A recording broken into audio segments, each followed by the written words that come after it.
left foot, right foot. The soldier walked along the dusty road, heading home at last. His boots were worn. His shoulders ached beneath a heavy pack. A sword hung at his side, clinking softly with every step.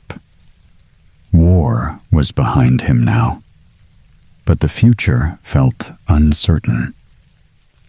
The evening grew quiet. Then, beside the road, he met a strange old woman. Her face was sharp and unsettling. Her voice, however, was calm. "You look like a true soldier," she said, studying his sword and knapsack. "You deserve more than an empty road. Would you like to become very rich?" The soldier slowed. He listened. She pointed to a towering tree nearby. "It is hollow," she whispered. "Climb it.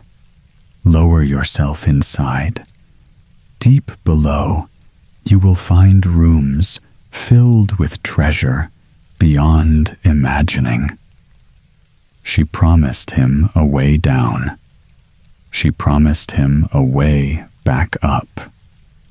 All he had to do was be brave. The soldier glanced at the dark opening above.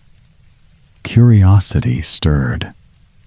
After a moment's thought, he nodded and prepared to descend. The old woman tied a thick rope around the soldier's waist. He climbed the great tree slowly. Wind rustled through the branches. At the top, he found a dark opening. He took a breath and lowered himself down, down, and down, and down. At last, his boots touched solid ground. He looked around in surprise. A vast underground hall stretched before him. Hundreds of lamps glowed along the walls. Warm light flickered across stone floors. 3 heavy doors stood ahead, each with a key already waiting in the lock. He remembered the woman's instructions. 1 room at a time. Be bold. Use the apron. He opened the first door. Inside stood a large chest. On top of it sat a strange dog. Its eyes were enormous, round and shining as it stared at him. The soldier paused, then smiled nervously. "Easy there," he murmured. He spread the blue checked apron across the floor. Carefully, he lifted the dog and set it upon the cloth. The creature did not resist. It simply watched him. The soldier lifted the lid of the chest. Inside were piles of copper coins. They gleamed in the lamplight. He filled his pockets until they sagged with weight. For a moment, he laughed quietly to himself. It worked. He closed the chest again. Gently, he returned the dog to its place. Nothing attacked him. Nothing went wrong. A spark of confidence warmed his chest. Maybe the old woman had told the truth about everything. He stepped back into the hall. 2 more doors waited silently. Behind them, perhaps greater dangers or greater treasure. The soldier straightened his shoulders. Without turning back, he reached for the handle of the second door. A colder breeze slipped through the hallway as he pushed open the second door. This chamber felt heavier, quieter. In the center stood another chest, and upon it sat a far larger dog. Its eyes were huge and unblinking. They followed his every movement. For a moment, the soldier hesitated. His hands tightened. Then he remembered the apron. Slowly, he spread the cloth across the floor. "Let's not make trouble," he said under his breath. He lifted the great creature and set it down. The dog stayed calm. He opened the chest. Silver coins flashed brightly inside, more than he had ever seen. Without a second thought, he emptied out the copper he carried. Pockets, knapsack, every corner filled with silver. His confidence grew with every clink. One more door remained. The third room felt almost alive when he stepped inside. The air was thick. On the chest sat a monstrous dog. Its eyes were enormous, rolling slowly, glowing in the lamplight. For a heartbeat, the soldier nearly turned back. But wealth was waiting. With steady hands, he used the apron again. The dog moved aside. The chest opened. Gold spilled across the lid like sunlight. He gasped. Coins piled high, more than any soldier could dream of. He dropped the silver at once. Gold filled his pockets, his bag, his hat, even his boots. By the time he finished, he could barely stand straight. Each step felt heavier than the last. Laughing at his own clumsy walk, he closed the final door and crossed the hall. He shouted upward for the rope. Soon he was pulled back into daylight, shining with hidden treasure. Then the old woman called down, "Did you remember the Tinder-Box?" He froze. He had forgotten. With a groan, he climbed back down into the hollow once more. Back on the road again, the soldier stood beneath the tall tree, with his bags heavy and his pockets full. The old woman stretched out her hand. "The Tinder-Box," she said.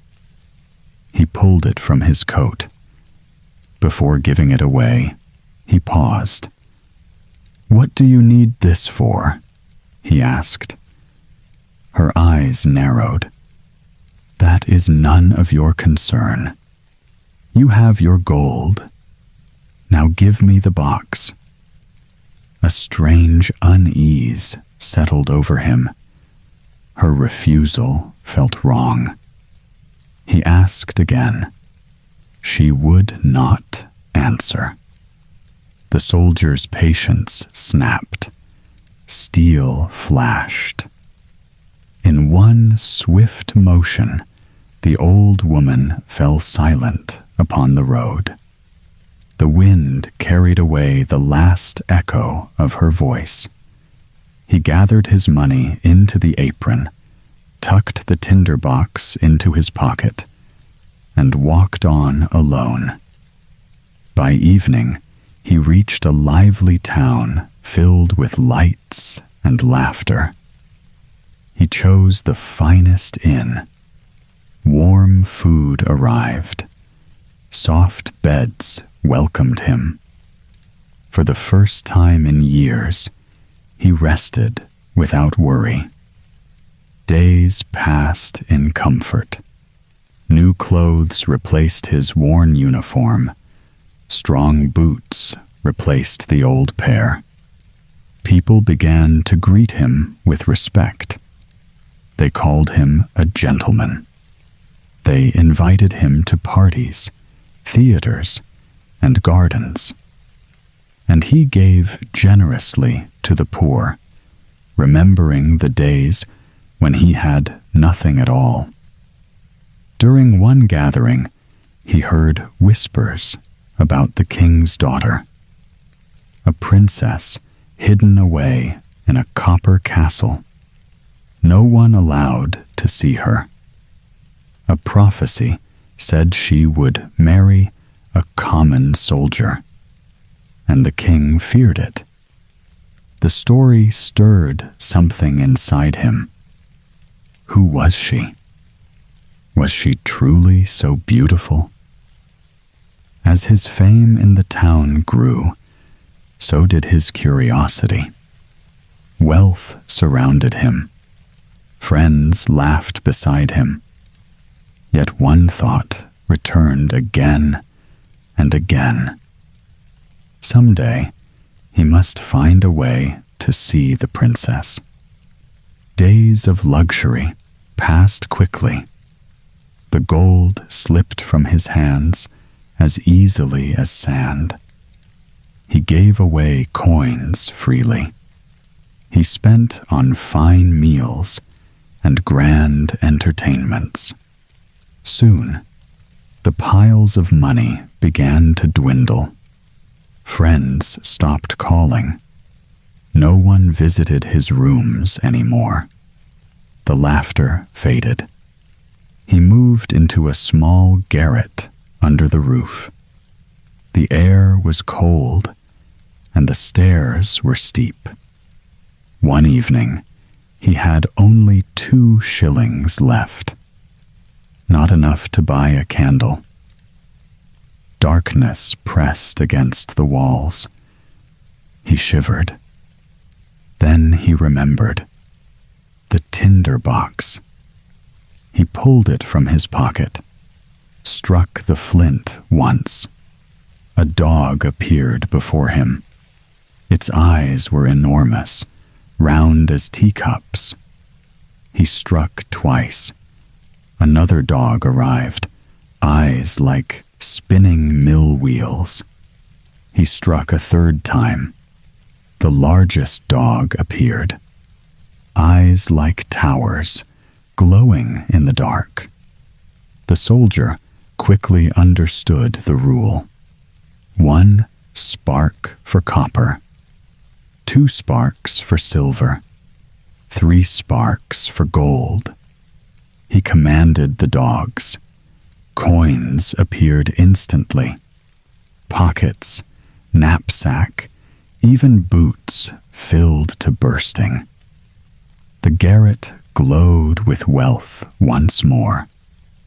He laughed, amazed. The magic was real.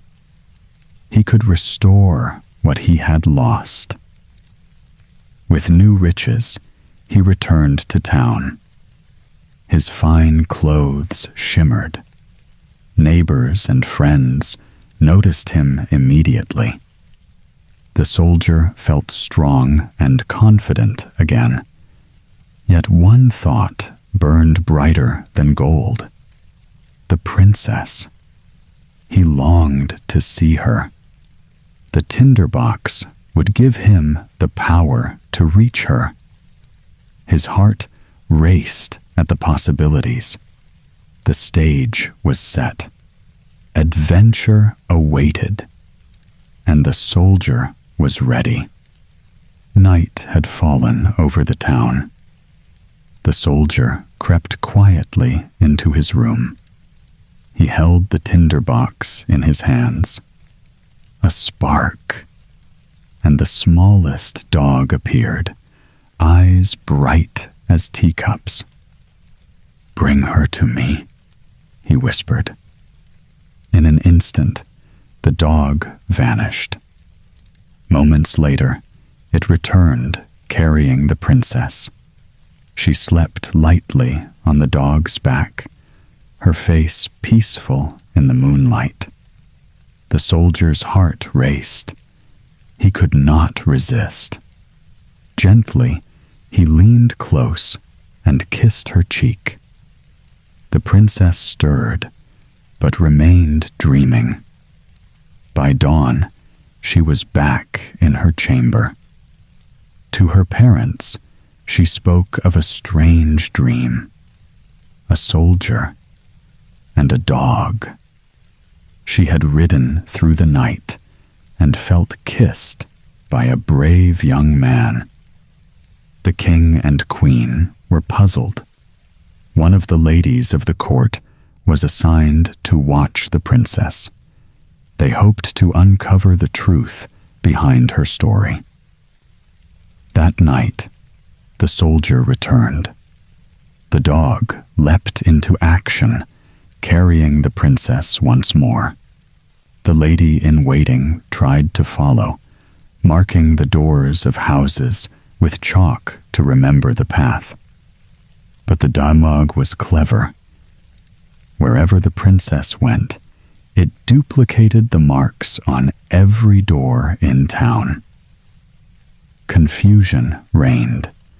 The lady could not tell which house was correct. Morning came, and the king, the queen, and the court searched for answers.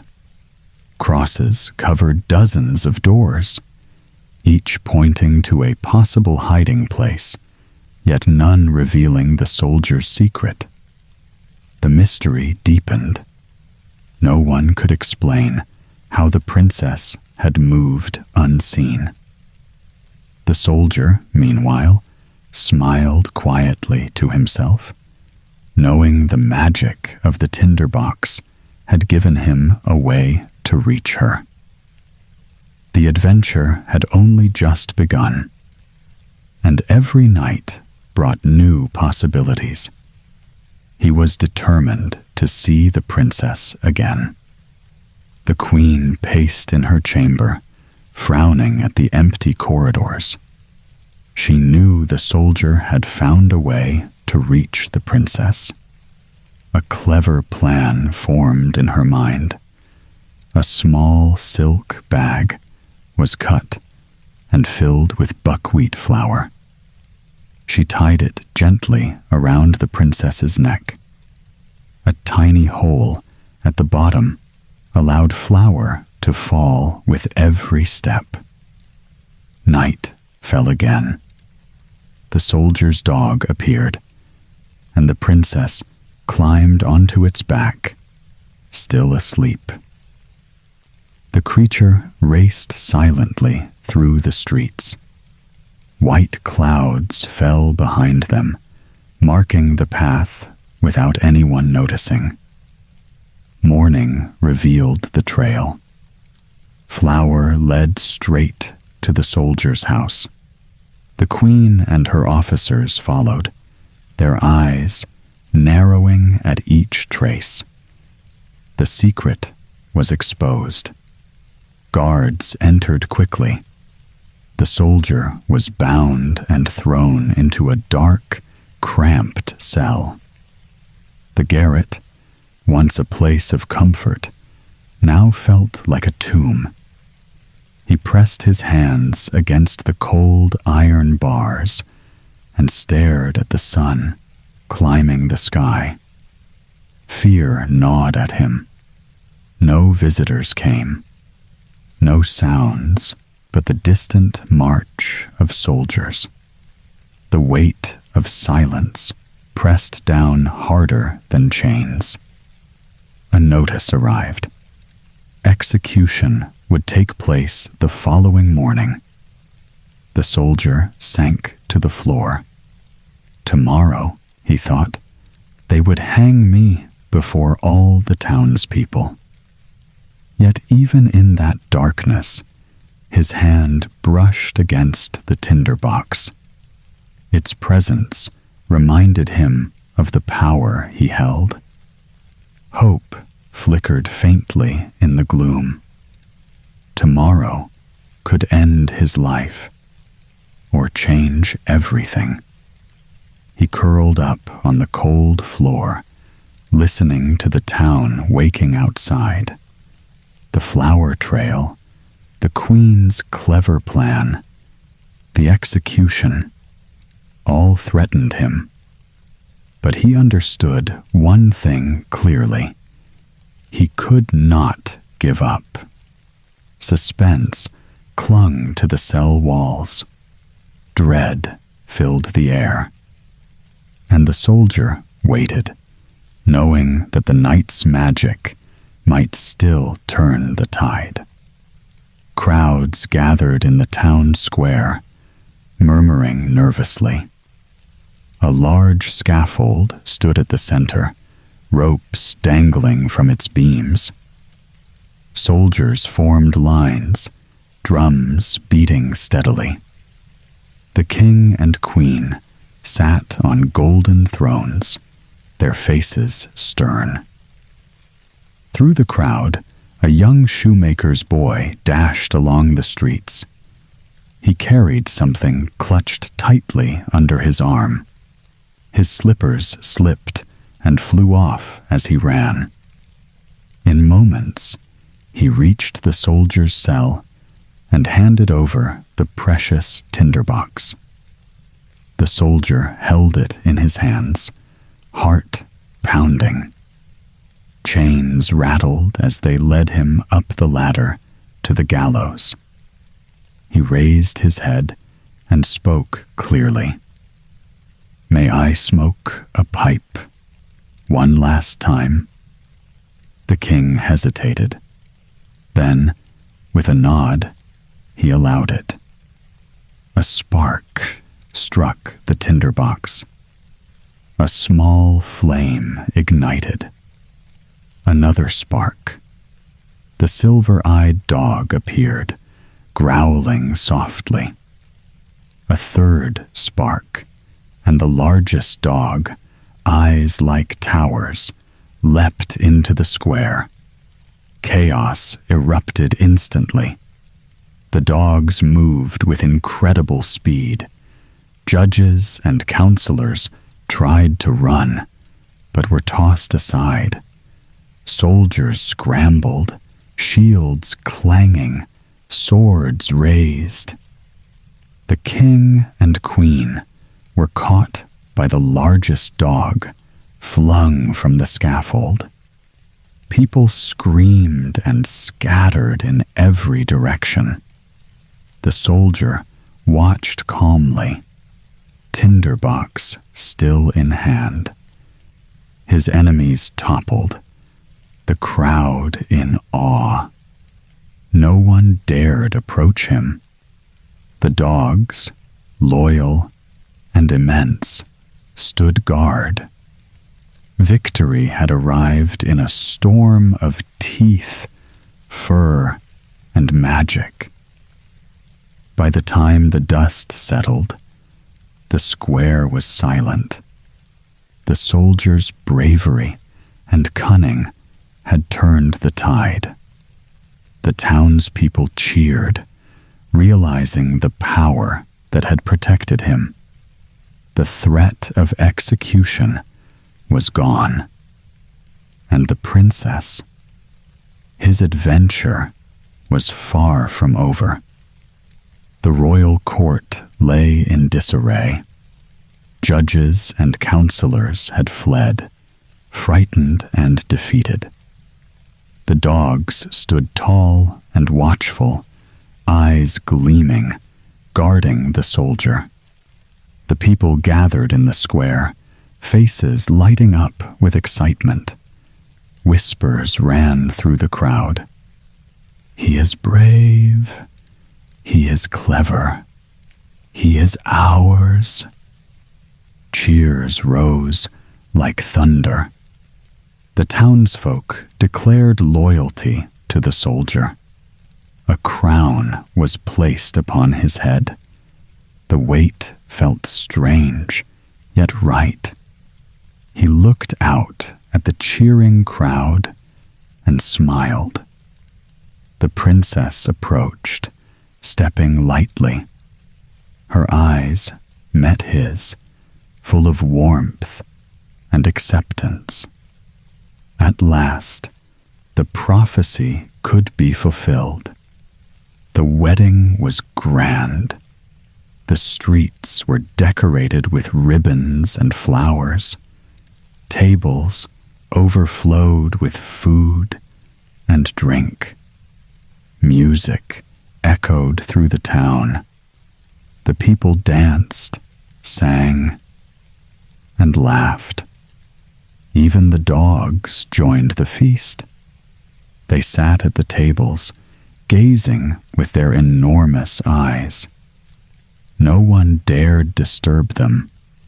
They had earned their place in the celebration. The soldier and princess shared a quiet moment amid the festivities. Joy and relief shone on their faces. The town had survived danger, magic, and intrigue.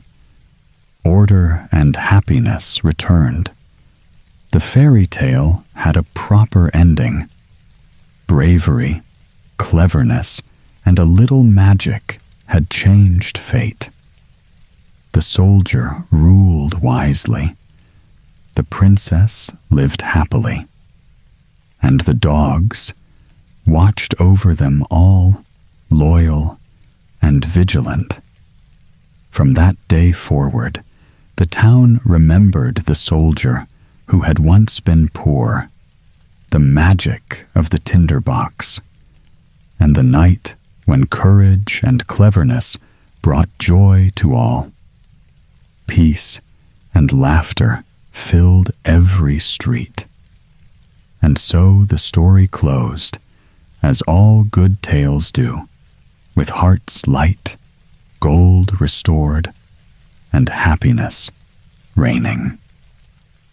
In a quiet village long ago lived two men who shared the same name. Both were called Claus. Yet their lives could not have been more different. One of them owned 4 strong horses. He had wide fields, full barns, and a loud voice. People spoke of him with care and a little fear. They called him Big Claus. The other man owned only a single horse. His land was small. His work was hard. He spoke softly and kept his head low. Everyone knew him as Little Claus. Because of this difference, the balance between them was never equal. Big Claus gave orders. Little Claus obeyed. All through the week, Little Claus worked for the other man. He plowed Big Claus's fields and lent him his only horse. In return, on Sundays alone, Big Claus allowed him to use all 4 horses. Just one day of feeling rich. Just one day of ease. And so their lives moved forward. One ruled by strength and temper. The other survived with patience and thought. This is a story about those 2 men. A story that shows how cleverness can travel farther than force. Sunday came, bright and clear. It was the one day of the week when Little Claus was allowed to feel rich. He stood in his field, with 5 horses before him. 4 belonged to Big Claus. Only one was truly his own. But on this day, the reins rested in his hands, and the plow cut the soil as if all of them were his. The sun rose higher. Church bells began to ring, slow and cheerful. Their sound drifted across the fields. Villagers walked past in clean clothes, prayer books tucked under their arms. They nodded kindly as they went by. Little Claus felt their eyes on him. His chest warmed with pride.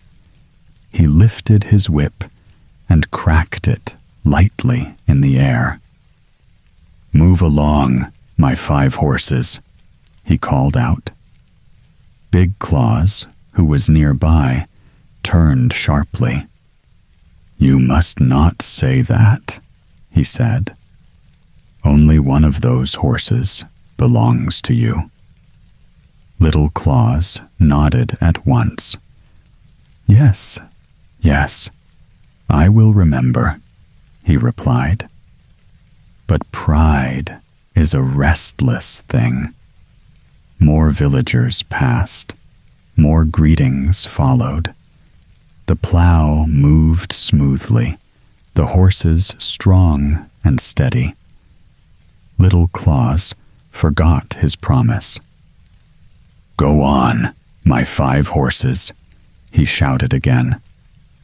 Big Claus strode toward him, his face dark. "I warned you," he said. "If you say that again, I will strike your horse dead where it stands." Little Claus grew pale. "I swear I will not say it anymore," he said quickly. For a while, he kept silent. The bells rang on. The field stretched wide and golden. Then another group passed by. They smiled. They waved. Little Claus lifted his whip once more. His voice rose before his thoughts could stop it. "Gee up, all my horses." Big Claus did not speak this time. He reached for a hammer lying nearby. Before Little Claus could move or cry out, the blow fell. The single horse collapsed at once. It did not stir again. Little Claus dropped the reins. The world seemed to tilt beneath him. He knelt beside the fallen animal and pressed his hands against its neck, though he already knew there was no life left to feel. "Oh," he whispered, "now have nothing at all." Big Claus turned away without a word. Little Claus stayed where he was, alone in the field. The bells kept ringing in the distance, but to him they sounded far away and hollow. He had lost his only horse. Little Claus wept for a long time beside the fallen horse. When his tears were spent, he stood up slowly. Grief did not give him another choice. He had to think. He removed the horse's skin with care. Then he carried it home and hung it in the open air. The wind dried it day by day until the hide grew stiff and light. "When there is nothing left," he said softly, "one must still try." He folded the dried skin and placed it into a sack.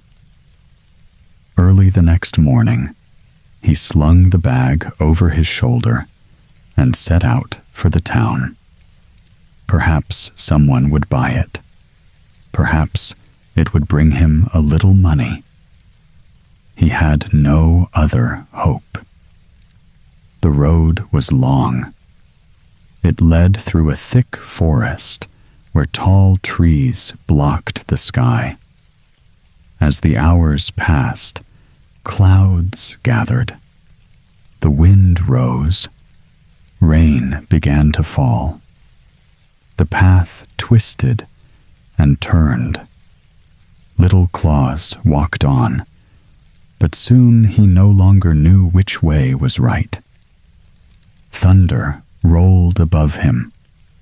The light faded. Evening came quickly beneath the dark branches. I cannot reach the town, he thought, and I cannot go back. At last, he noticed a large farmhouse standing near the road. The windows were shut tight, but warm light glowed through the cracks at the top. If only they would let me stay the night, he said. He knocked. The door opened a little. A woman looked out. When she heard he was a stranger, she shook her head. My husband will not allow it, she said, and closed the door again.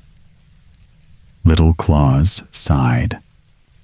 I must sleep outside, then. Near the house stood a tall haystack. Beside it was a small shed with a low, thatched roof. That will do, he said. He climbed onto the roof carefully. As he settled himself, he noticed something strange. The shutters on the farmhouse windows did not reach all the way to the top. He leaned forward. Inside, a large table was set. There was wine. There was roasted meat. There was fish, rich and shining. And there, in the center, a beautiful pie. The woman sat at the table with another man. They ate and drank well. Little Claus swallowed. If I could only taste a little, he thought. Rain tapped softly on the roof. His stomach ached. He lay still, watching the feast below, unaware that this sight would soon change his fate. Hoofbeats sounded on the road. Little Claus stiffened on the shed roof. A man was riding toward the farmhouse. It was the farmer, returning home. Inside, everything changed at once. The woman sprang up from the table. She whispered sharply to her guest and pointed around the room. In great haste, she hid the meat, the fish, and the pie inside the oven. The wine disappeared as well. The other man slipped into a large, empty chest and pulled the lid down over himself. Moments later, the farmer entered the house. As he looked around, his eyes lifted toward the shed. Is someone up there? He called. What are you doing on my roof? Little Claus climbed down at once. He told how he had lost his way in the storm and begged for shelter for the night. The farmer studied him for a moment. Then he nodded. You may stay, he said. But first, we must eat. The woman laid the table again. This time, she placed before them only a simple bowl of porridge. The farmer ate hungrily. Little Claus lifted his spoon, but his thoughts were not on the thin meal. He knew what was hidden in the oven. Under the table, near his feet, lay the sack with the dried horse skin. Without looking down, he pressed his foot gently against it. The skin let out a sharp squeak. Little Claus paused. Then he pressed again. Another squeak echoed beneath the table. "Hush," he whispered softly, as if speaking to the sack itself. The farmer frowned. "What is that noise?" he asked. "Oh," said Little Claus calmly, "that is my conjurer." "Your conjurer?" the farmer repeated. "Yes," said Little Claus. "He says we need not eat porridge tonight. He has already filled the oven with fine food." The farmer stared at him. Then he jumped up and flung open the oven door. There lay the roast meat, the fish, the golden pie. "How wonderful!" he cried. The woman said nothing. She only set the dishes on the table. They ate until they were full. Little Claus pressed the sack again. Squeak. "What does he say now?" asked the farmer eagerly. "He says there is wine standing by the oven," replied Little Claus. The wine was brought out. The farmer drank, and drank again. Soon his laughter grew loud, and his face turned red with joy.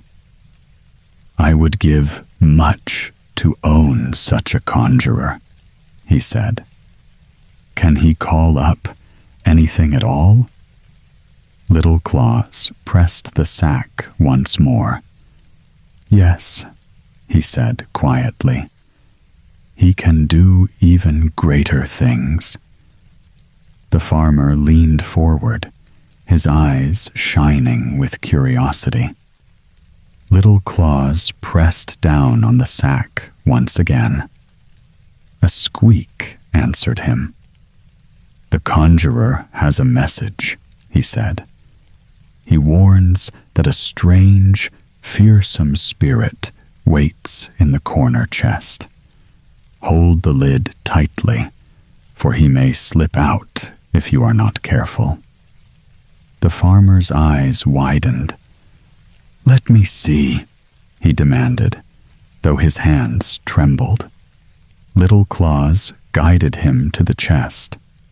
The farmer opened it, just a crack.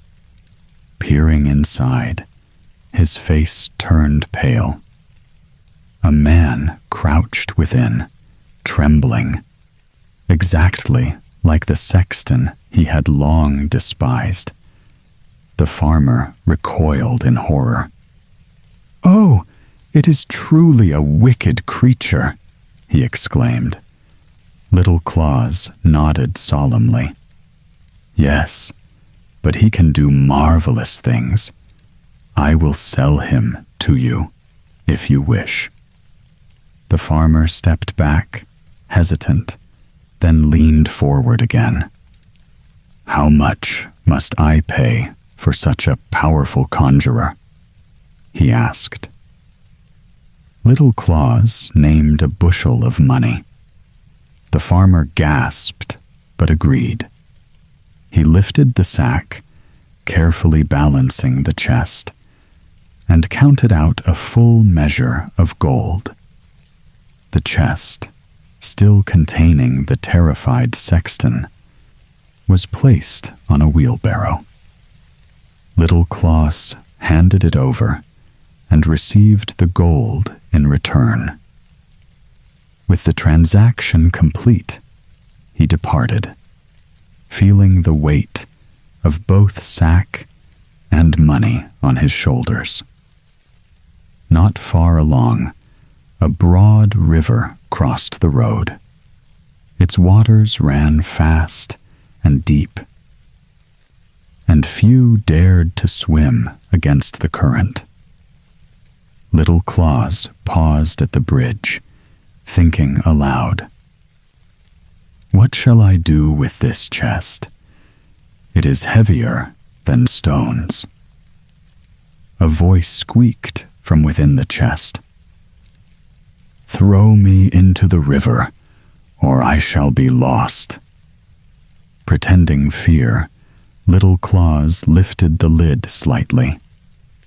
Oh, what a dreadful spirit! Perhaps I must drown him, he muttered. The sexton, realizing the danger, offered another bushel of gold if he were released. Little Claus feigned deliberation, then opened the chest. The sexton slipped out carefully. The empty chest was tossed into the water. The sexton measured a full bushel of gold for Little Claus, adding to the first. Little Claus smiled quietly to himself. 2 bushels of money now rested in his hands, all earned from the clever use of a single horse skin and a little imagination. He walked on, the forest stretching ahead, feeling lighter and richer with every step. Little Claus returned home with a sack full of gold, walking lightly along the familiar path. The forest seemed smaller now, the air brighter. His single horse carried him steadily, unaware of the fortune its owner now held. Curious neighbors watched as he approached, whispering among themselves. He sent a boy to Big Claus to borrow a bushel measure. Why would he need it? They wondered. Big Claus handed it over, unsuspecting. Little Claus smeared the bottom of the measure with tar before returning it. When the measure came back, 3 silver florins stuck to it. Big Claus scratched his head in confusion. Where did all this money come from? He muttered. A quick plan formed in his mind. Enraged and jealous, he returned home and seized all 4 of his horses. Each one fell to the hatchet in swift succession. Then he carried the skins to town, hoping to sell them for the same fortune he imagined Little Claus had earned. But the streets did not welcome him. The cobblers and tanners laughed, brandishing straps and leather aprons. Skins for a bushel of money? Are you mad? They shouted. They chased him through the streets, striking him where they could. Big Claus ran, his pride shattered, his body stinging with every blow. Finally, he reached the safety of his house, bruised and exhausted. He leaned against the doorframe, shaking with rage. Little Claus's cleverness had won again. Big Claus vowed that he would have revenge. I will not be made a fool of, he muttered. I will strike him down next time. Meanwhile, Little Claus counted his gold and smiled. His single horse had brought him more wealth than Big Claus could ever imagine. Patience, wit, and a bit of daring had made him richer than brute strength ever could. The game between the two men was far from over. But for now, cleverness had triumphed over force. And little Claus walked home, lighter in step and heavier with gold, feeling the first true taste of freedom. A shadow fell over little Claus's house. His old grandmother had passed away. She had often been cross and unkind, but little Claus felt a pang of sorrow. He decided to place her gently in her warm bed, just as she had slept many nights before. He settled a chair nearby and sat quietly, keeping watch. The night stretched on, dark and silent, except for the occasional crackle from the hearth. Suddenly, the door opened. Big Claus stepped inside, hatchet in hand. He knew exactly where little Claus's bed lay. His eyes gleamed with malice. In one swift motion, he struck. The hatchet fell, but it did not find little Claus. Instead, it landed on the old grandmother, who lay still. Big Claus stepped back, frowning. "Now you cannot trick me again," he muttered, and left the house. Little Claus exhaled slowly, relief washing over him.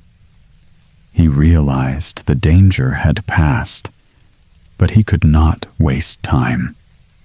There was still a plan to carry out. He carefully dressed his grandmother in her finest clothes. Every fold and ribbon was arranged with care.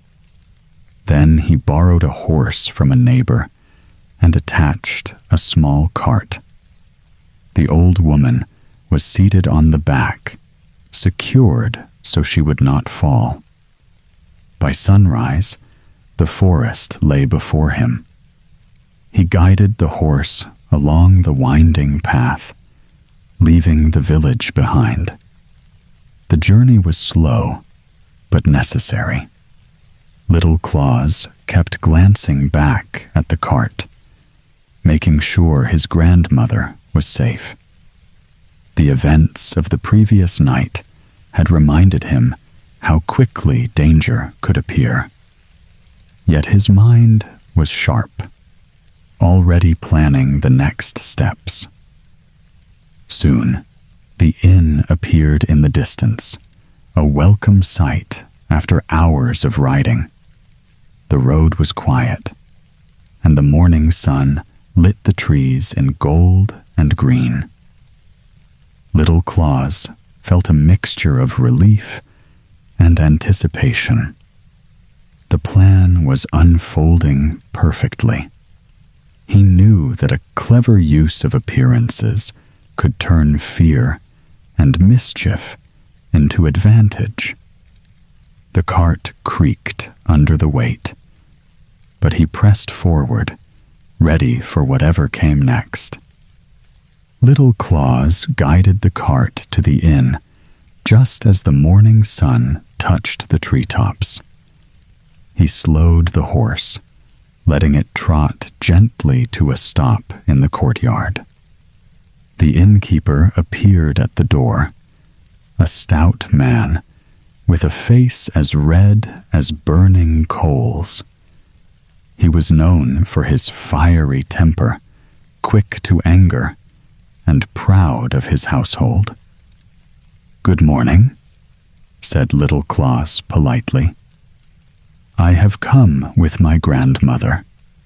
She cannot hear well, so you must speak loudly." The innkeeper blinked, then nodded. "Very well," he said, his voice booming. He poured a glass of mead and carried it carefully to the cart. Little Claus held it up, speaking as loudly as he could. "This is from your grandson," he announced. The old woman remained still, seated in the back of the cart. No movement, no sound. The innkeeper frowned. "What is wrong?" he demanded.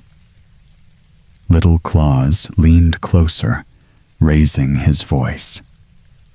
"She cannot hear a word. Perhaps you should speak louder." Frustration grew. The innkeeper shouted, then, in a sudden outburst of anger, threw the glass toward the grandmother. It struck her nose. The body toppled from the cart with a heavy thud. Little Claus sprang forward, feigning shock. "Oh, you have killed her!" he cried. The innkeeper's eyes widened. "What have I done?" he stammered, his hands trembling. Little Claus held the scene carefully, letting the innkeeper's guilt swell.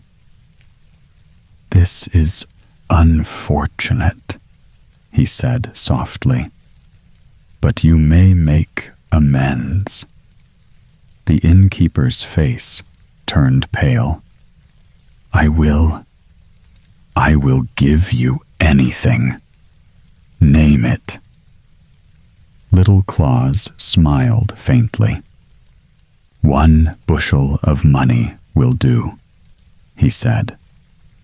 The innkeeper hurried inside, counting out the gold and handing it over. Little Claus collected it, placing it carefully in his sack. He watched as the innkeeper buried the grandmother as though she were his own. Every movement, every action reinforced the story. By the time Little Claus mounted his horse again, he had gained another full bushel of gold. The innkeeper remained behind, stunned and anxious, thinking over the strange events that had just unfolded. Little Claus rode off, lighter in step, yet cautious. The forest awaited him, the path winding and uncertain. But with a calm mind and quick thinking, he had turned yet another challenge into advantage. The game with Big Claus was far from over, but cleverness and timing had brought another victory, and Little Claus felt wealth and safety for the moment. Word of Little Claus's latest gain spread quickly. Curious and jealous, Big Claus decided to copy him once more. He lent an ear to his own pride and sent for a bushel measure. What could he want it for this time? He muttered. Little Claus had cleverly left a trail, and Big Claus's curiosity was irresistible. When the measure returned, the truth became partially clear. Coins stuck to it, showing Big Claus that Little Claus had gained more gold. Anger and envy filled him. "I must act," he grumbled. "I will have the same fortune." Big Claus turned his attention to his old grandmother. Without hesitation, he struck her down, just as Little Claus had staged his own clever trick. He placed her body on a cart, preparing to take it to town in hopes of selling it. The streets were quieter now, and he approached the apothecary. The shopkeeper looked up, shock written across his face. "What is this?" he demanded, horror creeping into his voice. This is my grandmother," said Big Claus, trembling. I struck her down to sell her body for a bushel of money." The apothecary recoiled, aghast. "Have you lost your mind?" he shouted. "Do you not fear for your life? Speak such things again, and you will surely be punished." Big Claus's confidence began to crumble. The threat of punishment pressed down on him like a heavy stone. The realization that his act of cruelty had crossed a line made his knees weak. He abandoned the cart in haste, leaving the body where it lay. Fear overtook his rage. He whipped up his horses and galloped through the streets, people staring in confusion and horror. The apothecary shook his head. "This man is mad," he muttered to the few onlookers. "They should beware if he comes back." Big Claus did not pause. Every step of the journey home was frantic. His earlier plans of copying Little Claus had vanished, replaced by sheer terror. Meanwhile, Little Claus's cleverness remained untouched. By relying on wit instead of brute force, he had avoided danger and gained wealth again. Big Claus's attempt at imitation had only brought fear upon himself. For the first time, the town truly saw the difference between the two men. One used cunning, the other relied on force. And force had failed spectacularly. Big Claus was furious. He stormed to Little Claus's house without warning. "Today you will pay for all your tricks," he shouted. Little Claus tried to remain calm. Big Claus grabbed him and threw him into a large sack. "I will drown you in the river," he growled. The sack was heavy. Little Claus struggled, but he could not get free. Big Claus slung the sack over his shoulders. He started walking toward the river, determined to finish what he had planned. The road was long. They passed the church as the organ played. People sang inside, oblivious to the drama outside. Big Claus paused. "Perhaps I should hear a psalm before I go any farther," he muttered. He set the sack down for a moment, thinking it might be wise to rest. Little Claus twisted and turned inside the sack. The string was tight. He could not loosen it. An old cattle driver appeared along the road. He carried a long staff to guide his herd. The cows and oxen stumbled against the sack and knocked it over. "Ah, heaven help me," Little Claus muttered. I am young, yet I may soon meet my end. The old driver frowned. I am old, and I have little time left, he said. Open the sack, and let me take your place instead. Little Claus quickly understood. He nodded. The driver climbed inside the sack. Little Claus tied it up again, leaving the old man safely inside. The cattle driver was now trapped. Little Claus freed himself. He walked off with the herd, guiding them down the road. The sack, which had seemed impossible to manage, now carried a substitute. Big Claus returned to the sack, thinking Little Claus was still inside. It feels lighter than before, he muttered.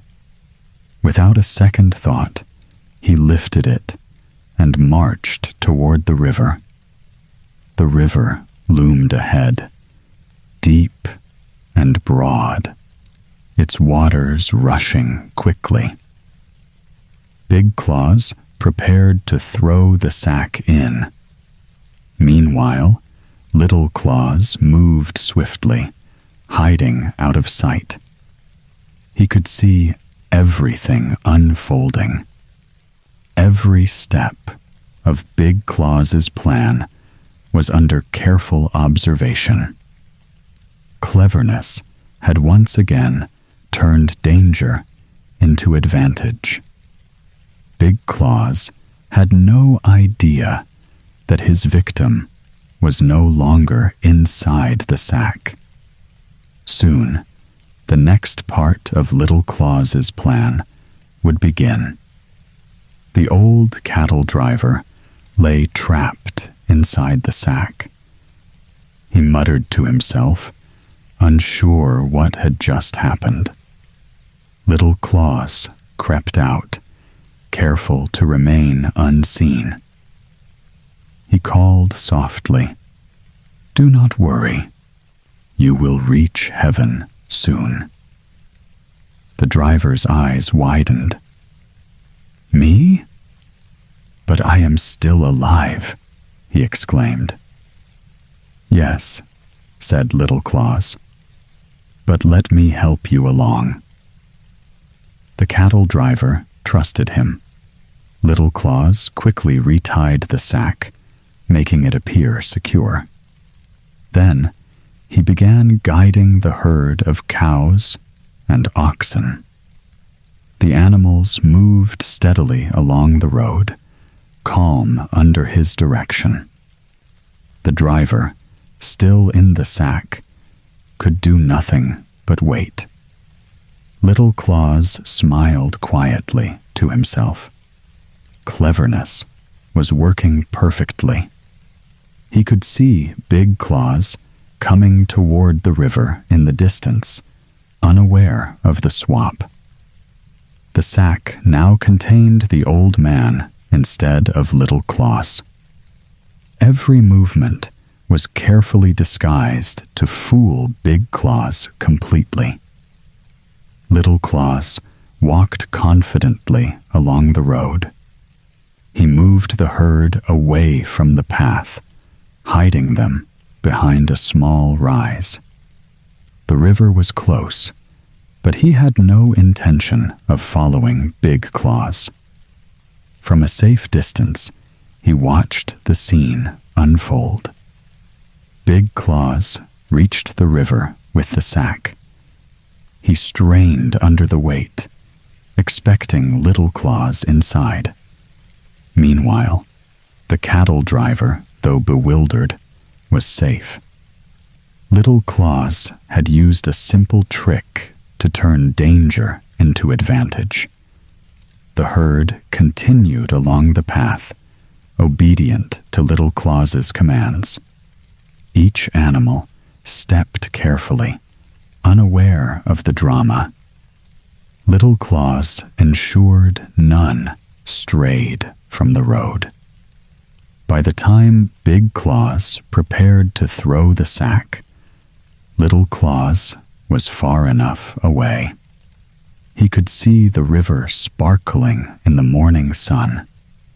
The sack was still securely tied, fooling Big Claus entirely. Little Claus led the cattle through the fields. He kept them quiet, moving with precision and care. Every step of the plan had succeeded exactly as he had imagined. The cattle were now under his control, and the sack remained tied. Big Claus had no idea the trick had worked. Little Claus had escaped unharmed and gained control of the herd. With a calm breath, he looked ahead.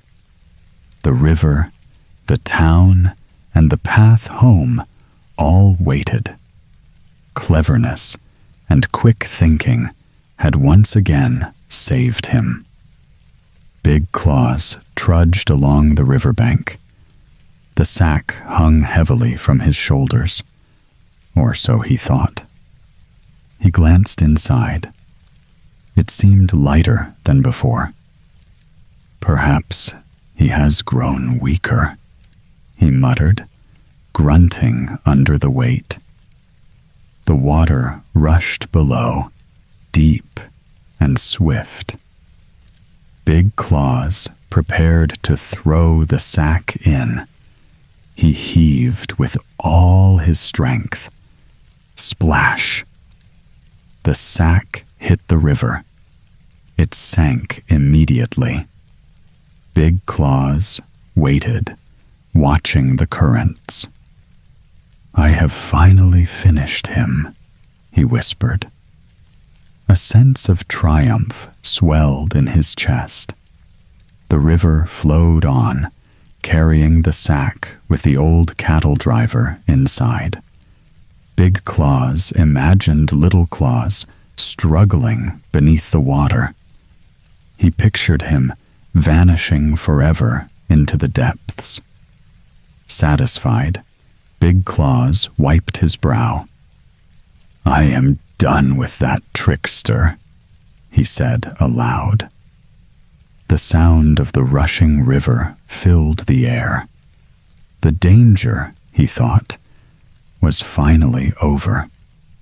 Little did he know, the sack contained only the cattle driver. Little Claus had planned everything carefully. Every step, every move had been calculated to deceive. Big Claus turned to leave, confident and smug. His anger had burned itself out. He could not imagine that the clever boy had escaped yet again. The river sparkled under the morning sun. The water carried the weight of the false victim away. Little Claus watched from a hidden distance, satisfied. He waited until Big Claus was gone before retrieving the cattle. Every beast moved calmly, unaware of the mischief that had just played out. Little Claus smiled quietly to himself. The plan had worked perfectly.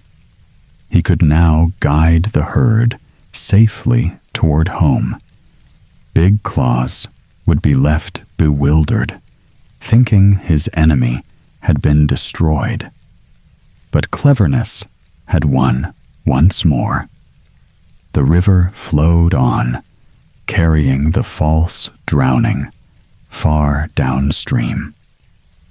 Big Claus's pride had blinded him. He had acted with strength, while Little Claus had relied on wit. By the time the boy led the cattle home, he had another story of triumph to tell. Big Claus would soon discover that the river had not claimed his foe. Yet for now, Little Claus moved quietly, enjoying the victory and the fruits of his cunning. At a fork in the road, Little Claus stopped. The herd was calm, grazing near the grassy path. Big Claus appeared suddenly, huffing and puffing. He carried the same sack he thought held Little Claus. "Did I not drown you already?" he demanded. Little Claus smiled. "Half an hour ago," he said, "but I am above you now." The boy led Big Claus toward the riverbank. He began to speak of a wondrous underwater world. "Down there," he said, "live the finest cattle you could ever imagine. They graze beneath the waves, and the sea people care for them." Big Claus's eyes widened. He imagined the glittering sea, the golden fish, the herds grazing in crystal waters. Greed overcame fear. "I must see them," he exclaimed. Little Claus nodded. "Very well," he said. "You may go, but you must fit into the sack first." Big Claus climbed inside without hesitation. Little Claus added a heavy stone. "Now, down you go," he said. Splash! The sack sank immediately. Big Claus struggled, but he could not escape. The river carried him away, and he vanished beneath the surface. Little Claus whistled softly. The cattle followed him home obediently. Not a single beast strayed. Along the banks, the river gleamed in the late afternoon sun. Little Claus paused to look at the sparkling water. He thought of all the clever tricks that had protected him. Each step, each plan, had relied on wit rather than strength.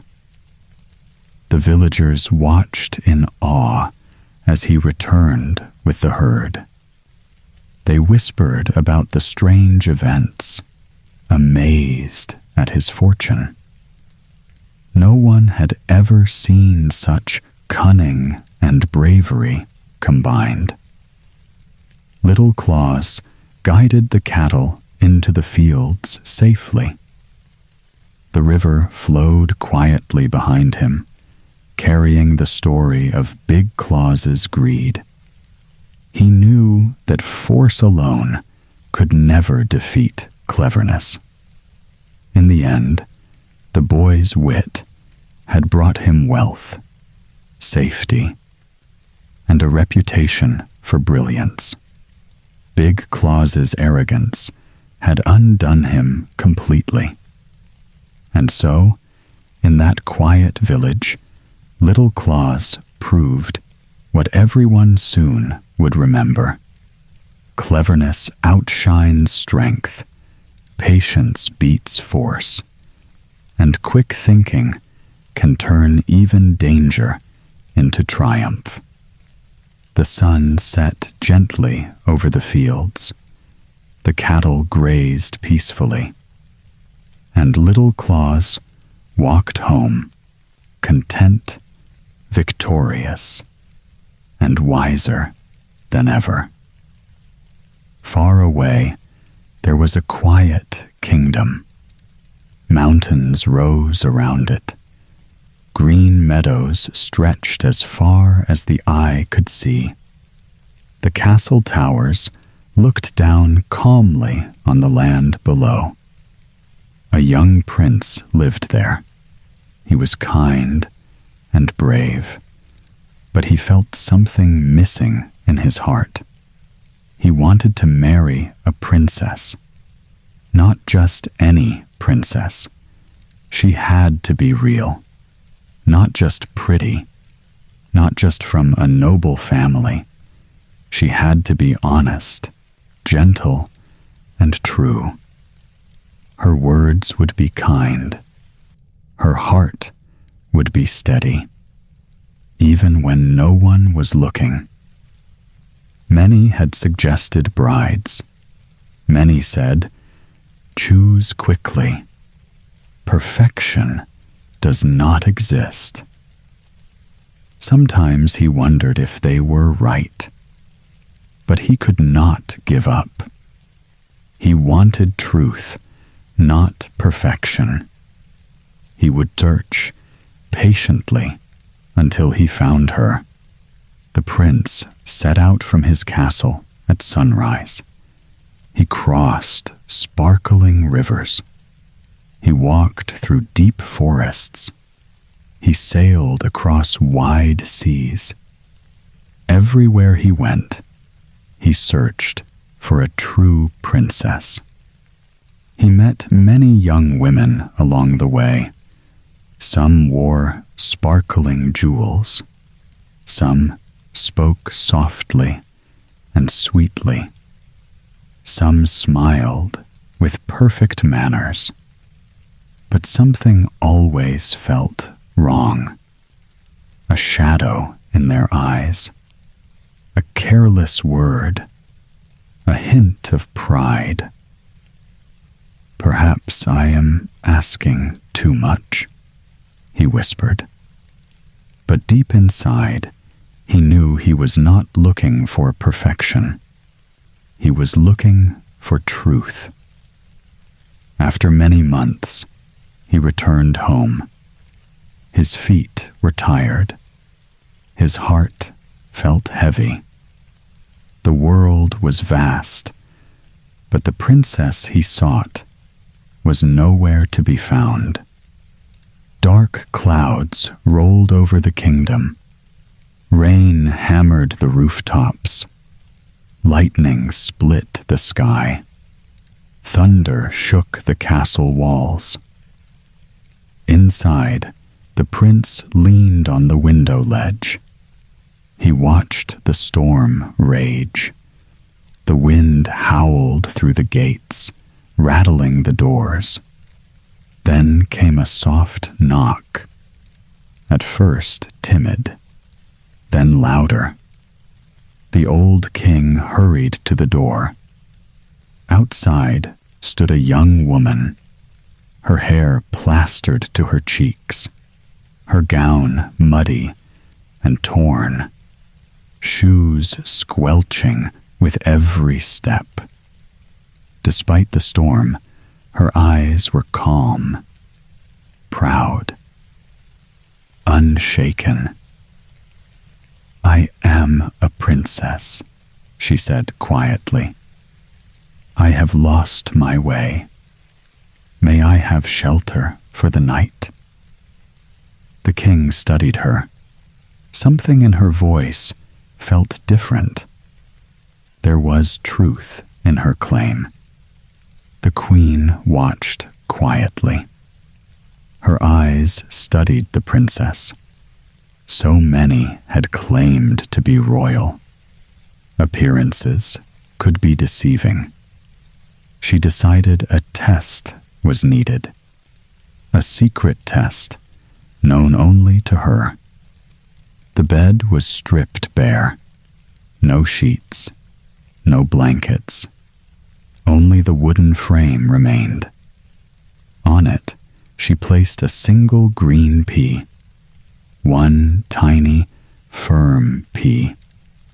20 mattresses were stacked on top. 20 feather beds followed. Soft and fluffy, almost like clouds. The princess was led to the towering bed. A small ladder helped her climb. She thanked the servants politely. Then she lay down and closed her eyes. The fire crackled nearby. The storm whispered against the windows. All was ready for the night to reveal the truth. The princess climbed the tall bed carefully. She used the small ladder and stepped softly. The mattresses towered above her head. Feather beds surrounded her like clouds. Outside, the storm quieted. Rain became a soft whisper. Wind sighed against the castle walls. The night stretched slowly. She lay down and closed her eyes. Sleep came in fits and starts. The bed felt strange beneath her. Something hard pressed against her back, though she could not see it. Morning arrived. Sunlight touched the windows. The queen entered quietly. "Did you rest well, my dear?" she asked. The princess opened her eyes slowly. She sat up and rubbed her shoulders, feeling the night's discomfort still lingering. Morning sunlight spilled across the room.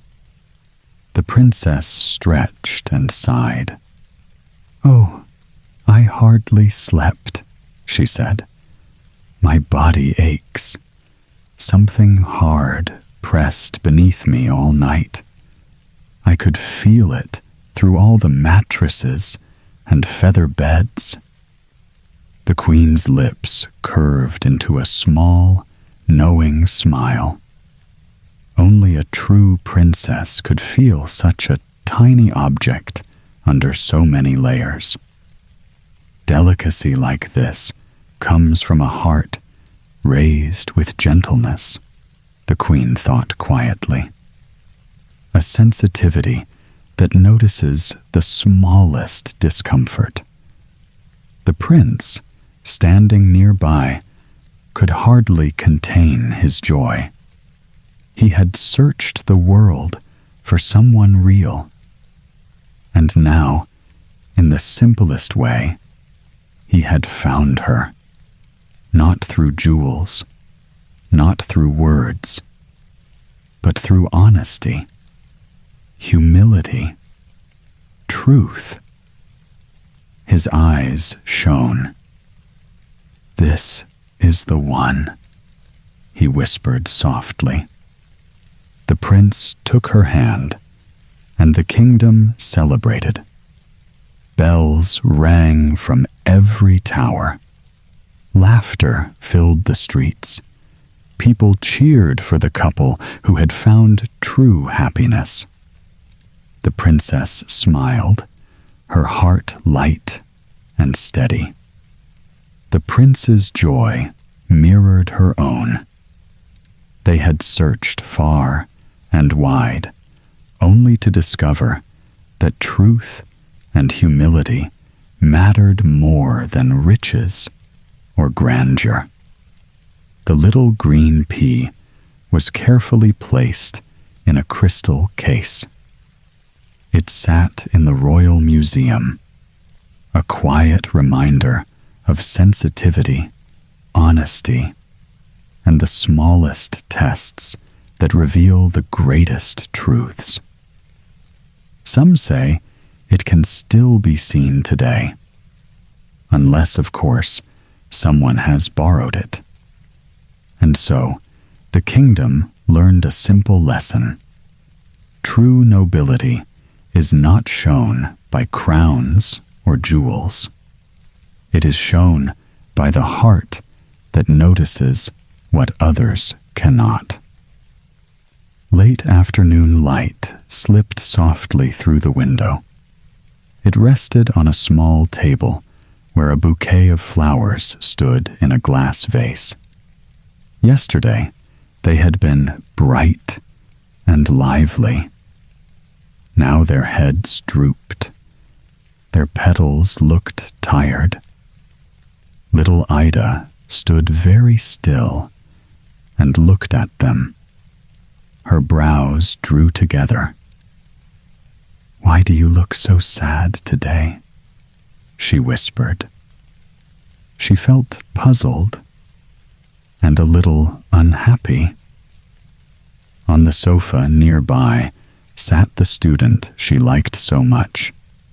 He was always cutting paper into wonderful shapes, tiny castles, dancing ladies, hearts with ribbons.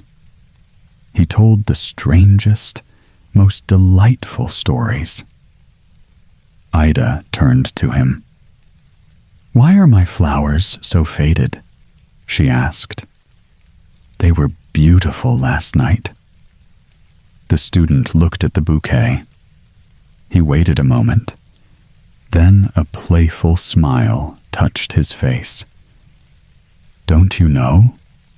he said gently. "They were at a grand ball." Ida blinked. "A ball? Flowers cannot dance." "Oh, but they can," he replied softly. "When night comes and everyone is asleep, they begin." He leaned closer and lowered his voice. "They have a ball almost every night." Ida's eyes grew wide. "Where do they go to dance?" she asked. The student folded his hands as if he were about to share a great secret. "Have you seen the large palace beyond the town gates?" he said. "The one where the king stays in the summer." Ida nodded at once. "And the garden there," he continued, "with its wide paths and tall trees. The lake where the white swans glide toward you when you bring them bread." "Yes," Ida said softly. "I have been there." The student smiled. "When the royal family leaves for the city, the garden grows quiet. But that is when the flowers grow lively. As soon as evening falls, they slip out of their beds in the soil and hurry into the palace halls." Ida leaned closer. "You should see how grand they are," he went on. "The 2 finest roses sit upon the throne. They are the king and queen of the night." "And the others?" Ida whispered. "The bright red blossoms stand beside them, bowing low. They are the courtiers. The little blue violets and purple crocuses dance together in pairs, like young ladies and officers at their first ball. And the tall tulips and proud lilies remained seated along the walls, watching everything carefully so that no one forgets their manners." Ida clasped her hands. "It must be beautiful."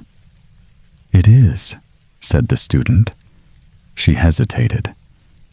"But what if someone sees them? What if they are caught dancing in the king's palace?"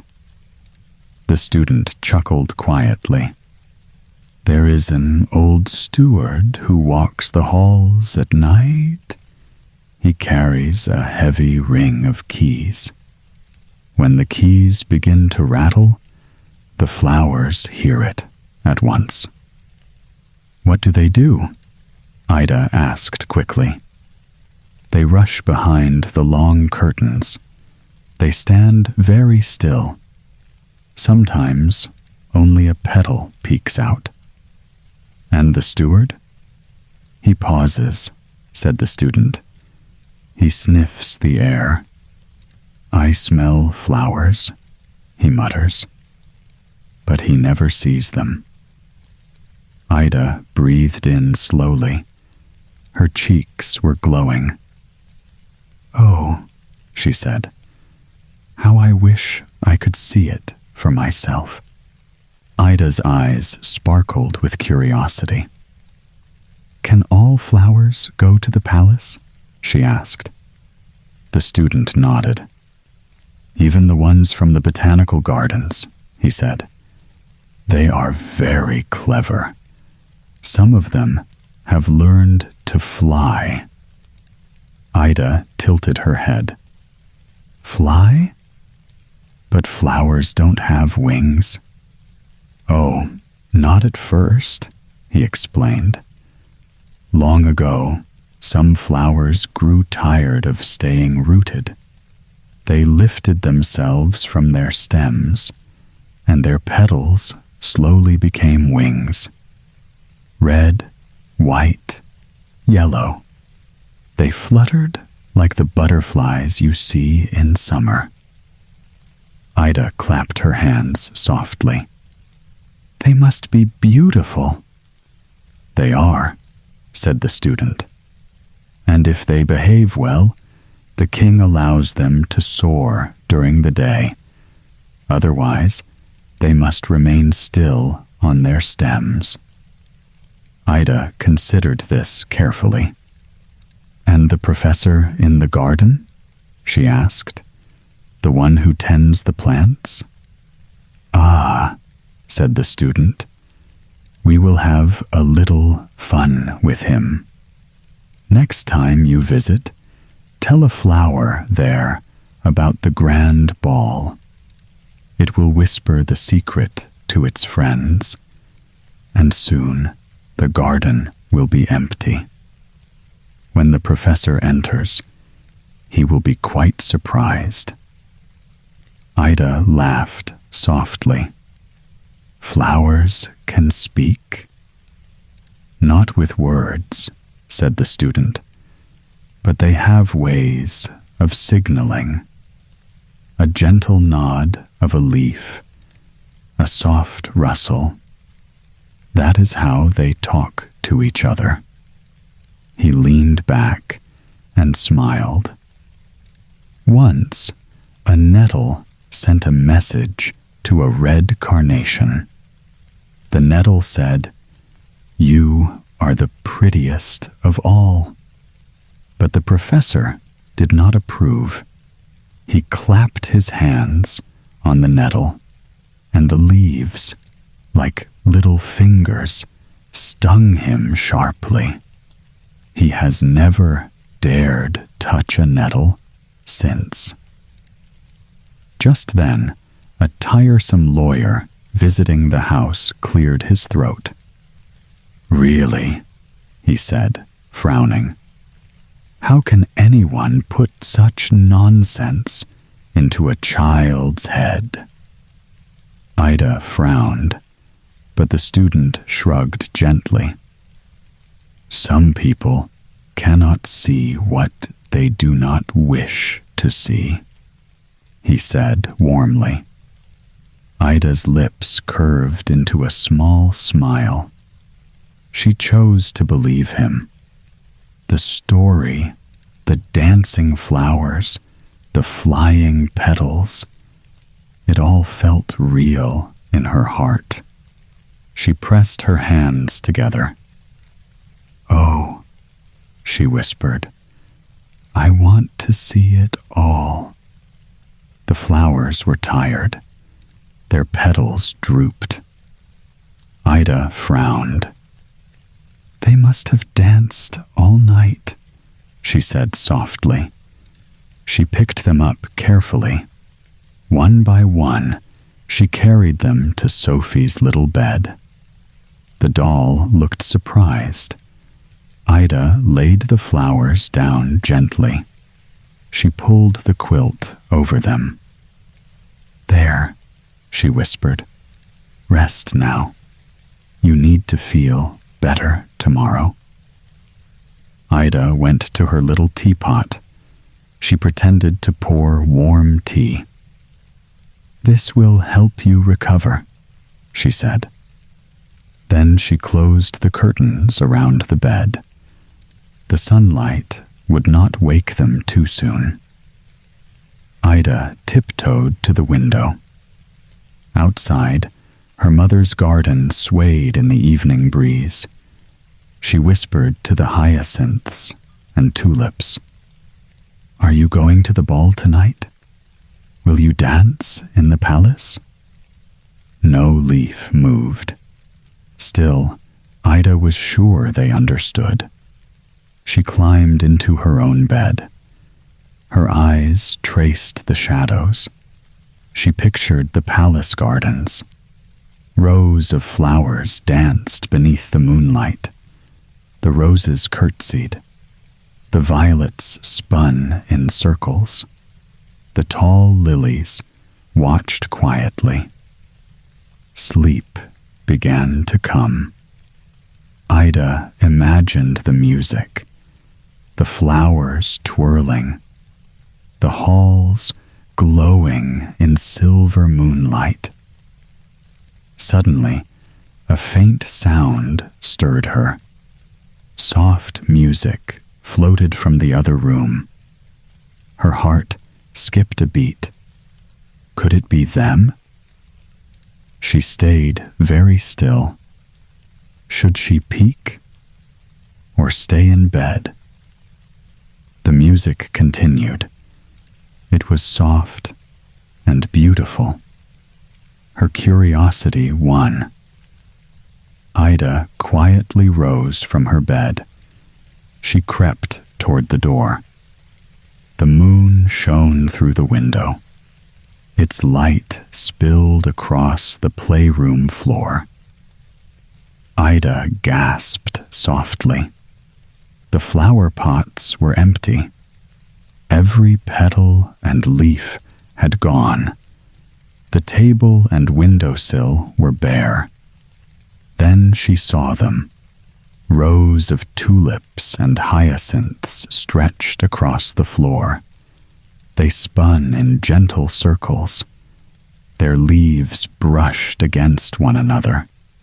The flowers were dancing. A tall yellow lily sat at the little piano. Its long petals bent gracefully as it pressed the keys. The music was soft, sweet, and perfect. It flowed through the room like a whispering stream. Ida's eyes followed every motion. The flowers twirled, bent, and glided. The hyacinths bowed to the crocuses. The crocuses leapt lightly in the air. From the doll bed, a purple crocus crept forward. It drew back the quilt carefully. The flowers that had seemed sick now lifted themselves. They nodded to the others. Then, as if remembering the dance, they joined in. The rough little doll, standing on the floor, gave a small bow. The flowers nodded back. All around, the room hummed with quiet joy. Leaves brushed the floor. Petals twirled in arcs. Every movement was soft and elegant. Ida held her breath. She could hardly believe her eyes. The moonlight painted silver paths across the petals. It made the flowers shine like jewels. They moved together, perfectly in time. None of them bumped or faltered. The music swelled softly. The lily's melody lifted the others. Even the tiniest white snowdrops seemed to float in the rhythm. The crocuses, tulips, and violets danced around the room. Ida could see each one clearly, each one joyful, alive, radiant. She tiptoed closer. Her heart beat faster. The scene was more magical than she had imagined. The the sickly flowers, the doll, the moonlight, all together. It felt like a dream. Ida's mouth curved into a small, happy smile. She whispered, "It is real. It is all real." The flowers continued to glide and sway. Their laughter seemed silent but alive. The night belonged to them. And Ida watched, amazed, until she could feel the magic wrap around her, soft, gentle, and full of wonder. Suddenly, a small rod hopped from the edge of the table. It bounced lightly on 3 red feet. Ida's eyes widened. On the rod sat a little wax doll. At first, it seemed tiny and harmless, but then it began to grow. Its head lifted, broad black hat appearing. Its face looked exactly like the grumpy lawyer who had scolded the student. "Really? How can anyone put such nonsense in a child's head?"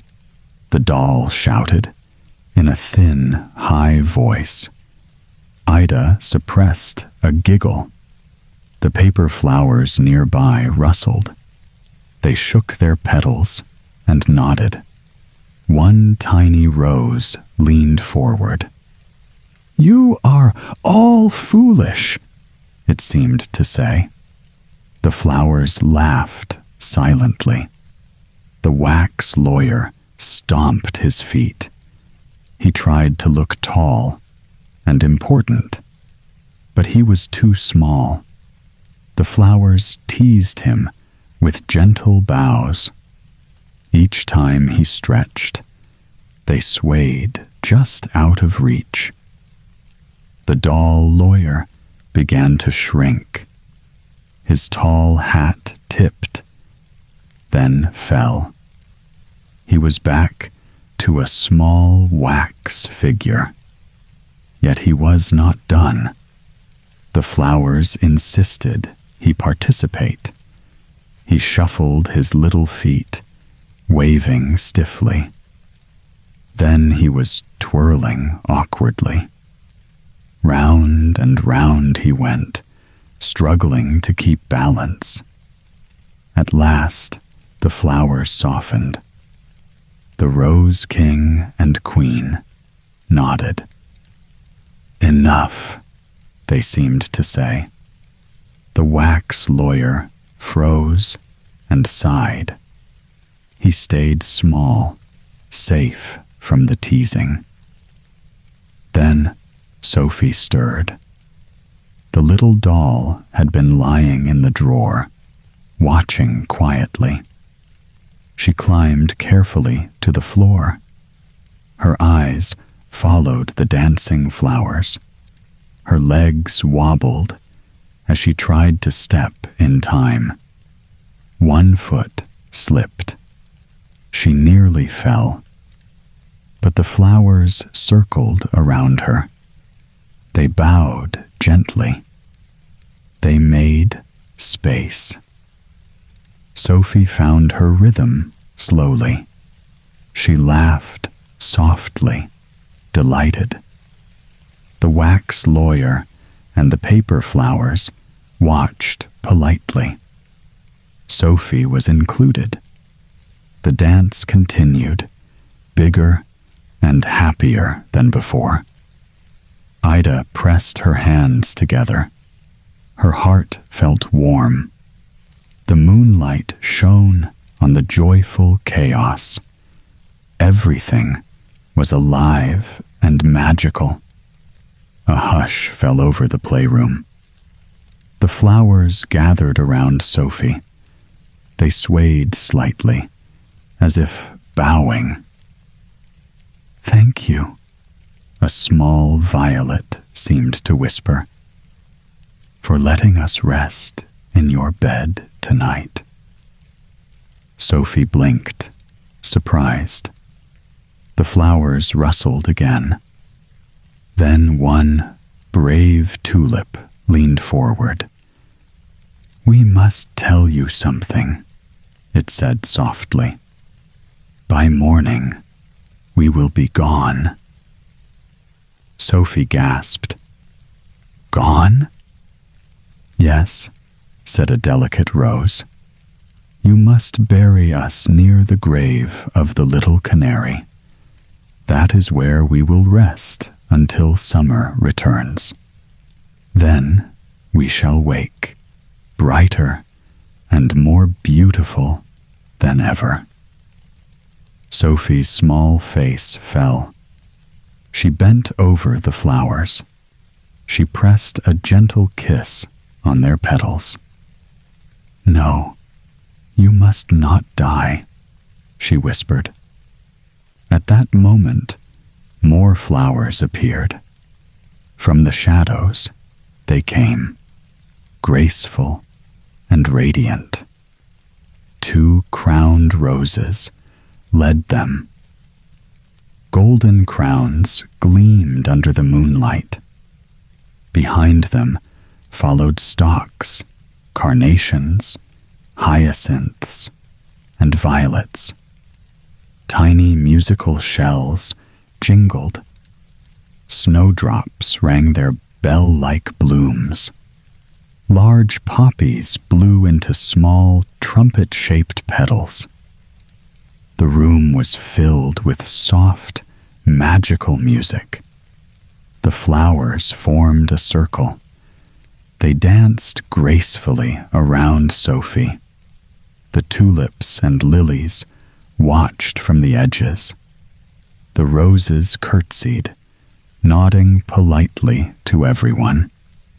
Even the small violet and purple crocus twirled in harmony. Sophie laughed softly. Her tiny arms swayed to the rhythm. The moonlight glimmered on every petal. The music rose and fell like a gentle wave. At last, the dancing slowed. The flowers kissed one another on their petals. The crowned roses bowed deeply. "Good night," they seemed to say. "Rest well until summer." The music faded into silence. The room glowed softly under the moon. Sophie settled on the floor, exhausted but happy. The flowers curled gently into their places, still bright and alive in the quiet light. Ida would have been amazed to see it all. And as the last petals rested, the magic lingered. Soft, calm, and warm, it wrapped around the room. The playroom held its breath. Then, slowly, everything became still. Sunlight crept through the curtains. Ida stirred in her little bed. She yawned and stretched. The first thought in her mind was the flowers. Had they returned from their moonlit ball? She slipped quietly from her bed. Her feet padded softly across the floor. The doll Sophie lay in the drawer, still and sleepy. Ida tiptoed to the little bed. Her heart sank. The flowers were pale and drooping. Petals curled and stiffened. It was true. They had danced all night, and now they were very ill. Sophie blinked slowly. She said not a single word. Ida's small face fell. "Why won't you tell me anything?" she whispered. Even the little doll seemed unable to explain. Ida knelt beside the bed. She thought carefully. Then she made a plan. A small paper box sat nearby. She would use it as a coffin. Gently, she lifted each flower. One by one, she placed them inside the painted box. "They will rest here until summer," she murmured softly. Soon, a soft knock came at the door. Her cousins, James and Adolphus, had arrived. Each carried a bow and arrow. They had come to play, but were quickly drawn into Ida's plan. "Look at these flowers," Ida said quietly. "They danced all night, but now they are tired. We must bury them in the garden." The boys nodded seriously. They followed Ida outside, careful not to jostle the paper box. The morning air was cool and calm. Birdsong filled the garden. Ida's hands rested on the box. She pressed a gentle kiss to the painted lid. Her cousins looked on quietly, respectful and gentle.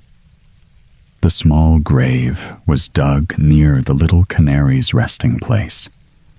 Ida lowered the box carefully into the earth. The soil covered the flowers softly. She patted it down and whispered, "Next summer, you will bloom again." The boys fired their arrows lightly over the grave. It was their way of marking the ceremony.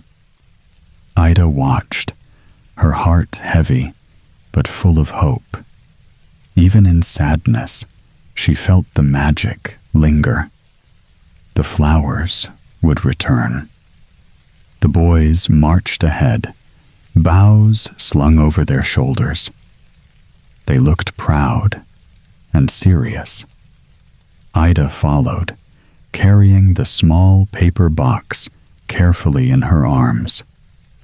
Inside lay the wilted flowers, still delicate and bright in her heart.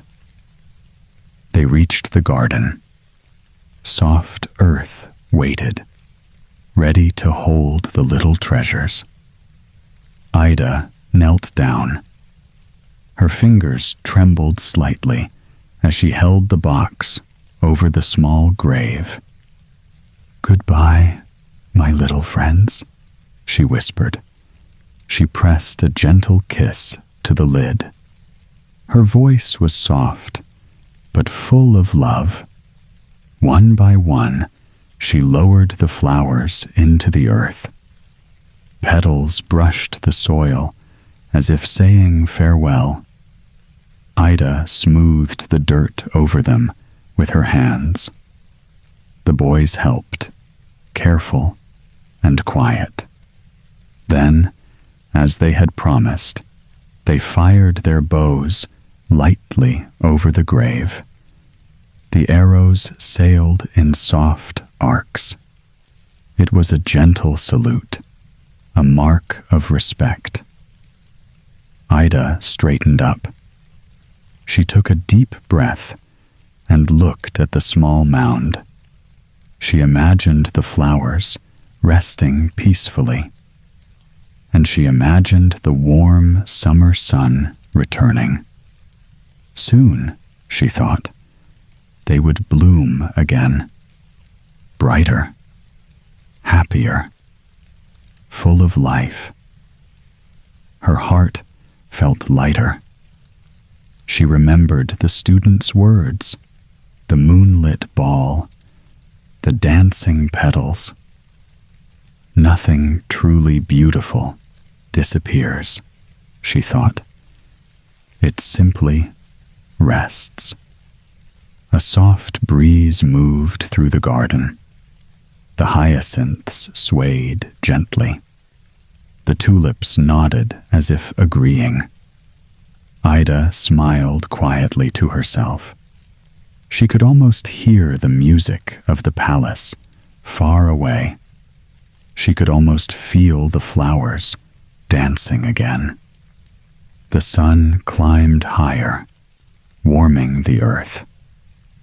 Ida's cousins stood beside her, watching with gentle eyes. Together, they left the garden slowly, but the memory of the flowers stayed with them.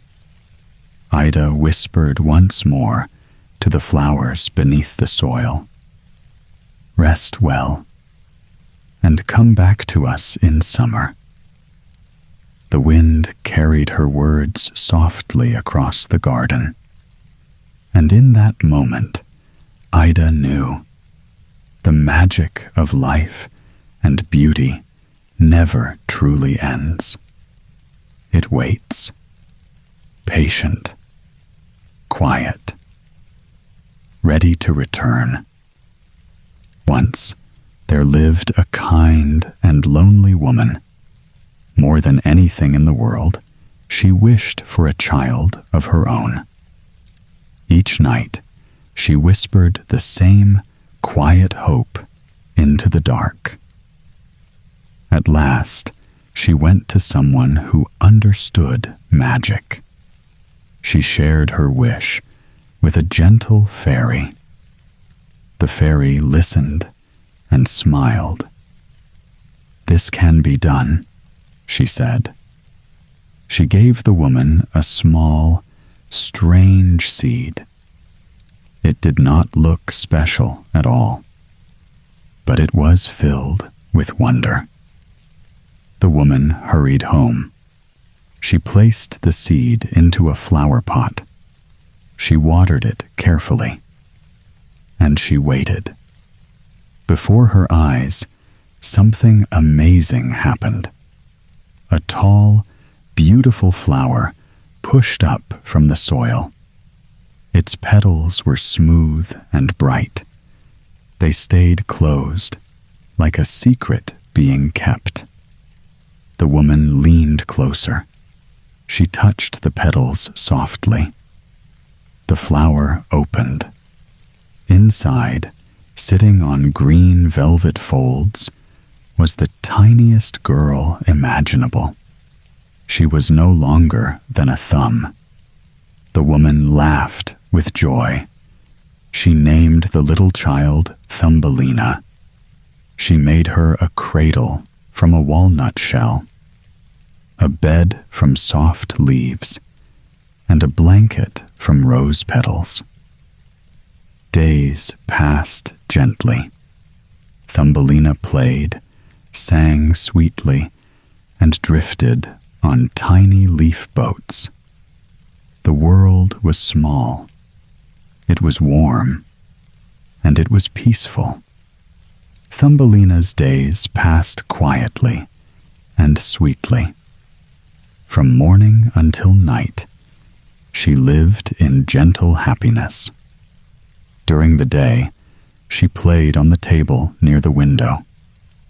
A shallow dish of water became her lake. Flower stems formed its shores. A wide leaf served as her little boat. She sat upon it and drifted from side to side.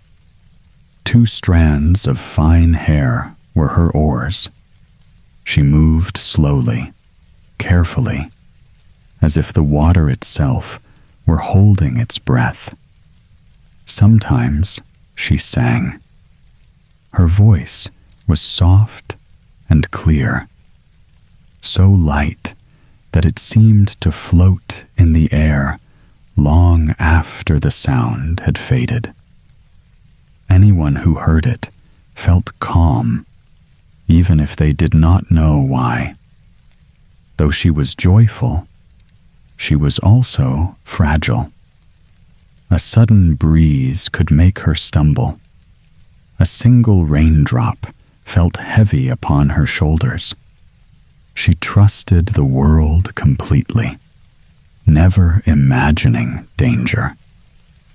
At night, she slept in her walnut shell cradle. A violet leaf cushioned her bed. A rose petal covered her like a quilt. Wrapped in warmth and safety, she closed her eyes without fear. But one night, when the moon was high, something crept inside. Through a cracked window slipped a large, damp creature. Its skin was cold and rough. Its eyes shone in the dark. It hopped onto the table and stared at the sleeping child. "What a perfect little bride," it croaked quietly. "She will do nicely for my son." Without waking Thumbelina, the creature lifted the cradle. In a single leap, it vanished back through the window. Thumbelina slept on. When she finally opened her eyes, the world was wrong. She was no longer in her warm room. She was outside. Water surrounded her on every side. She stood upon a wide green leaf floating on a stream. The air smelled damp and unfamiliar. Tall shadows moved near the shore. From the reeds, the creature appeared again. Beside it stood another, larger, clumsier, and even more frightening. "This is my son," the creature announced proudly.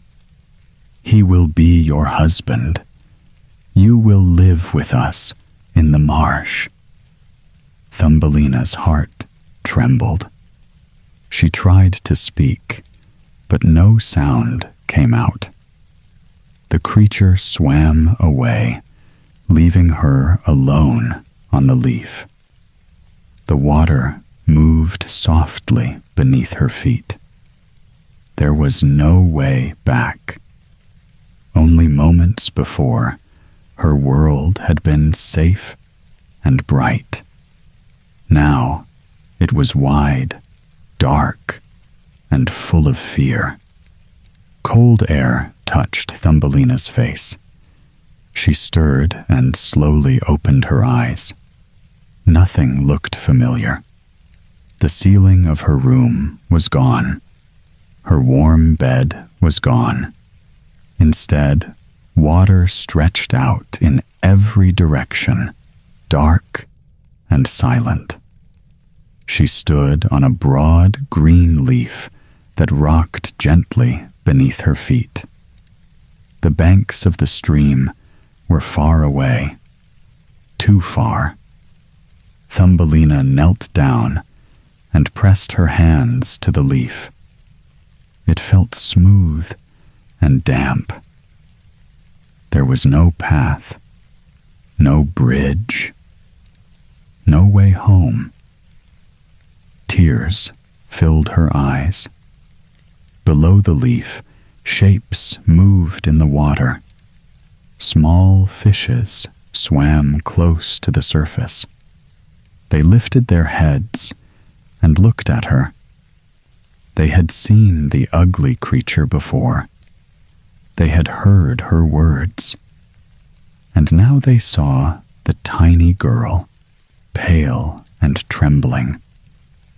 "She is too gentle for such a fate," one fish seemed to say. "This must not happen," another agreed. Without a sound, they gathered together.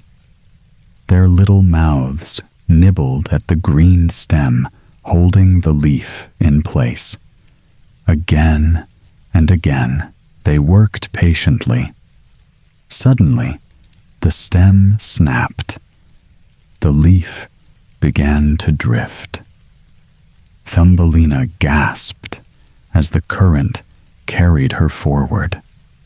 She clutched the edge and watched the shore slide away. She was free from the marsh, but she was also alone.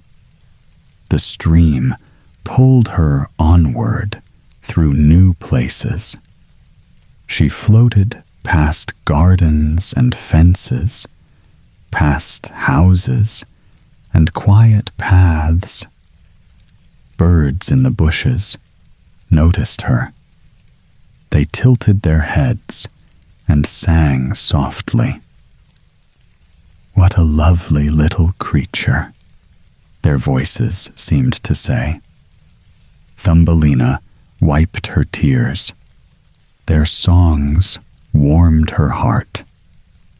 Yet she did not know where the water was taking her. As the leaf glided on, white wings fluttered nearby. A delicate butterfly circled above her head. It settled gently on the leaf. Thumbelina smiled for the first time since waking. She felt less afraid. Carefully, she tied her thin ribbon around the butterfly and the leaf. The current pulled them faster now. The wind felt fresh. The sunlight danced on the water like gold. For a moment, she felt hopeful. The marsh was far behind. The ugly creatures could not reach her. Still, the stream did not slow. The land ahead was unknown. Thumbelina stood quietly, holding her ribbon tight. She did not know what waited for her next, only that she was moving forward. The journey did not last long. Without warning, a loud buzzing filled the air. A dark shape swept down from above. Before Thumbelina could cry out, she felt herself lifted. Strong claws wrapped around her slender waist. The world spun as she was carried upward into the branches of a tall tree. Her leaf floated away below. The ribbon snapped free. The butterfly was gone. Thumbelina trembled as the creature set her down on a broad green leaf high above the ground. It was a large beetle, shining and proud. He looked at her closely. Then he laughed. "She is pretty," he said. "Very pretty." He brought her drops of sweet honey from the flowers. He told her she was charming, though quite strange. Thumbelina tried to be polite. She was grateful for the kindness. For a short while, she believed she was safe. But the beetle was not alone. Soon, others like him arrived. They gathered around and stared. Their feelers twitched. Their wings buzzed with quiet talk. "She only has 2 legs," one said. "How odd," said another. "She looks nothing like us. She has no feelers at all. And her waist is far too slim." Their voices grew sharper, their eyes colder. "She looks almost human," they whispered. "How ugly."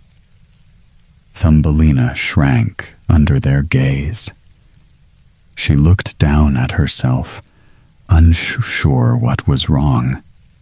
She had never felt ugly before. The beetle listened, again and again. Slowly, his pride faded.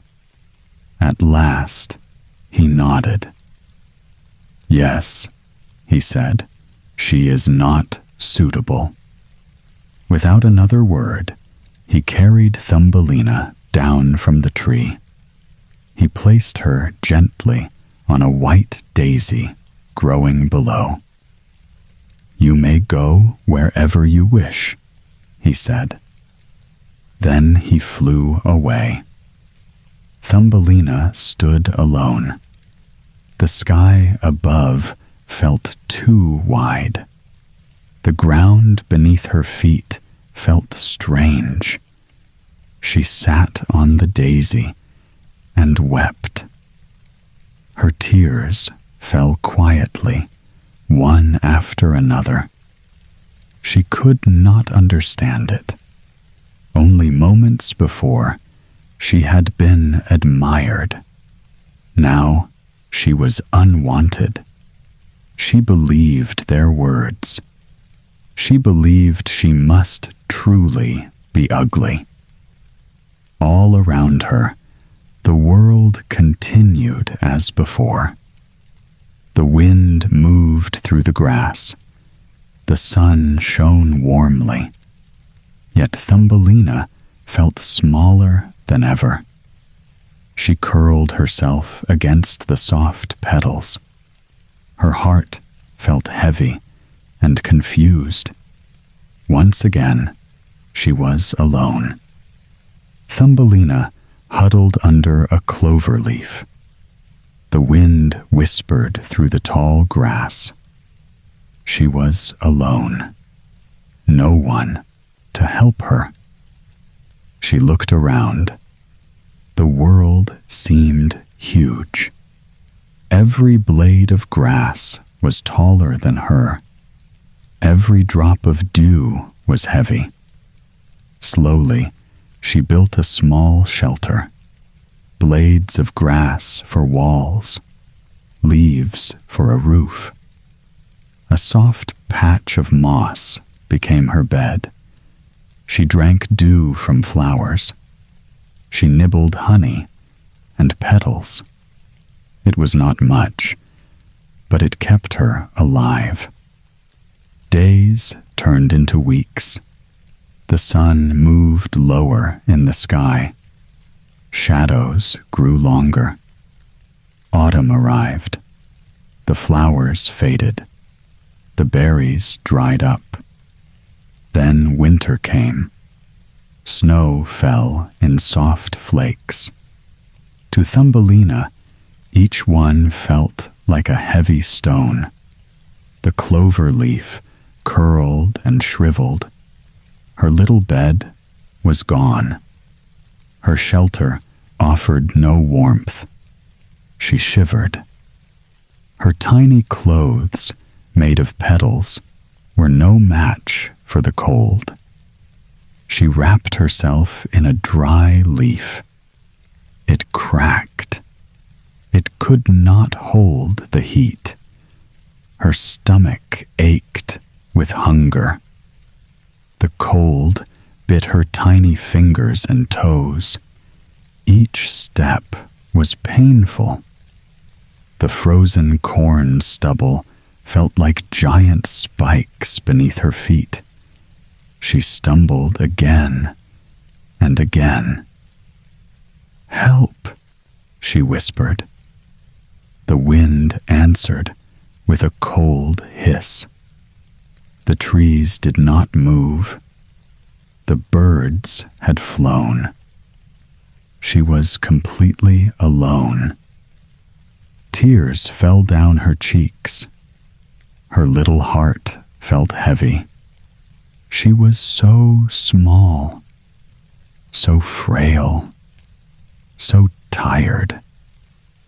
She searched for a safe place. She climbed over frozen stubble. She crawled under broken leaves. Everywhere she looked, the snow covered the world. Everywhere she looked, danger waited. Still, she kept moving, one tiny step at a time, one small hope at a time. But the cold and hunger pressed closer. Thumbelina felt the weight of winter on her tiny shoulders. Her heart trembled. Her spirit ached. She wondered if she would survive, or if this cold, vast world would be too much for her. The cornfield ended at a small mound of earth. Thumbelina crept inside. It was dark and warm. A faint smell of dried corn filled the air.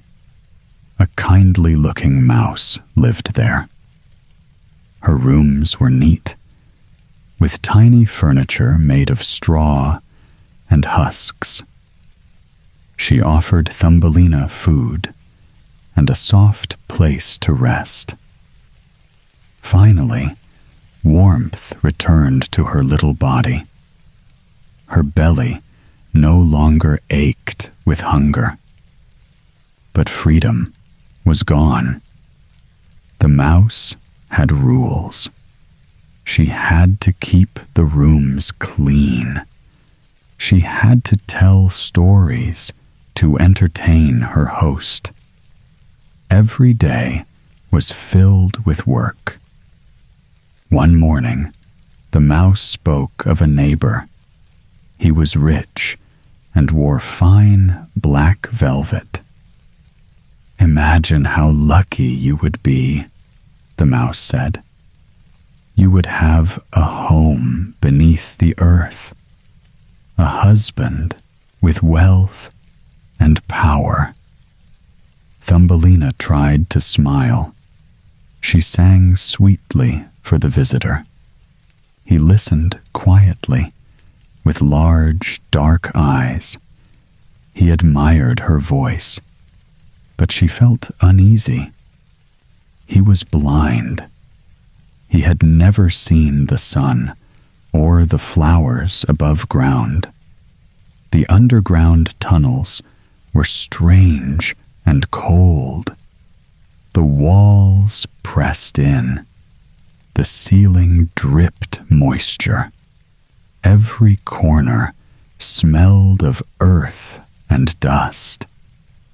It reminded her of the winter she had survived, not the bright, golden sunlight she loved.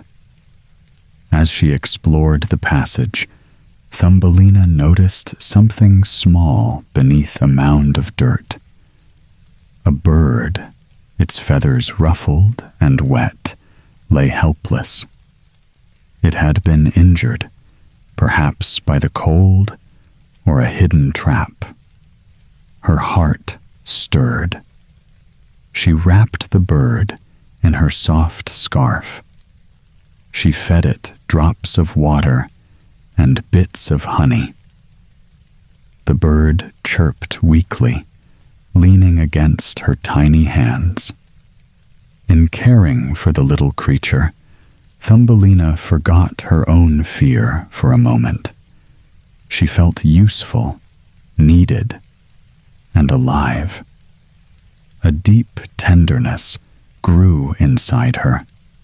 She realized she could bring warmth and life, even in the coldest, darkest place. Still, the pressure of the mouse and the wealthy neighbor weighed on her. Her freedom was limited. Her heart longed for sunlight, open skies, and the world above. Yet in this hidden underground, a new bond began to grow. Small, fragile, but alive. Thumbelina held the bird close. Her tiny heart beat with hope. A spark of courage returned. She was still small, still delicate, but she had begun to care, and that gave her strength. Deep underground, Thumbelina tended the little bird in secret. She found soft down from flowers and made a tiny nest. She brought water in leaves and fed it bits of honey. Every day she whispered to it, telling stories of the sun and the flowers above. The bird's eyes, once dull and closed, began to shine. It chirped softly. It stretched its wings. Each day it grew stronger. Thumbelina felt joy, though quietly, for she could not risk being scolded. A gentle bond formed between them. The bird trusted her completely. It would stay still in her hands, even when the tunnels shook from the footsteps of the mole or the mouse. Thumbelina, in return, found comfort in its presence. For the first time in many months, her heart felt light. Spring crept slowly into the world above. Sunlight warmed the earth. The ice melted. The flowers would soon bloom again. The little bird flapped its wings with increasing strength. It hopped onto Thumbelina's finger, then to her shoulder. "You have saved me," it seemed to say. "You have kept me alive through the cold." One morning, it chirped excitedly and fluttered higher. "Come with me," it seemed to offer. "I can carry you away from these tunnels. You can see the sun, feel the wind, fly into a bright, open world." Thumbelina's heart leaped. Freedom, sunshine, the warm air on her face. Yet she hesitated. Her host, the kind mouse, had given her safety and food. She could not abandon her entirely. She owed loyalty, even if her own heart longed to soar. "I cannot," she whispered. "You have helped me, but I must stay. I cannot leave her alone, not yet." The bird perched quietly, understanding. It nuzzled her hand gently. Its wings stretched and trembled in the air, ready to fly. Thumbelina smiled, though her eyes filled with tears. She had chosen to remain in the underground. For now, she would care for others before herself. Her kindness had saved a life, and that gave her strength. The bird sang softly, a song of hope and trust. It reminded Thumbelina that even in darkness, warmth could grow. She held it close. Her heart was full, even as the world above waited for her. The days passed slowly underground. The mouse bustled about, preparing Thumbelina's wedding clothes. Threads of wool and linen were spun. Tiny hands helped where she could. Every evening, the mole arrived, speaking of the coming ceremony. Thumbelina tried to smile, but the tunnels felt narrower every day. The walls pressed close. The air smelled of earth and dust. She longed for sunlight, for open skies, for the warmth of flowers. Her heart ached. She crept to the entrance of the tunnels whenever she could. Peeking out at the fields above, she saw the tips of green corn waving in the wind. Birds sang in the distance. The sun glittered on dew-covered leaves. "Oh, how I wish I could be up there," she whispered. Her voice was soft, almost drowned by the wind. The mouse reminded her to keep busy. "Your wedding is soon," she said. "Everything must be ready." The mole, meanwhile, spoke constantly of fine velvet and hidden treasures. He wanted Thumbelina to imagine the wealth and comfort of her future. But Thumbelina could think only of the sky, the warm sun, and the gentle wind. She remembered the little bird she had saved. She thought of the white petals and golden sunlight that were so far away now. The day was set. 4 weeks from now, the mole would claim her as his bride. Thumbelina's heart sank. She felt trapped in the cold, dark tunnels. There was no choice. She walked to the doorway one last time. Her tiny hand rested on a red flower that had grown just outside.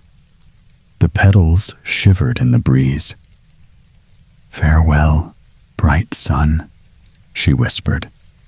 "Farewell, sweet flowers. Farewell, little birds."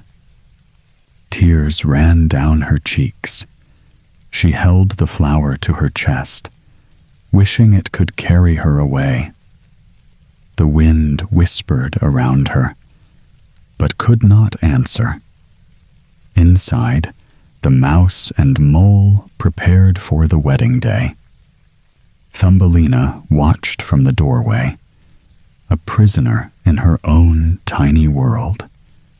The walls of the tunnels seemed to close in. Each sound of digging and bustling echoed in her chest. Her spirit quivered. A storm of longing and fear swirled inside her. The outside world was near, yet unreachable. Her heart felt heavy with the weight of what she might lose. She drew a deep breath and tried to be brave. The wedding day approached. The tunnels grew darker, and Thumbelina's hope for freedom seemed smaller with every passing moment. One morning, a familiar chirp reached Thumbelina's ears. She froze. Her heart leapt. The little bird she had cared for appeared at the tunnel entrance. "Tweet, tweet," it called softly. Thumbelina ran to it. Tears welled in her eyes. "I cannot be happy here," she whispered. "The tunnels are dark. The mole is cruel. I long for the sun." The bird flapped its wings and circled above her. It seemed to understand every word. Then it chirped urgently. "Come with me," it seemed to say. "Leave this place. Fly into the world above." Thumbelina hesitated. Her loyalty tugged at her heart, but the thought of the open sky, the warm sun, and the flowers called to her. She looked around the dark tunnels one last time. Her decision was made. "Yes," she whispered. "I will go." The bird chirped joyfully. It swooped down and landed on her shoulder. Thumbelina tied her sash to one of its feathers. With a leap, they soared out of the tunnel. The cold, damp walls disappeared. Sunlight warmed her face. The wind rushed past her. She clung tightly, laughing with relief. They flew over the green fields. The flowers sparkled in gold and red. Birds sang around them. The river glittered like liquid silver. Every color seemed brighter. Over mountains they went. Snowy peaks glistened, but the bird kept her safe. They crossed forests and valleys. Rivers shimmered below like ribbons of light. At last, the sea appeared. Its waves sparkled under the sun. Tiny fish leapt from the water. Seagulls called overhead. Everywhere she looked, the world was alive. Thumbelina felt her chest lighten. She breathed deeply. Her small heart felt wide and free. She laughed, a sound like bells in the air. The bird dipped and soared around her. She waved at the flowers below. The wind tousled her hair. Sunshine bathed her from above. She had escaped. Darkness and cold were far behind. The world was bright and abundant. Her heart overflowed with hope. For the first time in a long while, she felt truly happy. She had survived. She had cared. And now she could fly. The bird carried Thumbelina farther still. The air grew warmer. The sun shone brighter. The flowers below glowed in every color imaginable. They landed on a large, white flower. It felt soft under her feet. The petals smelled sweet. All around, blooms swayed gently in a golden breeze. Tiny figures moved among them, delicate and bright. In the center of one flower stood a tiny prince. His skin sparkled like crystal. He wore a small crown. Delicate wings rested on his shoulders. He looked at Thumbelina and smiled. She gasped in delight. He was beautiful, like something from a dream. He bowed low. "My name is the Prince of Flowers," he said. "And who might you be, fair maiden?" Thumbelina curtsied. "I am Thumbelina," she whispered. Though she was small, her voice sounded strong in the warm air. They looked at each other for a long moment. A connection sparked instantly. No words could fully describe it. The prince lifted her tiny hand. "Would you like to be my queen?" he asked gently. No force, no pressure, just choice. Thumbelina felt a warmth in her heart. She nodded. "Yes," she said softly. Around them, the flowers seemed to bloom wider. Little flower beings appeared from every petal. They sang and danced. Tiny gifts were brought to Thumbelina. She laughed in delight. The prince presented her with a pair of delicate wings. They had belonged to a large, white fly. Thumbelina attached them to her shoulders. Now she could flutter from flower to flower. She tried her wings immediately. The breeze lifted her gently. She glided over the petals. Every color seemed brighter, every scent sweeter. The prince followed, flying by her side. He held her hand with his tiny fingers. Together, they explored the magical world. Joy and laughter filled the air. No darkness, no fear, only warmth and light. Thumbelina's heart felt full. She had survived hardship. She had helped others. And now she had chosen happiness. She was small, yes, but her courage and kindness made her mighty. The flower kingdom celebrated. Her new life began. She was no longer just Thumbelina. She had a name, wings, and a place among the magical flowers.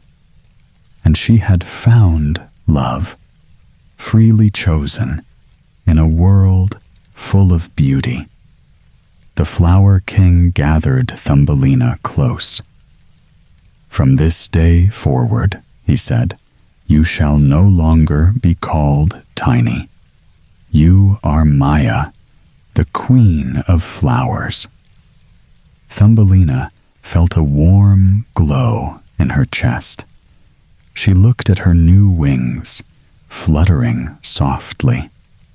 Every petal seemed to bow in welcome. For the first time, she felt she truly belonged. She explored her flower kingdom with joy. Each bloom whispered greetings. Every tiny being smiled. She moved from petal to petal, her wings carrying her lightly. Sunlight poured down, warming her face. The world was hers, full of color, fragrance, and song. Yet a familiar chirp made her turn. The little swallow she had saved hovered nearby. It tilted its head, looking at her with bright eyes. "You freed me once," Thumbelina whispered. "You carried me through the dark. I will never forget you."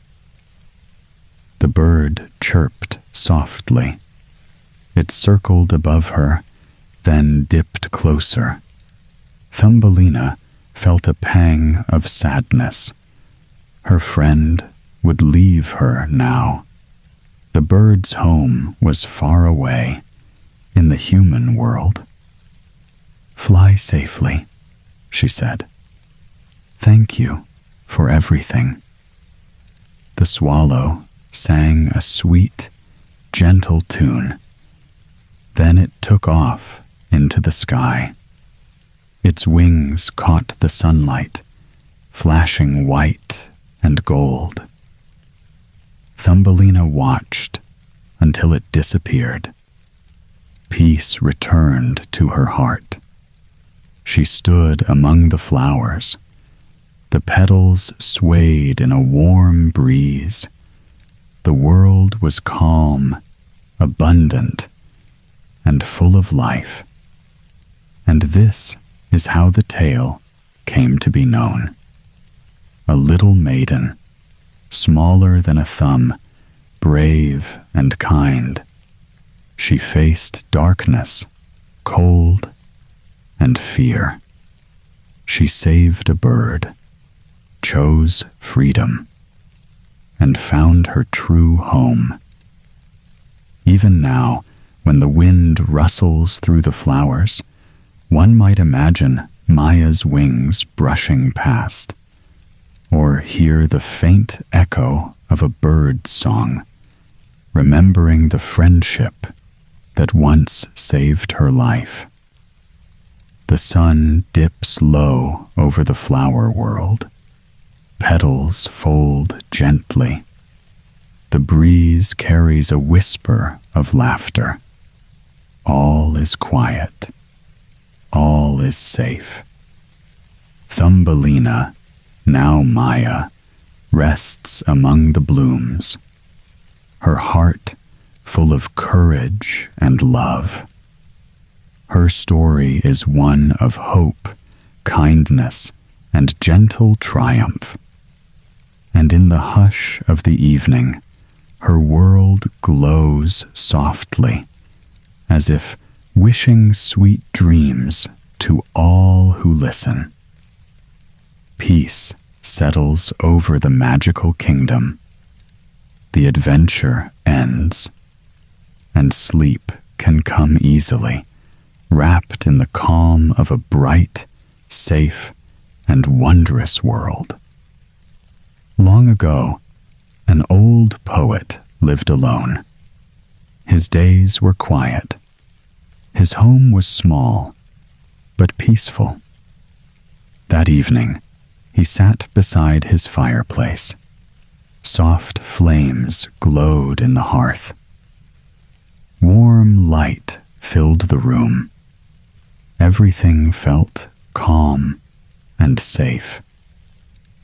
Outside, the weather suddenly changed.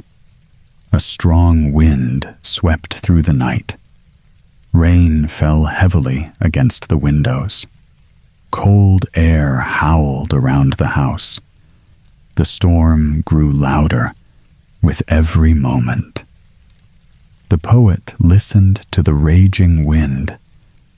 He thought of people traveling in the darkness, of those without shelter, of anyone forced to face such a night alone. How miserable they must be, he said softly. Just then, someone knocked at the door. A weak sound at first, then louder, more urgent. "Please, let me come in," cried a small voice. "I am cold and terribly wet." The old poet stood immediately. Filled with compassion, he walked toward the door and reached for the handle. The poet opened the door. A small boy stood outside in the storm.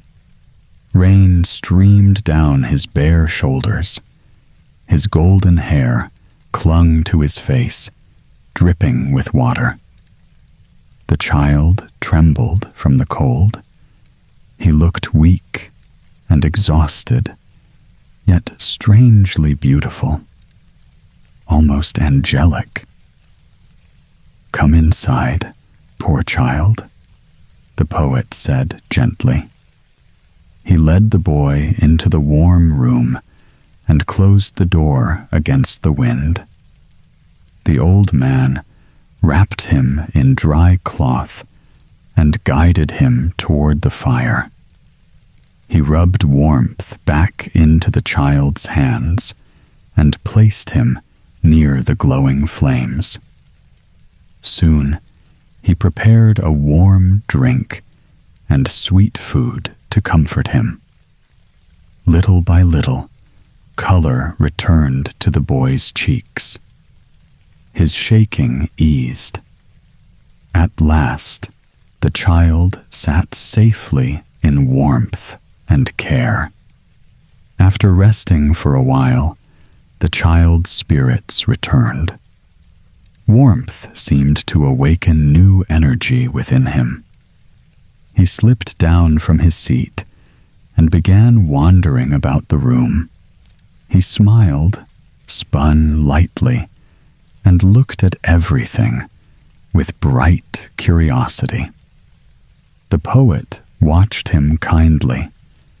Only then did he notice a small bow in the boy's hand, along with delicate arrows hanging at his side.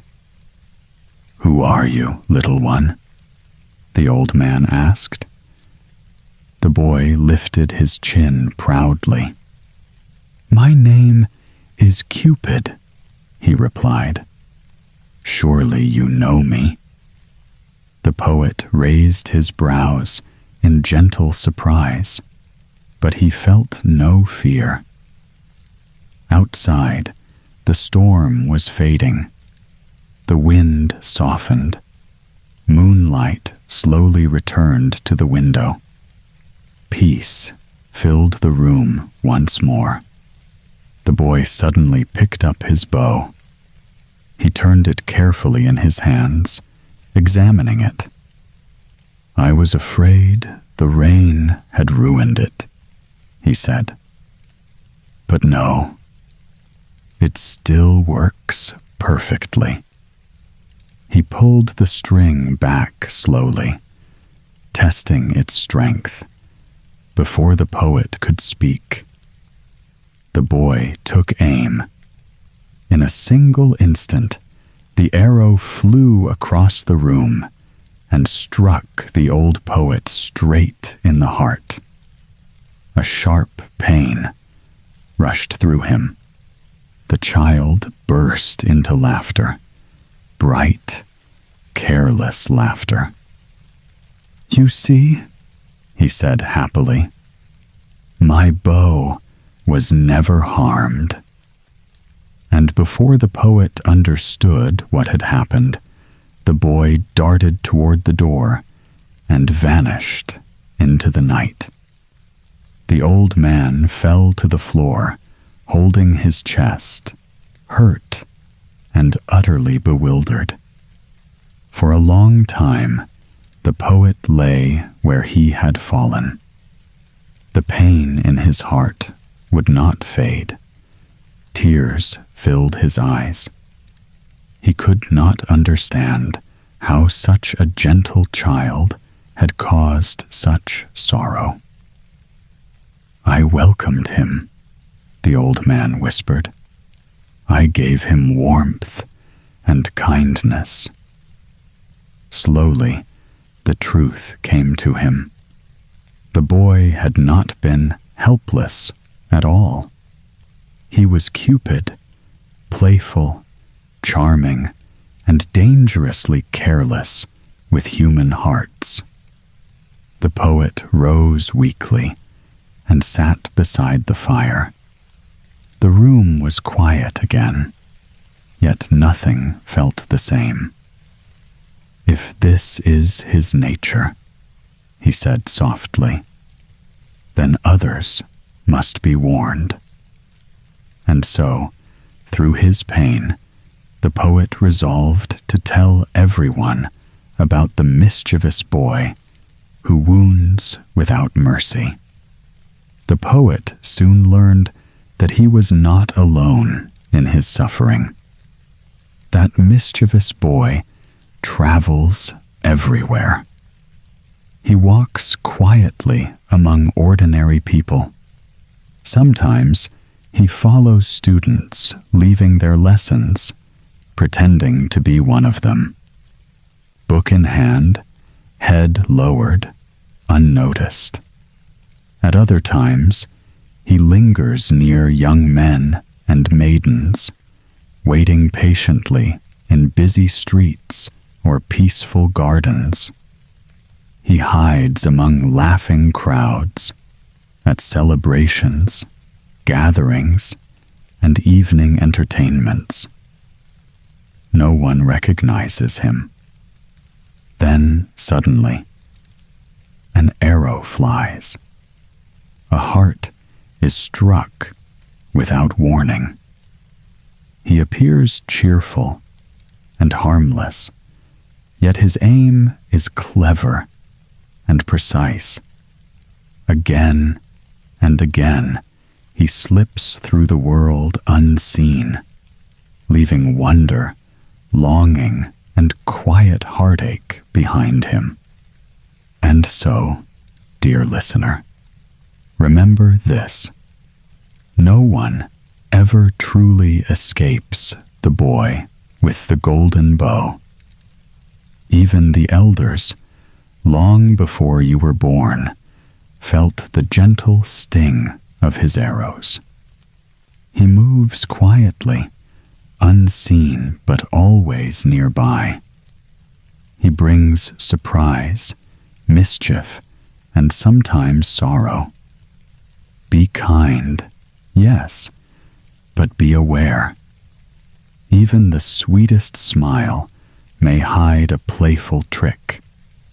Yet do not fear too much, for in his mischief lies a lesson that hearts are delicate, and love is both joyful and unpredictable. So rest now, knowing the story, and let your mind wander gently. Remember the boy named Cupid, and the care with which you treat your own heart. Sleep softly, and dream of warm fires and safe homes. Father lay in bed. He was very sick. His chest rose and fell slowly. The boy knelt beside him. He wiped his father's brow. He held his hand. "Stay good, John," the father whispered. "Stay honest. God will help you." The boy nodded. He pressed the hand to his cheek. A tear ran down his face. The fire flickered low. Shadows danced on the walls. Hours passed in quiet. Then the father sighed deeply. His eyes closed. He was gone. John wept. He kissed the hand that had guided him. He felt empty, alone. No father, no mother, no brother, no sister. The house felt silent. That night, John fell asleep on the hard bedpost. He dreamed. In the dream, the sun shone. His father was alive, laughing. A beautiful girl appeared. She wore a golden crown. Her hair shone like sunlight. She took his hand. John woke. The room was dark. His father still lay still, but in his heart, a spark of hope had appeared. The village was quiet, except for the church bells. They tolled slowly, one by one. Villagers gathered, heads bowed, faces pale. The coffin was lowered into the earth. Dirt thudded softly on wood. A soft wind moved through the trees. It felt like the world was holding its breath. John stood at the edge of the grave. His hands were clenched. His father's voice echoed in his mind. "Stay good. Stay honest." He knelt down. The soil was cold against his knees.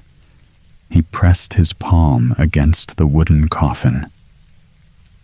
"I will try," he whispered. "Every day. I promise you, Father." Tears rolled down his cheeks. A crow cawed somewhere in the distance.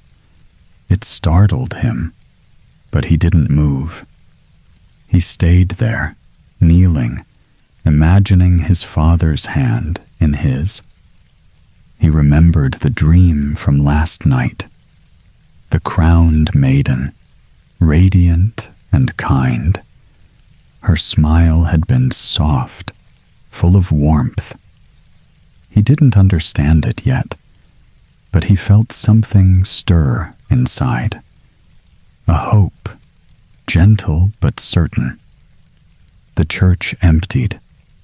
Villagers went back to their lives. Some offered quiet nods. Some whispered prayers. John remained at the grave. The sun moved lower in the sky, casting long shadows. He thought of heaven. He imagined it as a bright place, not a place of sorrow, a place where his father laughed again, where he could walk freely. Perhaps, he thought, the maiden in his dream was part of it. Perhaps she waited somewhere beyond the hills. John rose slowly. He looked around the village. The homes felt smaller now. The streets familiar, yet distant. He felt the pull of something bigger. The world beyond the hills. The places he had never seen. The adventures his father had once told him about. Decision settled in his chest. He would leave. He would travel. He would seek the path that life had set before him. He would honor his father's words by living fully, honestly, and bravely. Back in his small room, he packed a bundle, a few clothes, a loaf of bread, a small knife, a journal his father had given him once. He tied it all together. It felt heavy, heavy with memory, heavy with hope. Before leaving, he returned to the graveyard. The earth was soft now, still fresh. He placed his bundle down for a moment. He knelt again, pressing his hand to the soil. "I will make you proud," he said. "I will do good, always."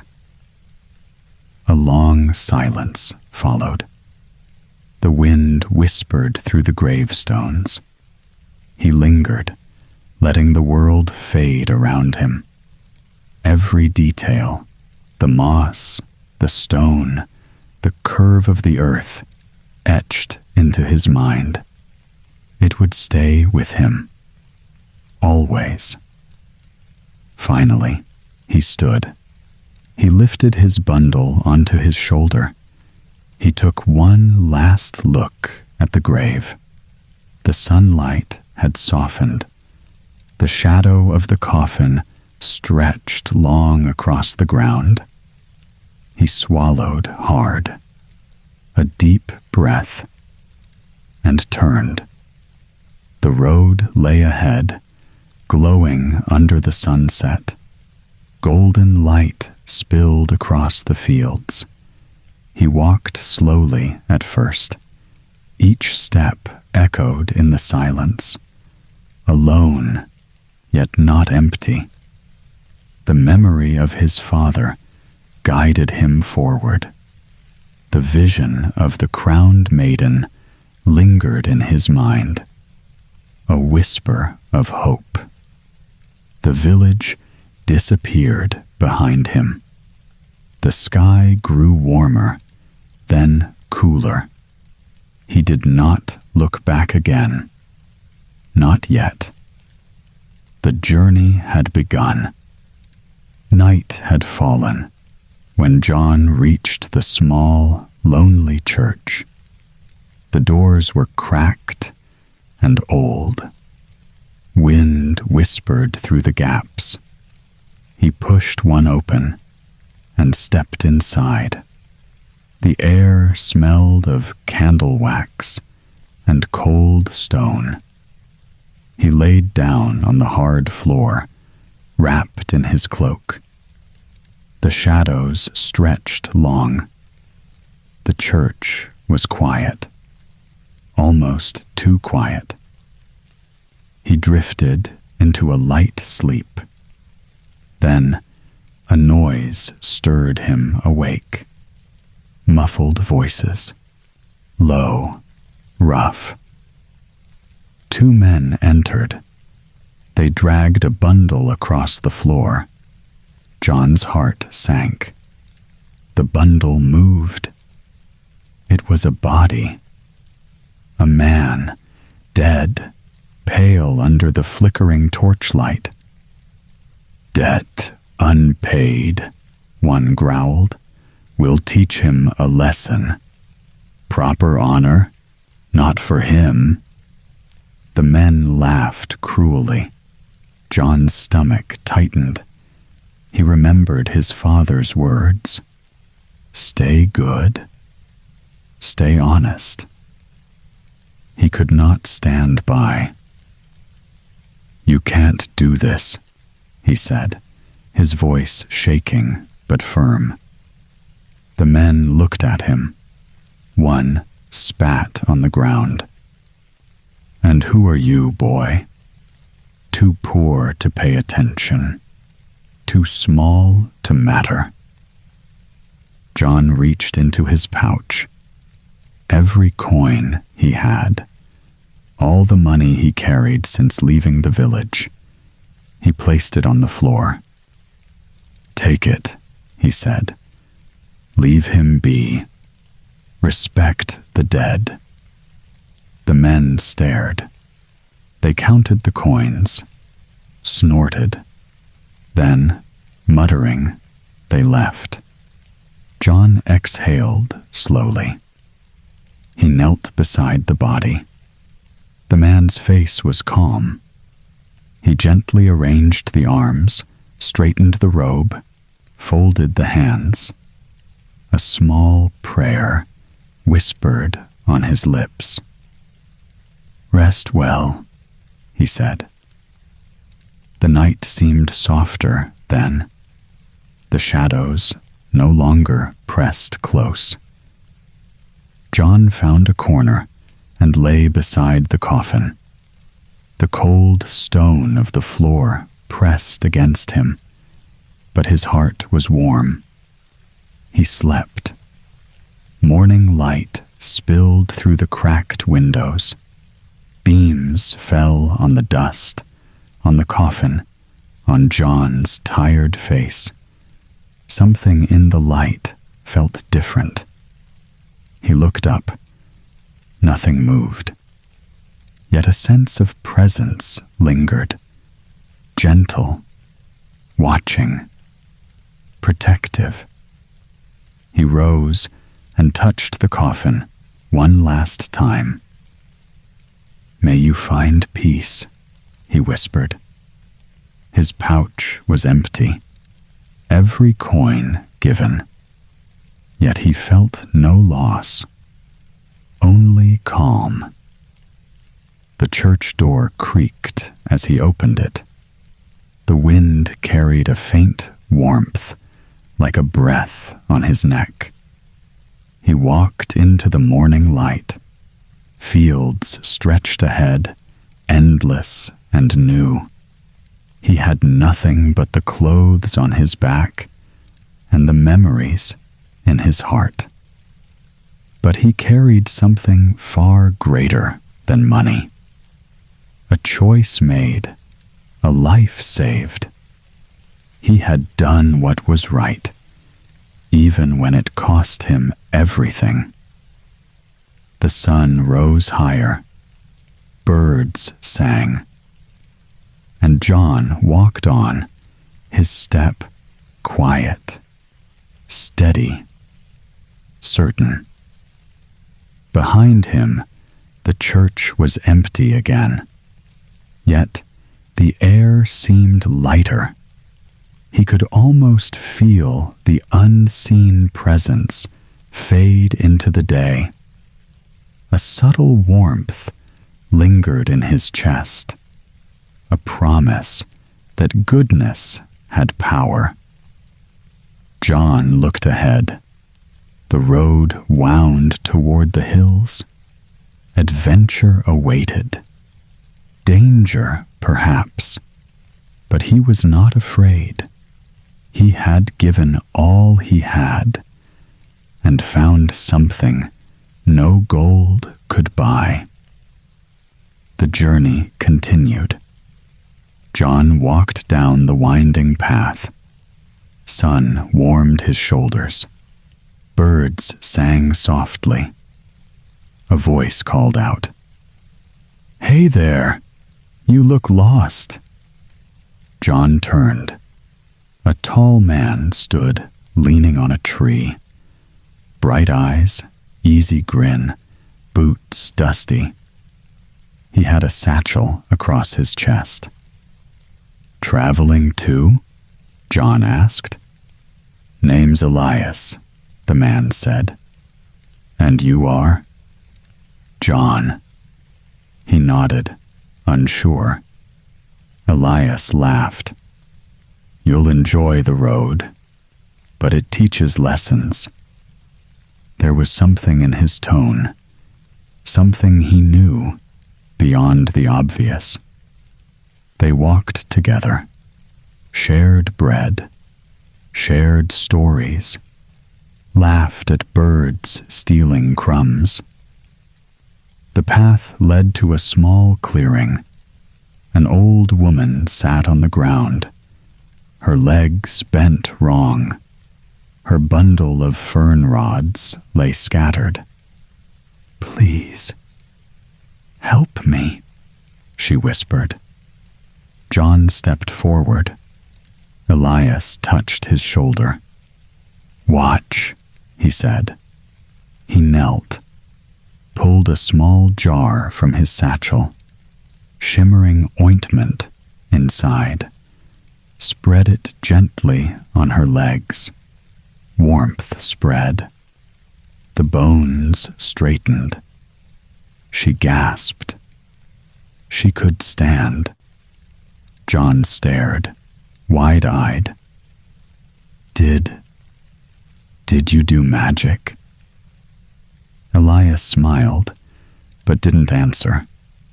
He packed the ointment away, tied her fern rods, helped her rise. "Sometimes skill is enough," he said.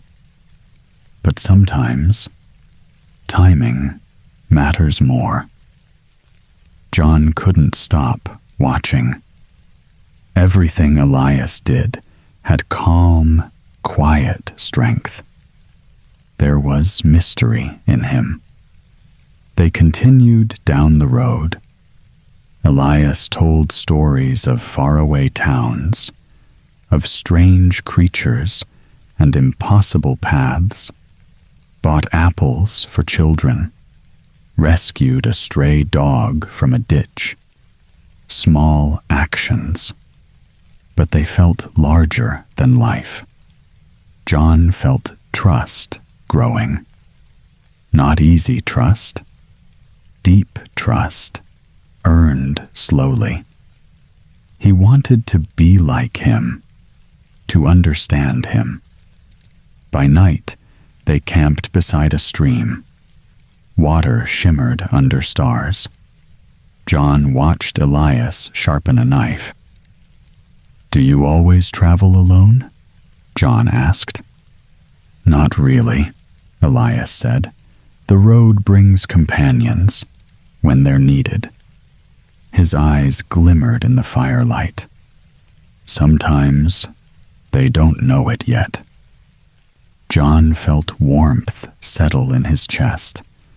The grief of leaving home felt lighter. The memory of the crowned maiden flickered, but curiosity held him more.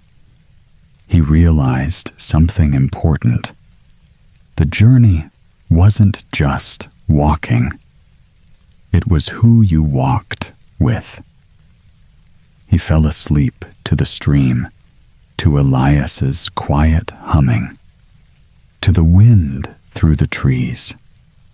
A sense of hope, light and curious, settled over him. Tomorrow promised small adventures, and John knew he was ready, not just for the road, but for Elias and the mysteries that traveled with him. The town was lively. Lamps swayed in the evening breeze. Music floated through the cobbled streets. John followed Elias. "See that?" Elias pointed. "A puppet theater. Always worth a look." They slipped inside. Children laughed. Villagers clapped. On stage, a queen doll spun. Her gown shimmered red. Her tiny crown tipped as she moved. "Long live the queen!" shouted the puppeteer. Suddenly, the queen toppled. Legs bent wrong, head lolled. The crowd gasped. A few children screamed. Elias leaned close. "Watch carefully, John." He stepped on stage, whispered something, touched the doll's chest with the small jar of ointment. The doll twitched, fingers curled, eyes sparkled. The queen bowed gracefully. The crowd froze. The puppeteer gawked. You brought her back?" he stammered. "Just fixed a broken doll," Elias said, his tone casual, almost teasing. The puppeteer shook his head.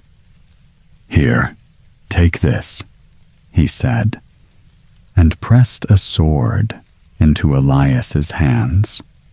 Small but sharp, balanced perfectly. John watched, jaw tight. Magic felt real, but casual. Night fell. They sat by a quiet fountain. John heard faint whispers, dolls laughing softly, dolls calling to him. Or was it to Elias? "Do they want to be alive?" John asked. Elias didn't look at him. "Some things should stay in between," he said. "Not everything needs full life." John frowned, confused. He had no idea what deeper magic Elias held, no clue how far it could reach. Elias swung the sword lightly, balanced it on his palm. "The road gives you gifts," he said, "and tests."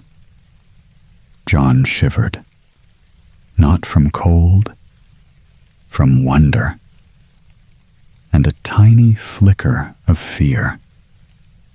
They left town. The lanterns faded behind them, the laughter of children and the whispers of dolls lingering. John carried the memory. The queen doll revived with a touch, the puppeteer stunned and grateful, the sword glinting in the moonlight.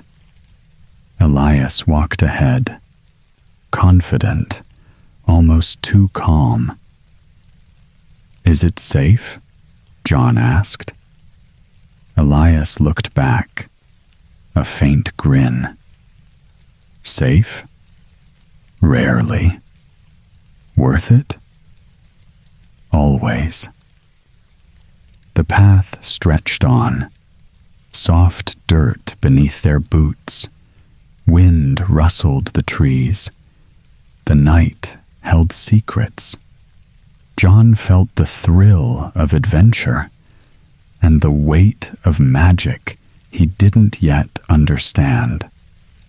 The doll's whispers echoed faintly in his mind, a playful, eerie song, as if reminding him not all gifts were small, not all life was simple, and the sword in Elias's hands was more than metal.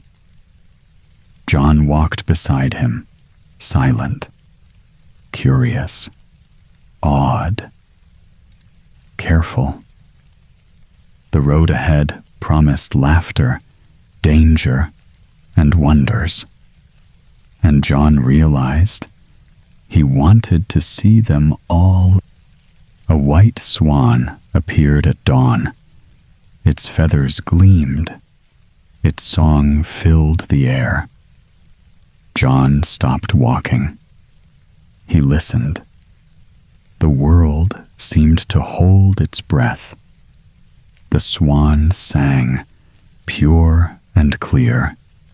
Every note touched his heart. Elias watched silently, calm, unreadable. Then the song ended. The swan shivered once, then lay still. John gasped. "No," he whispered. Elias knelt. He touched the swan gently. The wings. He folded them carefully. "Always respect beauty," he said, "even in death." John stared, silent. Grief and awe tangled in his chest. They resumed their journey. The road stretched endlessly. Mist curled over the trees. By nightfall, lights glimmered ahead. A city of stone, tall towers, sharp as blades. They entered. Streets were wide, but a shadow hung over everything. Word reached them quickly. A cruel princess ruled here. She had a strange law. 3 guesses. Fail and die. John's stomach turned. He looked at Elias. Elias shrugged. "Better keep your wits," he said. They reached the palace gates. A garden lay beyond. John froze. Skeletons moved silently. Princely bones in fine clothing. Their faces hollow. Eyes empty sockets. But somehow alive. The wind whispered through the garden. A sickly perfume of roses and decay. John stepped closer. Shivers ran down his spine. Then he saw her. A princess. Tall, pale, crowned. Hair dark as midnight. Eyes sharp, piercing. She smiled cruelly. John's heart thumped. He felt it immediately. Love, pure, sudden, blinding. Elias nudged him. "Careful. This is no girl for children's hearts." John shook his head. "I don't care," he said. "I must see her." The princess glanced at him, slowly, deliberately. A spark of amusement in her gaze. The skeleton princes shifted around them. Bones clinked. Hollow laughter echoed softly. A garden of death, but terrifyingly alive. John's eyes followed her every movement. He barely noticed the danger. His focus was only on her. Elias stayed behind, watching, a frown hidden under his calm mask. "Don't let blind love guide you," he muttered. John stepped forward, every step heavy, every breath caught between fear and desire. The princess tilted her head. "The boy who dares to look at me," she said. "Come closer, if you wish." John's pulse raced. The skeleton garden seemed to lean closer, bones rattling with warning. Yet he moved. Elias's hand rested on the hilt of the sword, a silent caution. But John hardly noticed. The city rose around them, grand and dark. Its towers reached into night clouds. The air smelled of iron and mystery. And there, in the midst of horror and decay, love struck him with a force as sudden and sharp as the swan's death song. John barely saw the danger. He only saw her. The princess's smile widened. And John's heart didn't hear Elias's warning. That night, the palace grew quiet. Torches burned low. Guards yawned at their posts. John slept peacefully, dreaming of the princess. But Elias did not sleep. He rose silently, took the white swan wings from his bundle, strapped them across his shoulders. Midnight struck. A window opened high above. The princess stepped out, dark cloak flowing, eyes cold and bright. She spread unseen wings and lifted into the sky. Elias followed. The swan wings caught the wind. They rose into the clouds. The night air was sharp. Clouds rolled heavy and dark. Below, forests passed like shadows. Above, lightning flickered. The princess flew fast, certain, fearless. Elias gained on her. He pulled the fern rods from his belt. With one swift motion, he struck. The rods whistled through the air. Crack. The princess gasped, but did not fall. Again. Crack. Storm winds howled louder. Rain began to fall. She flew on, wounded but determined. Blood darkened her cloak. Ahead, a mountain rose, black and jagged. She landed before it, spoke words in a strange tongue. The mountain trembled.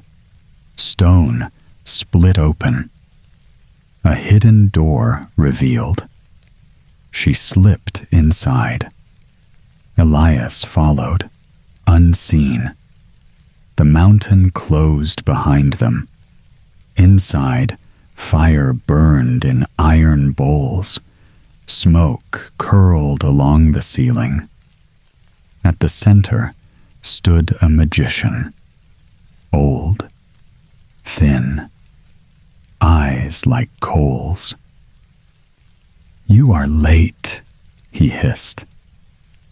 "The boy will come tomorrow," she said. "What shall I think of?" The magician leaned close.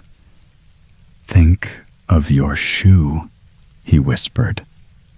"No one will guess that." The princess nodded. Pain flickered across her face. She turned to leave. Elias gripped the sword at his side. But not yet. Not tonight. He followed her back into the storm. Before reaching the palace, he struck her once more with the rods. Crack! She vanished through her window. Elias returned to John's chamber, removed the wings, set them aside.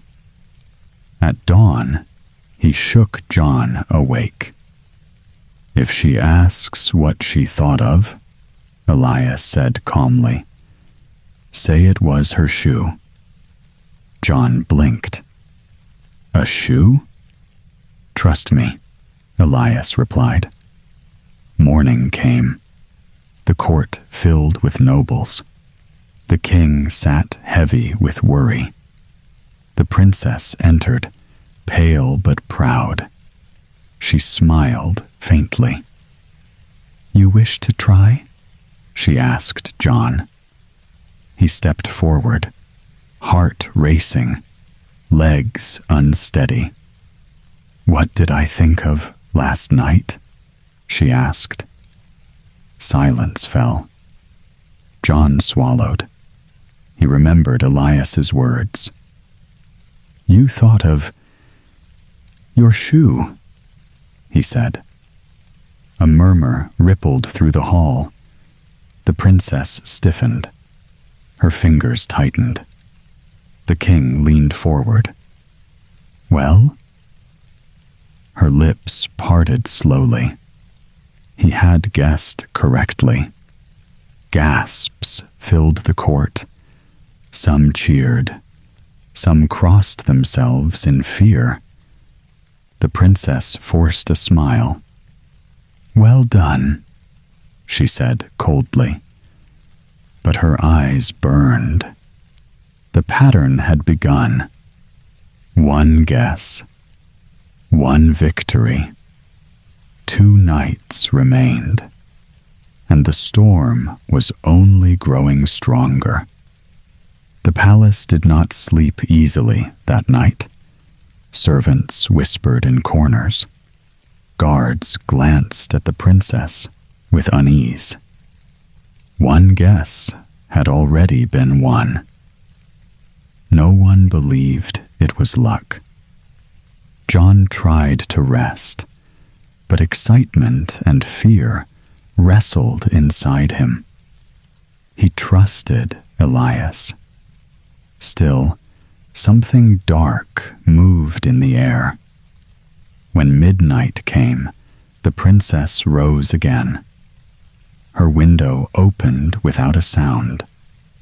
She stepped into the night, cloak swirling behind her. The sky was heavier than before. Clouds pressed low, swollen with rain. Elias was ready. He fastened the swan wings once more, tied the fern rods at his belt, and followed her into the storm. This time, the wind fought harder. Rain struck like sharp needles. Thunder rolled across the sky.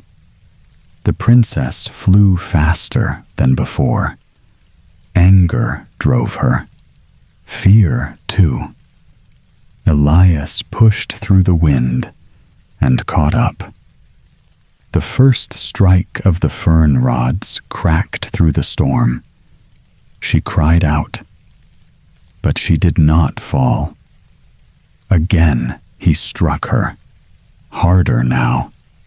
The rods left dark marks across her shoulders. Lightning split the sky. She reached the mountain, spoke the hidden words again. The stone groaned and opened. Inside, the fire burned brighter than the night before. The magician waited.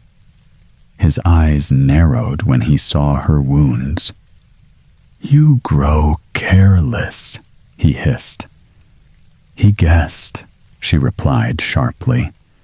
"What must I think of now?" The magician paced slowly. Flames reflected in his thin face. "Think of your glove," he whispered at last. "No one will guess something so small." The princess nodded. Pain flickered across her face. Anger burned deeper. Elias listened from the shadows. His hand rested on the sword. But again, he did not move. Not yet. The mountain sealed behind her as she flew back into the storm. Elias followed closely. Before she reached the palace, he struck her once more. The rods whistled. The sound cut through thunder. She vanished through her window, trembling with fury. Elias returned before dawn, removed the wings, sat beside John's bed. When morning light crept into the room, he spoke quietly. "If she asks again," he said, "tell her she thought of her glove." John nodded. He did not question it now. Trust had replaced doubt. The court gathered once more. The king looked thinner, hopeful, yet afraid. The princess entered, slowly. Her face was pale, her smile colder than frost. She stood before John. "Well," she said softly, "what filled my thoughts last night?"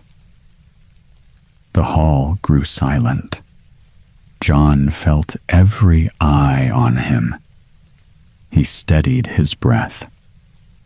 "You thought of your glove," he answered. A sharp intake of breath echoed across the chamber. The king half rose from his throne. Nobles leaned forward. The princess froze.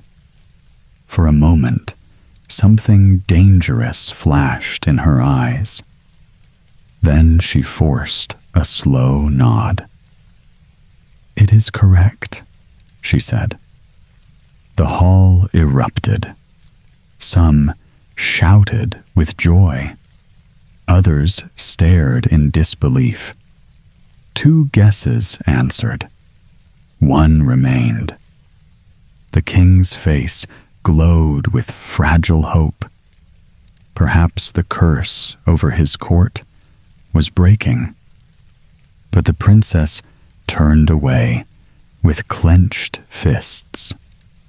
Her calm mask was cracking. Outside, clouds gathered again. The storm was not finished, and neither was the game. Wind screamed across the towers before midnight even struck. Windows rattled. Torches blew out along the palace walls. This was no ordinary storm. It felt like the sky itself was at war. John lay awake, staring into darkness.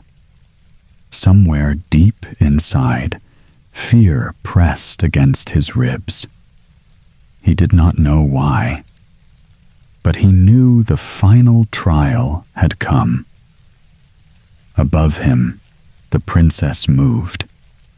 Her window burst open. Rain lashed into the chamber. Without hesitation, she leapt into the storm. Lightning wrapped around her like white fire as she rose into the clouds. Elias followed seconds later. The swan wings strained against the wind. Rain blinded him. Thunder cracked so close it shook his bones. The sky tossed him like a leaf. For a moment, he dropped sharply. Air tore past his face. The mountain nearly vanished from sight. He fought the wind, pulled hard, rose again. Ahead, the princess struggled too. Blood darkened her cloak from the strikes of the fern rods the nights before. Still, she pressed on. Elias caught up and struck her again, harder than ever before. The rods split the air. The sound was sharp, merciless. She cried out. This time, she almost fell. But the mountain loomed ahead. It opened slower now, stone grinding, as if it sensed danger. Inside, the fires burned wildly. Shadows twisted along the walls. The magician stood waiting. His face no longer calm. His eyes burned with fury. "You have failed twice," he hissed. "The boy must die tomorrow." The princess trembled. "He guesses everything," she said. "What must I think of now?" The magician stepped close. So close, his whisper barely rose above the fire. "Think of my head," he said. "No one would dare speak it." The princess nodded slowly. Her lips curled in a cruel smile. From the darkness, Elias stepped forward. Steel flashed. The sword moved fast, clean, certain. The magician's eyes widened once. Then the blade struck. His head fell to the stone floor. The fire roared upward in a sudden blast. The princess screamed. The mountain shook violently. Cracks split across the walls. Rocks tumbled from the ceiling. Elias grabbed the magician's head by the hair, wrapped it tightly in cloth. The storm outside howled louder. The mountain groaned as if dying. He ran. Stone collapsed behind him. Fire burst from deep within. The entrance shattered as he leapt into the air. The princess fled blindly through wind and rain. Weak now, bleeding, terrified. Elias struck her one final time with the rods before she reached the palace. The sound echoed through thunder. She barely made it through her window. Behind them, the mountain split open completely. A final roar shook the earth. Then silence. No more fire. No more magician. Elias landed heavily inside John's chamber. The wings tore slightly at the edges. He removed them, slowly. In his hands, wrapped in cloth, was the head. Outside, the storm began to fade, but the air still trembled. One guess remained, and this time, the answer would end everything. Morning arrived, strangely calm. The storm had passed, but the air inside the palace felt heavy. The great hall filled early.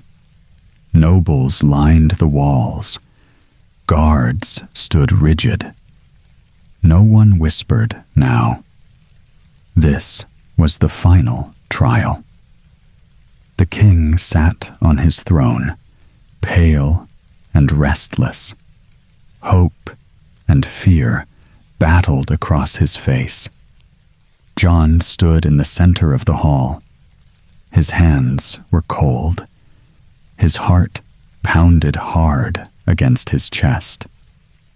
Elias remained a step behind him, quiet, watchful.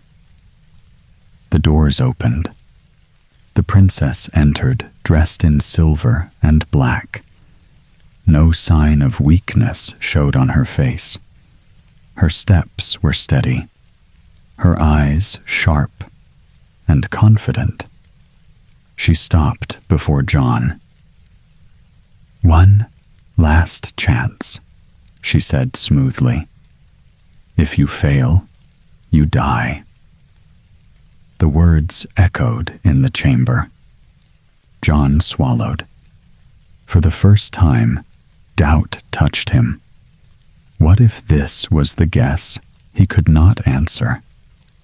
The princess tilted her head slightly. "What did I think of last night?" she asked. Silence fell so deep it rang in his ears. John hesitated. His thoughts raced. Shoe? Glove? What now? He felt a slight pressure at his side. Elias moved closer, unnoticed by the court. In a low whisper, meant only for John, he spoke. "Tell her she thought of the magician's head." John's breath caught. The magician's head? It sounded impossible, terrible, deadly. The princess watched him carefully now. Her confidence sharpened into suspicion. "Well?" she pressed. John lifted his chin. "You thought of the magician's head," he said clearly. A shock moved through the hall, like lightning. The princess went pale. For a heartbeat, no one moved. Then Elias stepped forward. From beneath his cloak, he drew a wrapped bundle. He let the cloth fall away. The magician's head rolled onto the stone floor. Gasps erupted. Several nobles stumbled backward. A lady screamed. The king rose to his feet. The princess staggered. Her power shattered in that moment. The cruel smile vanished. Fear filled her eyes for the first time. "It is true," she whispered faintly. The words felt like chains breaking. The skeleton princes in the garden outside collapsed into stillness. The air in the hall grew lighter. The king covered his face with his hands. Tears slipped through his fingers. "It is over," he breathed. "At last." It is over." He stepped down from his throne and embraced John. "My son," he said with shaking voice, "you have saved us all." The court erupted into cheers. Joy broke through like sunlight after endless rain. The princess stood silent, her strength gone, her gaze lowered. John looked at her, not with hatred, but with something softer. He still loved her, even now. The king lifted his arms. "Prepare the wedding," he declared. "Let the bells ring. Let the kingdom rejoice." Music burst from the galleries. Servants rushed in every direction. The weight that had crushed the palace for years lifted in a single breath. John turned toward Elias. Their eyes met briefly. No words needed. 3 guesses. 3 victories. The curse was broken. And for the first time since entering the city, the sun broke fully through the clouds. Celebration began at once. Bells rang from every tower. Servants ran laughing through the halls. Music filled the air. But Elias did not smile. He stood beside John, watching the princess closely. "There is still work to do," he said quietly. John frowned. "The riddles are finished. She lost." "Yes," Elias replied, "but the spell that bound her is not fully broken." John's joy faded into concern. "What must we do?" Elias spoke calmly, as if explaining something simple. "Bring a large vessel of clean water. Gather the swan feathers, and when I tell you, do not hesitate." The king agreed at once. A wide basin was brought into a private chamber. Clear water filled it to the brim. White swan feathers were placed beside it. The princess stood in the center of the room. No crown now. No cruel smile. Only silence. Elias looked at John. "You must hold her firmly," he said, "no matter what happens." John stepped forward. He took her hands gently. She did not resist. "Trust me," he whispered. Elias scattered the feathers across the surface of the water. They floated softly. "Now," he said. John guided her into the basin. The moment the water touched her, she screamed. Her body twisted. Dark feathers burst from her arms. Her form shrank. Within seconds, a black swan thrashed in the water. Wings beating wildly, eyes burning with fear and anger. John staggered back, but Elias held him steady. "Again," Elias commanded. They lifted the struggling bird and plunged it into the water a second time. The darkness faded. Black feathers fell away. White feathers replaced them. Now a white swan rose from the basin. Beautiful, but not yet human. The room held its breath. "One last time," Elias said firmly. John's hands trembled, but he obeyed. They lowered the swan into the water for the third immersion. The surface rippled. Light shimmered beneath. The feathers dissolved like mist. Slowly, a human form emerged. The princess stood before them again, barefoot, pale, tears streaming down her face. The hardness was gone.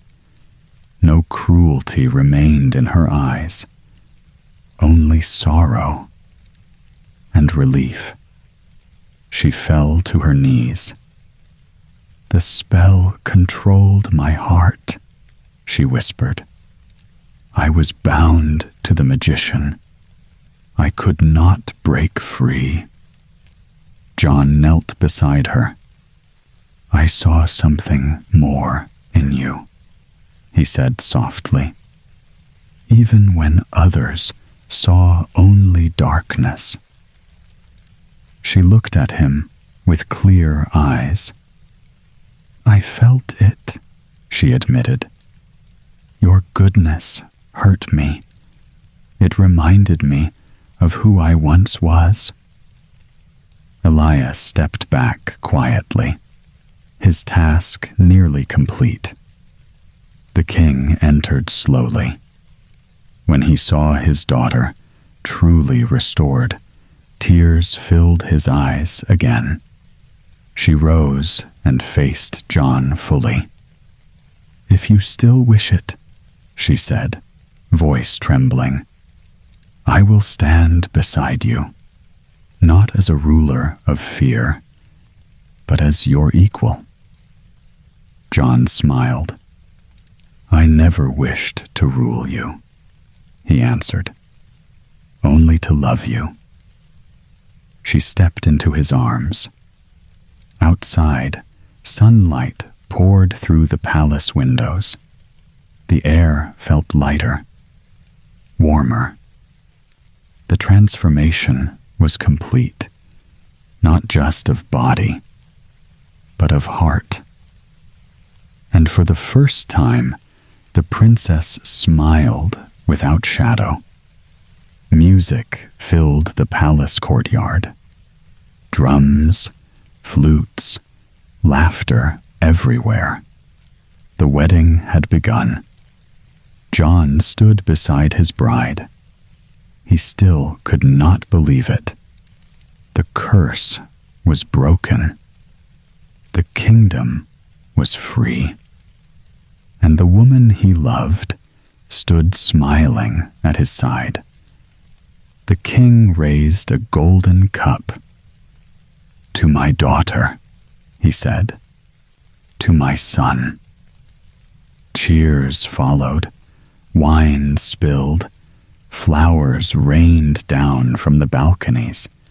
It felt like the end of every sorrow. But not for everyone. Near the edge of the courtyard, Elias stood quietly. No wine in his hand, no smile on his face. He was packing his small travel bag. John saw him. He frowned. He crossed the courtyard quickly. "Why are you packing?" he asked. "The feast has just begun." Elias tied the cord of his bag calmly. "My road continues," he said. John blinked. "Continues? Where?" "Far from here." John shook his head. "No, you're staying. You're my brother now. Everything I have is yours." Elias smiled softly. "You owe me nothing." John stepped closer. "That's not true. I would be dead without you." Elias looked at him carefully. "Would you?" he asked. John didn't understand.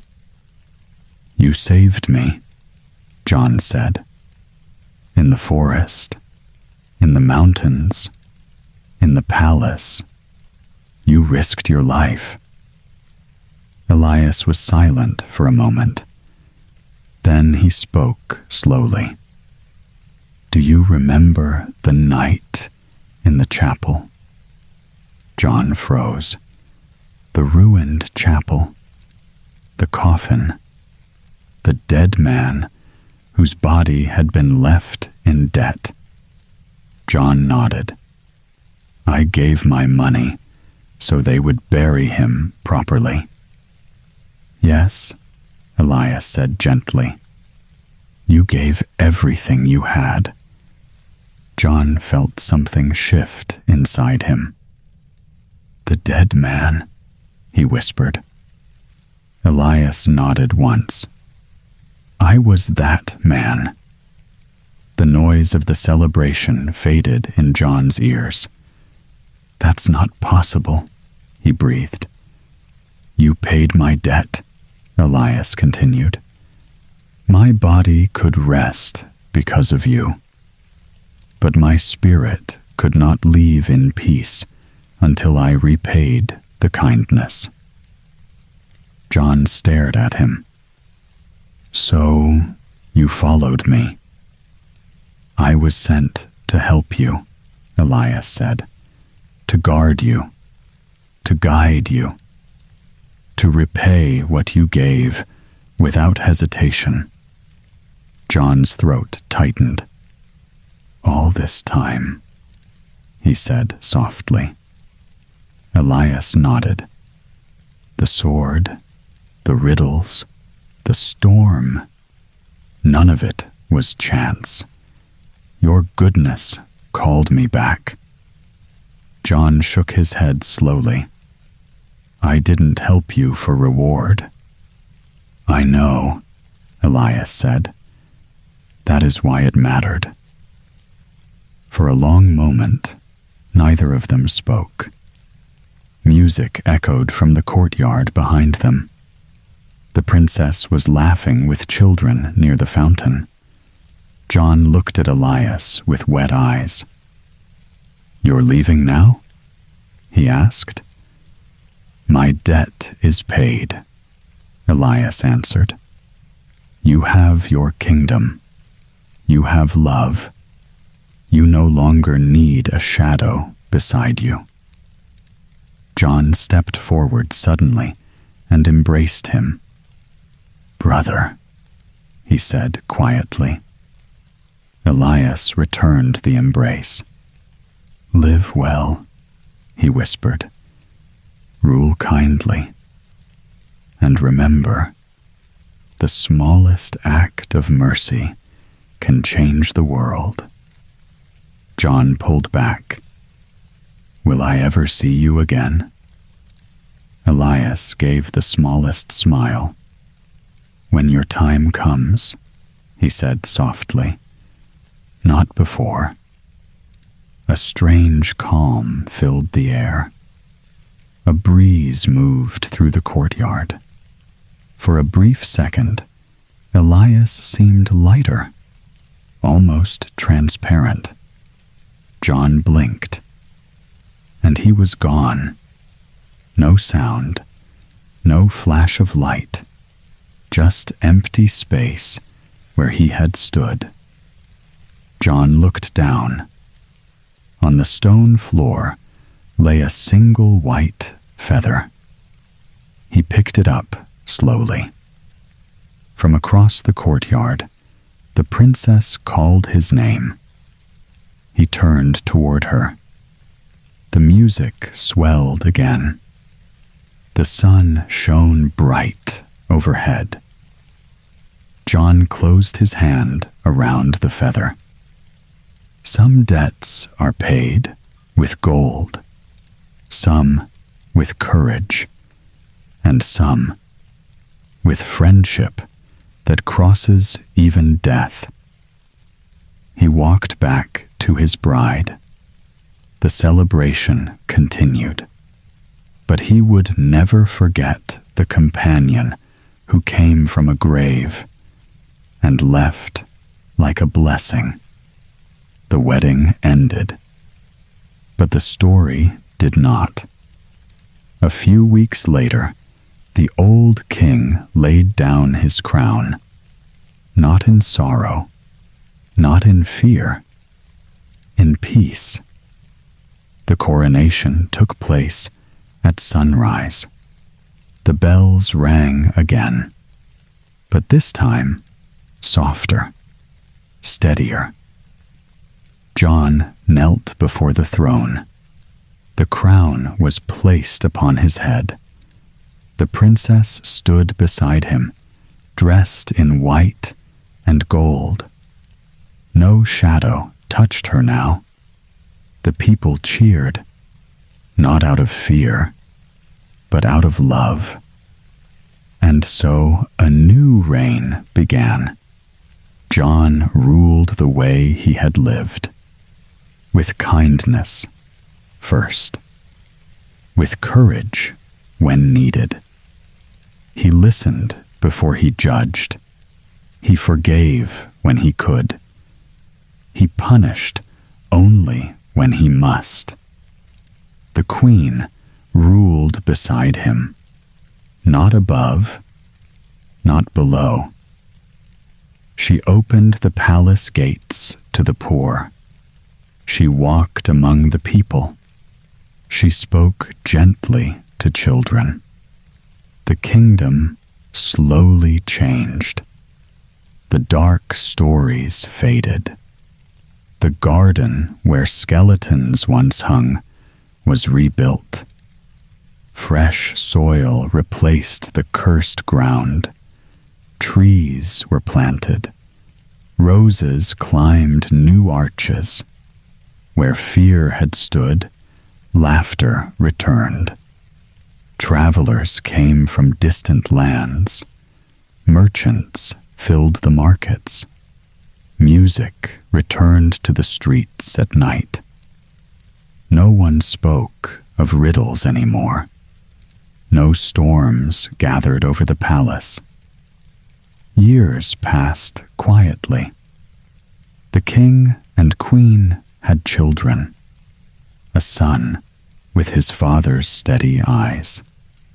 A daughter with her mother's bright smile. John would sit with them in the evenings. He told them stories, not of power, but of mercy.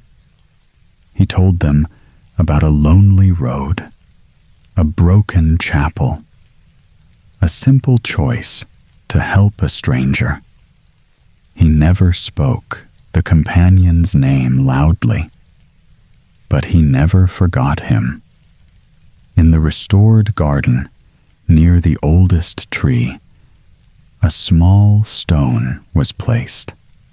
No grand statue, no golden carving, just simple words. To a faithful friend.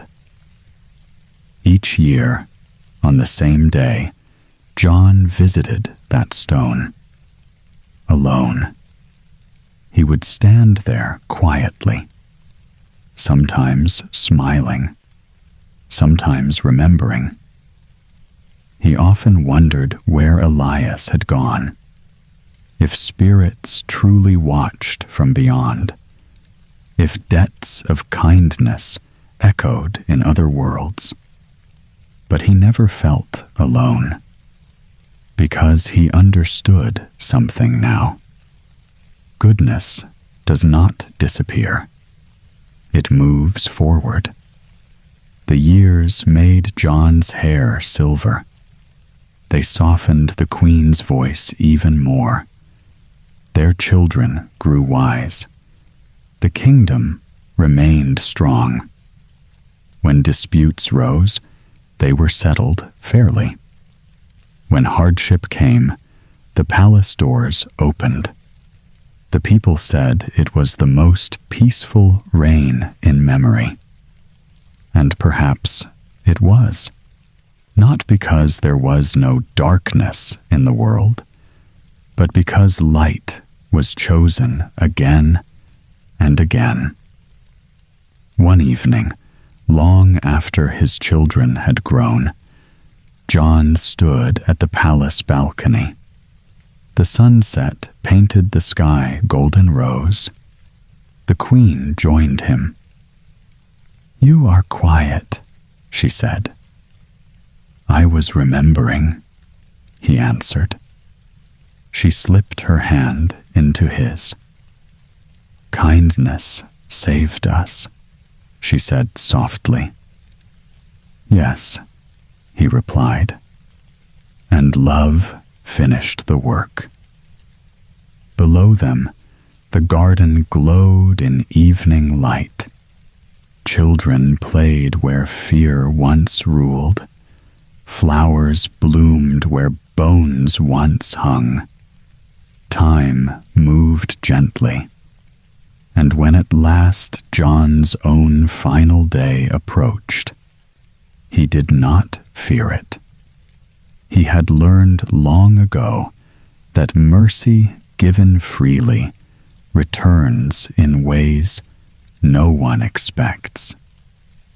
Some say that on his last night, as the stars burned bright above the palace, a familiar figure stood at the edge of the room, waiting, calm, patient, like a faithful companion, ready to walk one more road. And so the kingdom remembered their king, not for battles, not for crowns, but for the simple truth he lived by. A single act of goodness can change a life. And sometimes it can change a world. Once there was a little boy who caught a cold. No one could understand how it happened.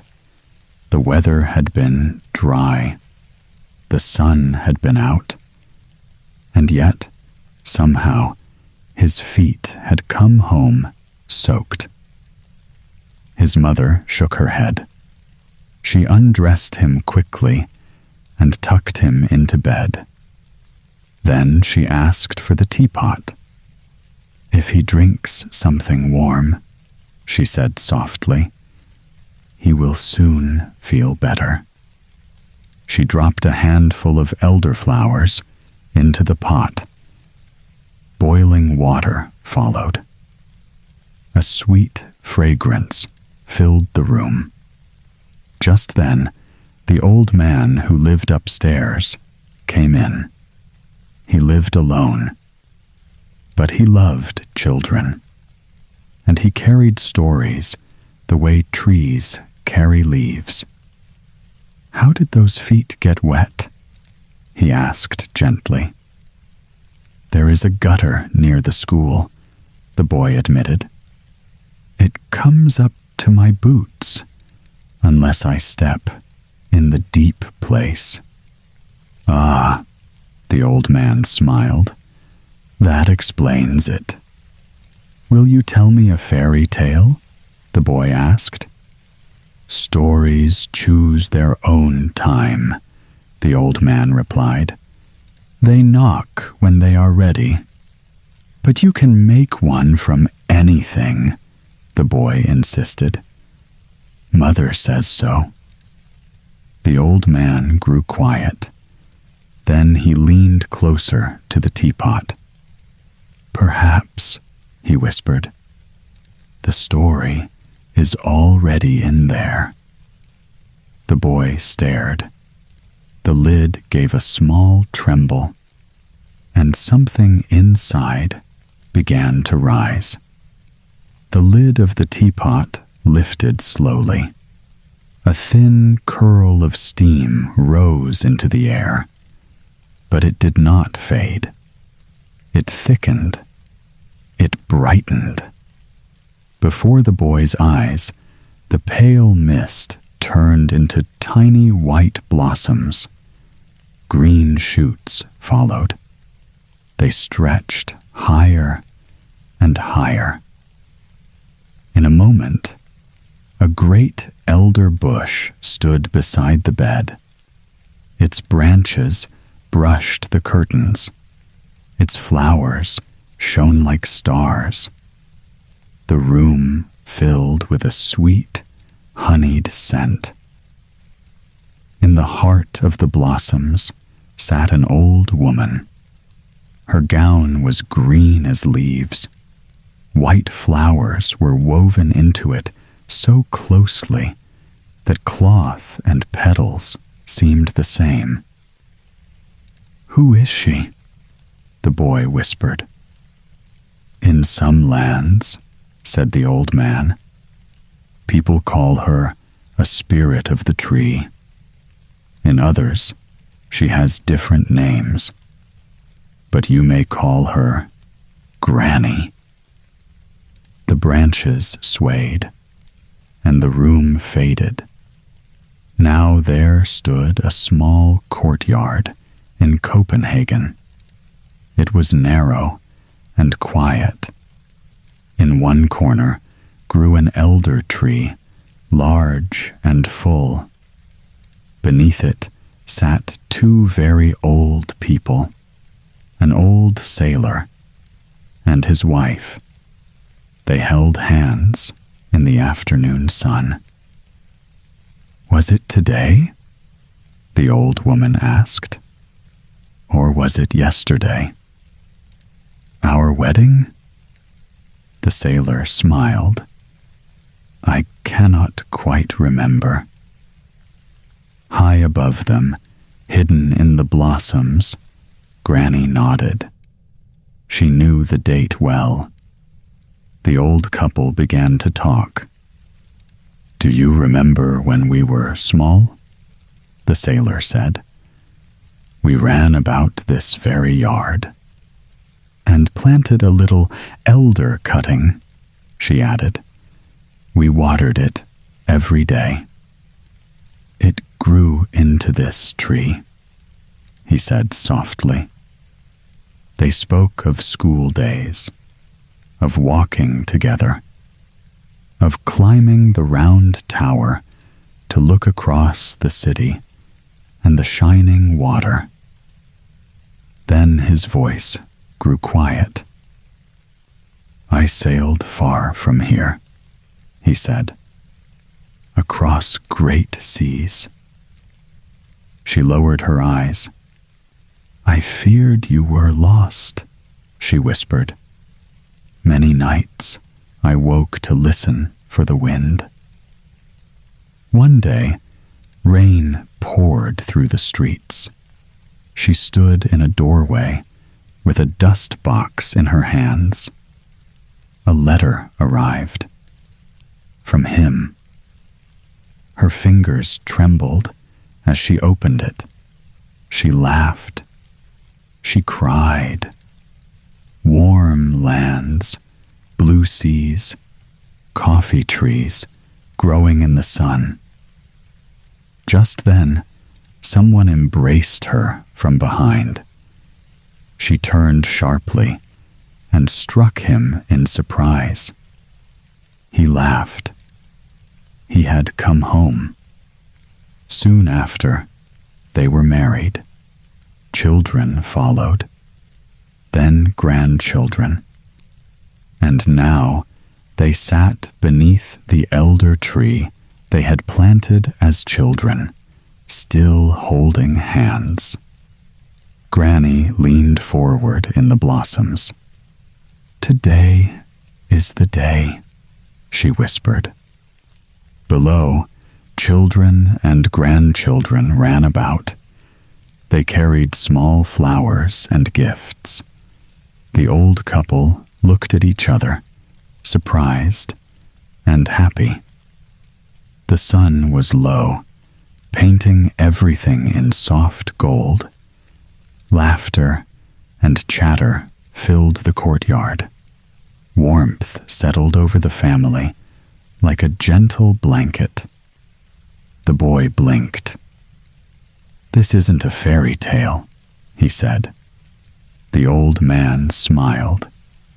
"Stories grow from life," he said. "Magic comes from what is real. Every memory can become a tale if you listen closely. Granny swayed gently. She reached down. The boy felt her hands lift him into the branches. The leaves and flowers swirled around him. The bower closed softly, hiding them inside. Suddenly, Granny changed. She became a young maiden, fresh and bright. Green and white blossoms still decorated her dress. Her hair was wreathed in tiny flowers. Her eyes sparkled with life. The boy felt himself shift too. He grew taller. He matched her age. Excitement and curiosity filled him. Hand in hand, they stepped into a garden. The walking stick by the path shimmered. It stretched and twisted into a strong horse. The small lawn widened before them. Soon, the garden became open countryside. They galloped past fences and meadows. The wind swept through their hair. Every tree and flower seemed to nod as they raced by. Streams and forests stretched into the distance.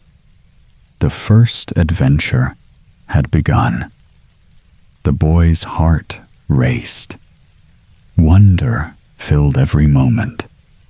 Magic and reality danced together in the sunlight.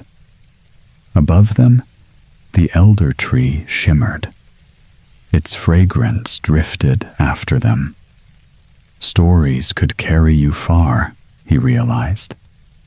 All you had to do was let them grow from life. The horse carried them swiftly.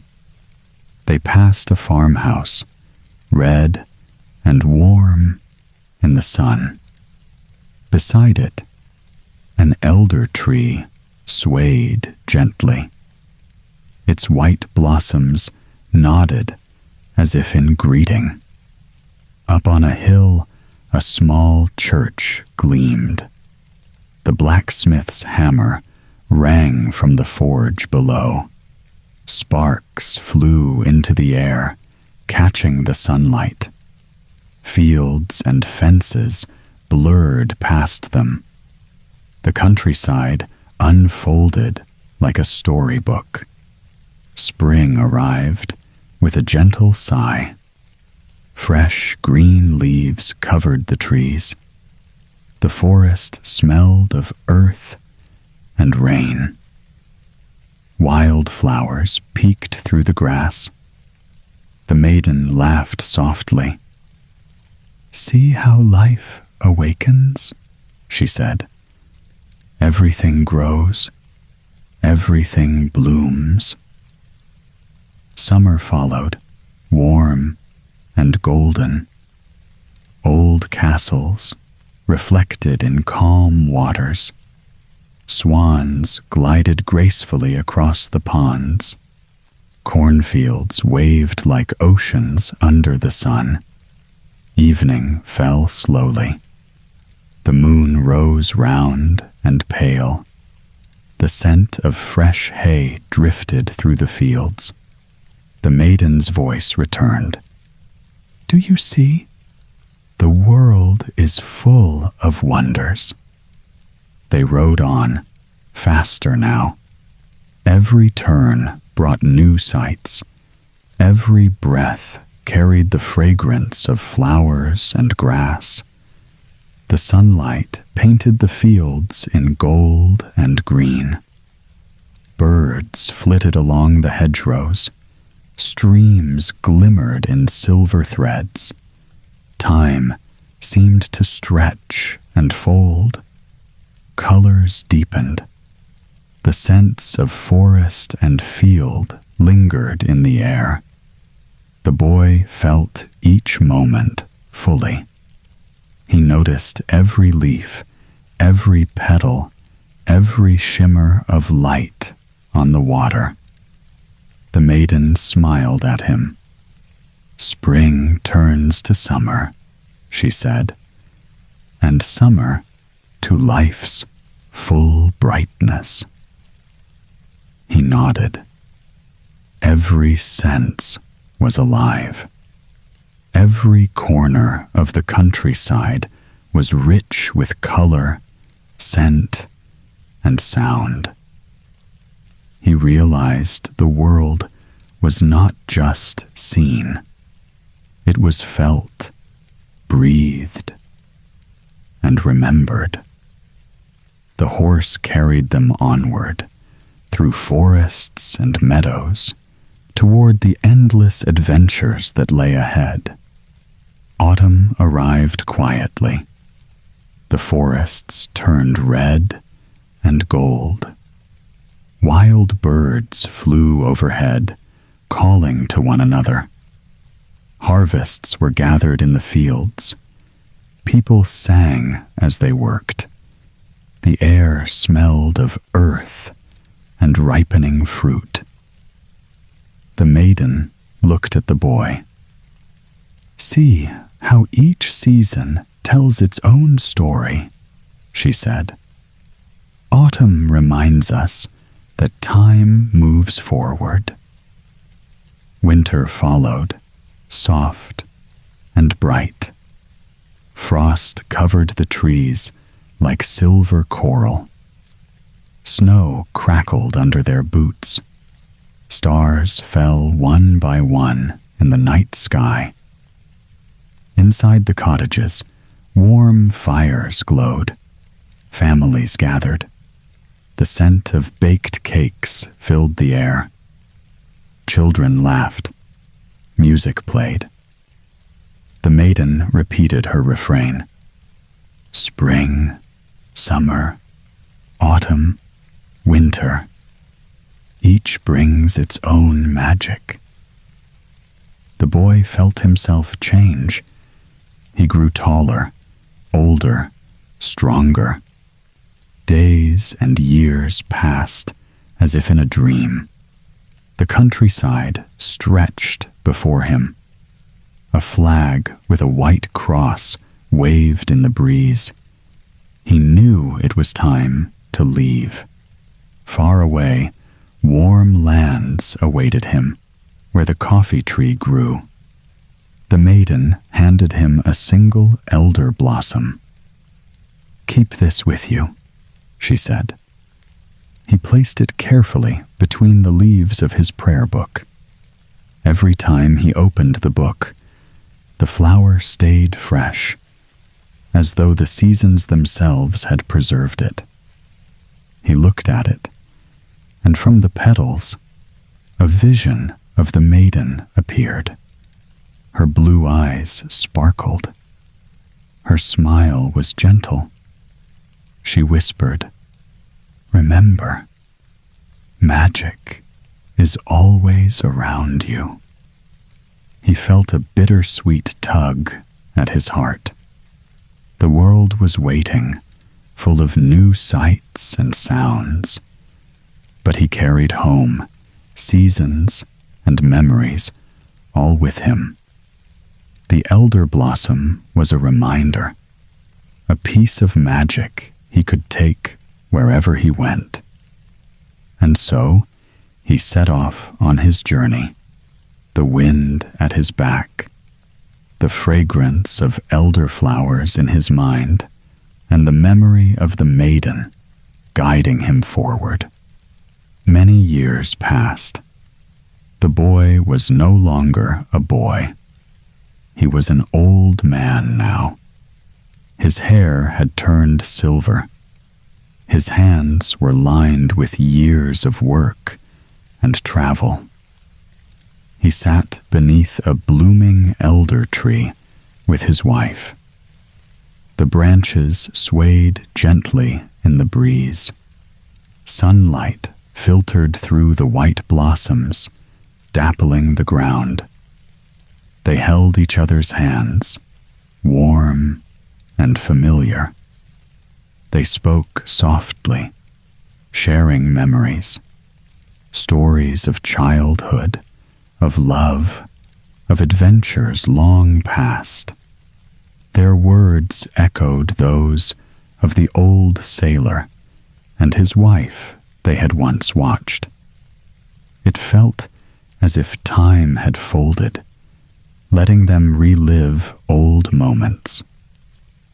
High above, in the heart of the elder blossoms, the maiden appeared once more. Her blue eyes sparkled. Her hair still held tiny flowers. She nodded at them gently. "Today is a special day," she said.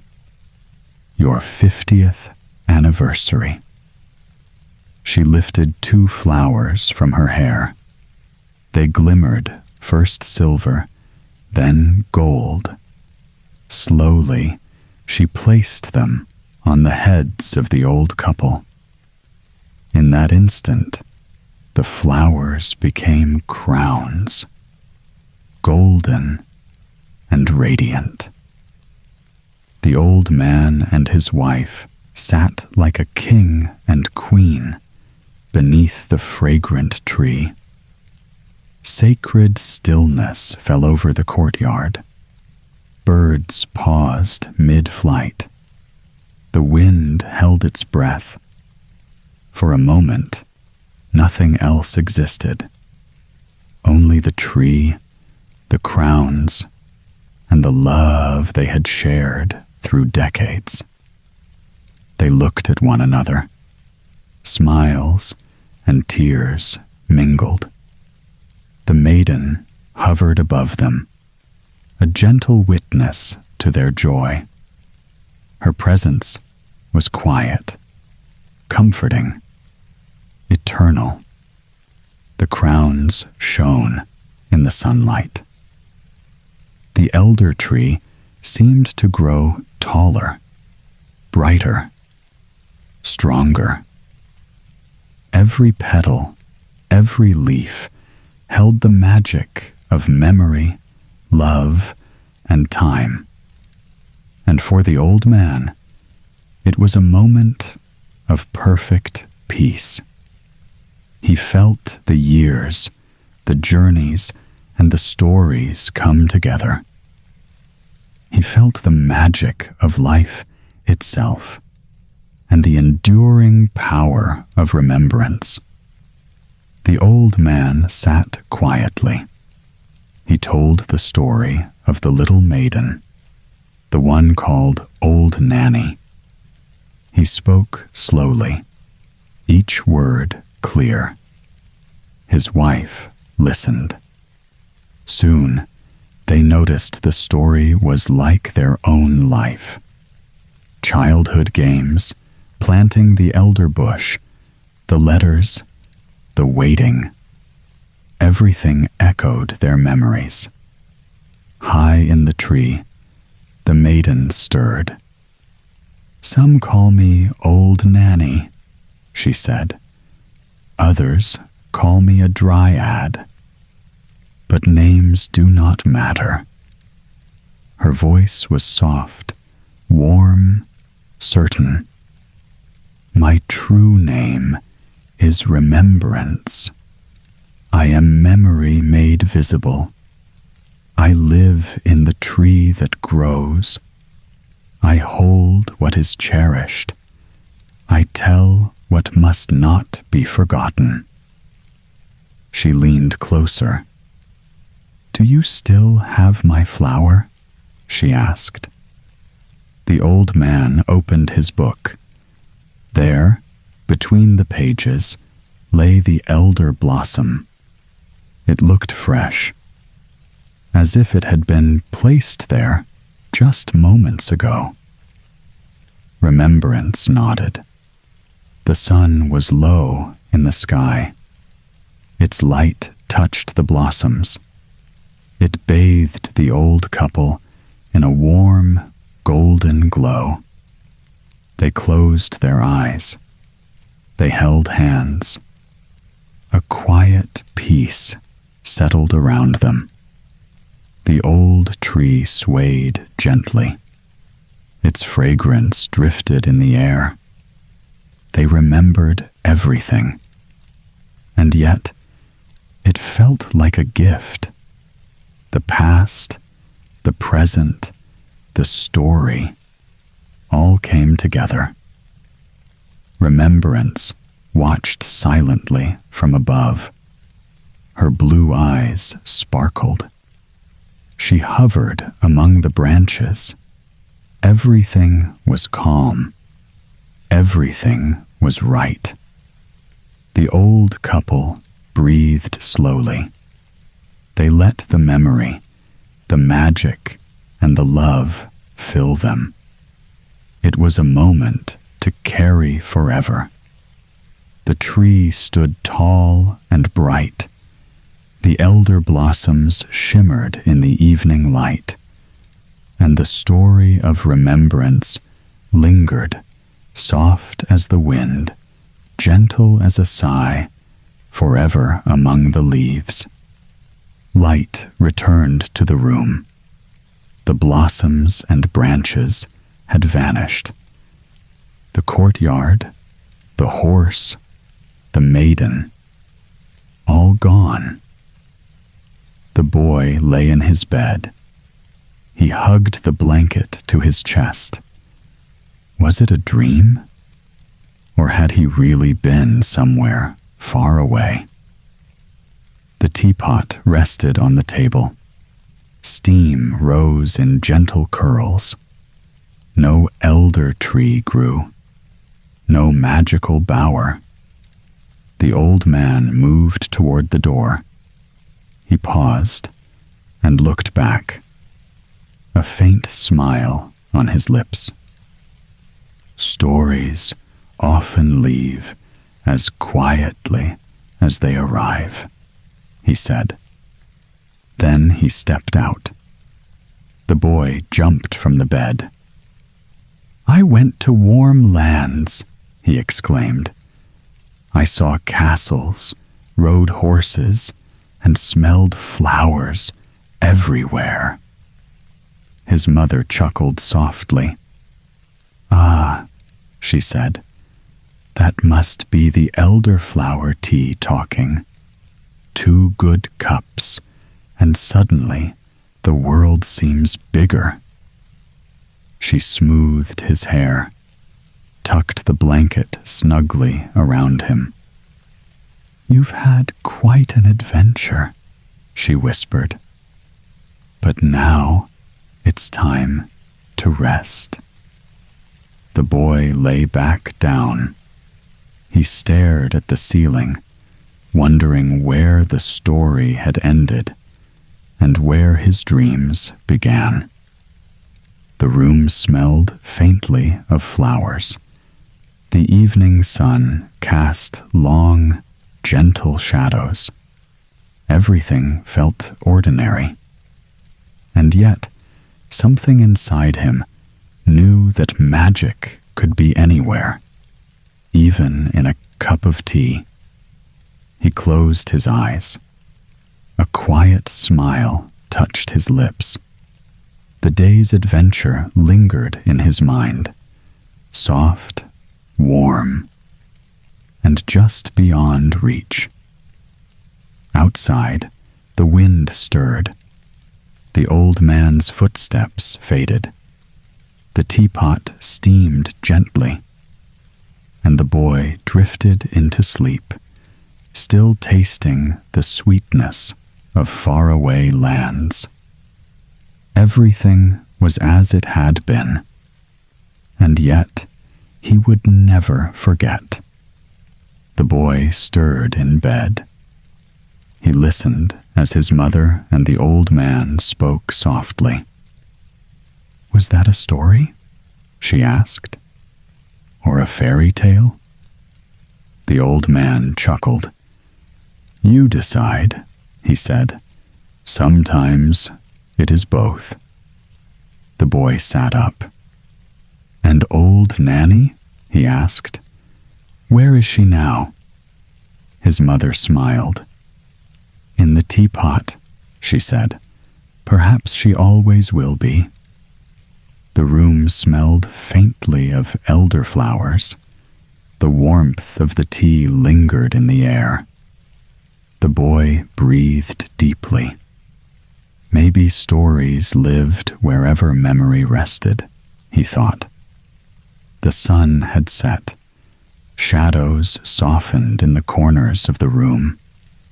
Night settled gently, like a blanket. Everything was calm. He felt safe. He felt comforted.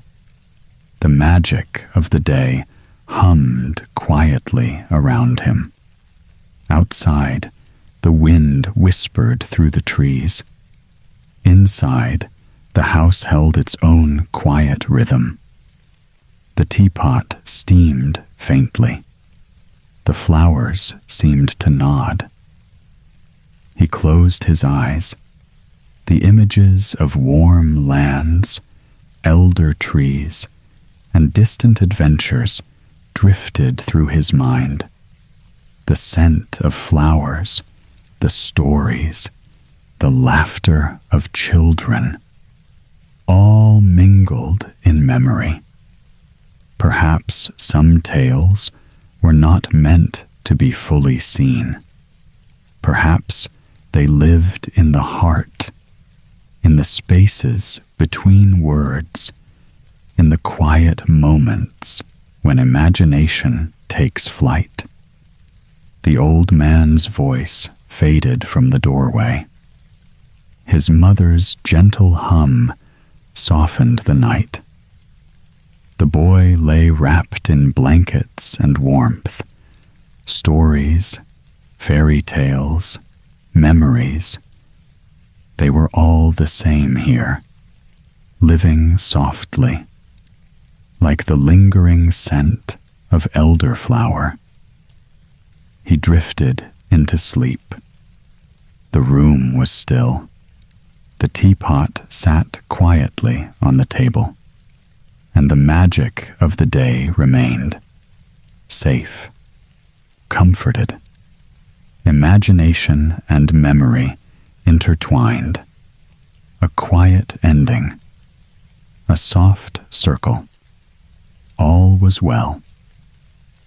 Night lay thick around an ancient tree. Its roots twisted through stone. Above them rose a low, rocky hill. Along the bark, a few large lizards hurried back and forth. Their claws clicked softly. None of them could rest. "There is no peace tonight," one muttered. "The air keeps humming." Another flicked its tail. "For 2 nights now," it said, "the sound has crawled into my head, buzzing, rumbling, never stopping." They all knew where it came from inside the Elfin Hill. Something was stirring there, something busy, something important. One lizard leaned closer. "I heard more," it whispered. "An earthworm told me." From deep below, the earthworm crept and listened, blind yet well-informed. It had felt the ground opened and aired. It had heard footsteps, music, movements practiced again and again. Preparations were underway, the kind made only for special nights, for guests, for company of rank. But who was coming? The earthworm did not say, or perhaps did not know. The hill continued to hum, and the night held its breath. For a moment, the Elfin Hill opened. A narrow crack appeared appeared in the stone. From it stepped an old elf maiden. She was the keeper of the house, a distant relative of the royal line. An amber heart gleamed on her forehead, catching the moonlight. Her feet moved quickly. Trip, trip, trip. She barely touched the ground as she hurried down the slope, straight toward the shore, straight toward the night raven. "You are invited," she said briskly. "Tonight, to the Elfin Hill." Then she leaned closer. "But will you carry the invitations for me? I have far too much to do." The raven tilted its head. "And who may attend?" "The ball is for everyone," the elf maiden replied. "Anyone who can dream like us. Anyone who can speak in their sleep." She paused. "But the feast is different. Only those of proper standing may sit at our table." She began to list them: creatures of shadow and flame, old spirits with long memories, beings from sea and soil and grave, each chosen with care. The raven croaked once and rose into the night, its wings heavy with duty. The elf maiden turned back. Inside the hill, everything was already moving.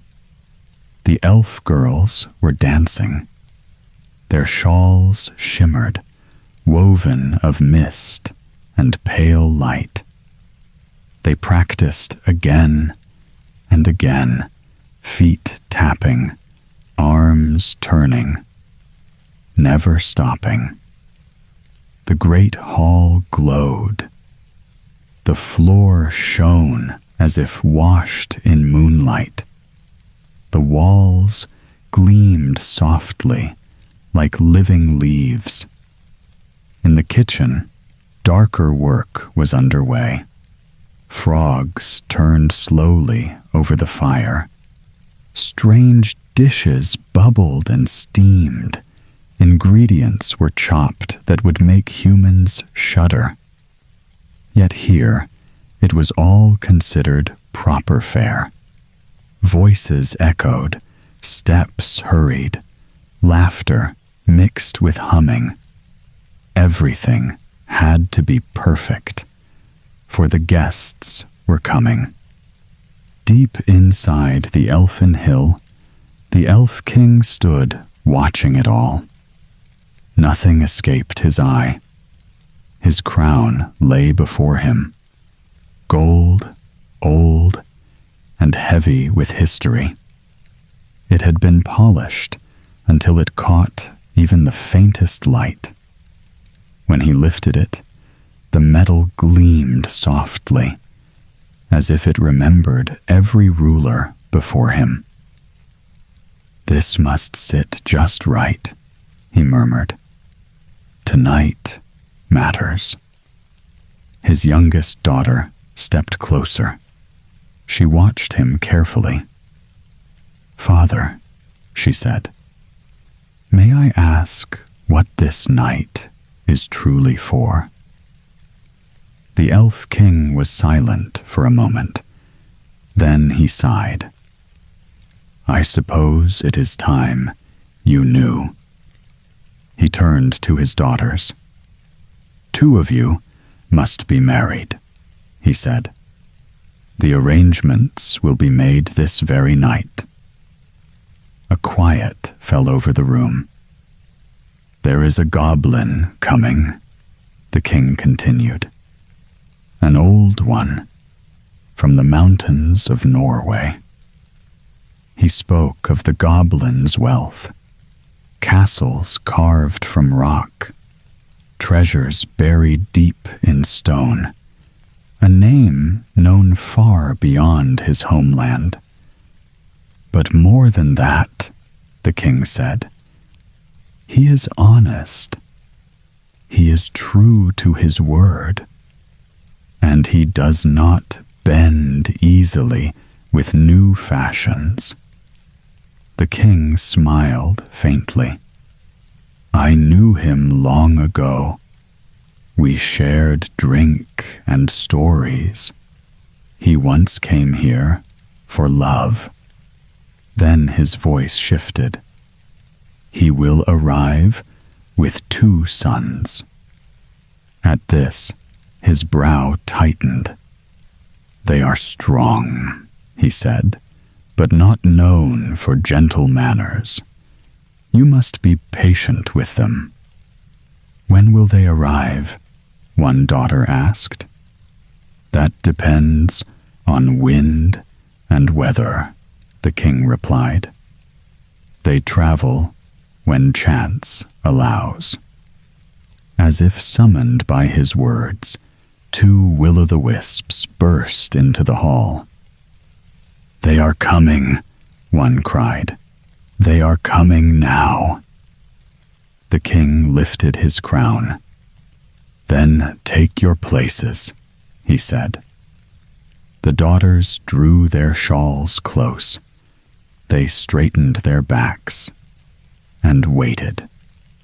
The hill opened wide. Out of the night stepped the goblin from the northern mountains. Ice hardened into a crown upon his head. His cloak was thick and worn. Heavy boots carried him forward with steady steps. Behind him came his 2 sons, bare at the throat, laughing loudly. They moved as if the world were theirs to test. The youngest pointed at the hill. Is that meant to be a hill? He said. In our land, we would call it a hole. Mind your tongue, their father said calmly. A hole goes inward. A hill stands proud. They fell silent, not at once, but enough. Inside, the feast awaited them. Each guest had a place prepared. Sea folk sat beside wide tubs of water. They smiled, saying it felt like home. Creatures of shadow took darker corners. All were arranged with care. The goblin sons forgot this quickly. They stretched their legs across the table. They tapped plates with their heels. They tugged at the servants' sleeves, laughing. Feet down, their father said. They obeyed.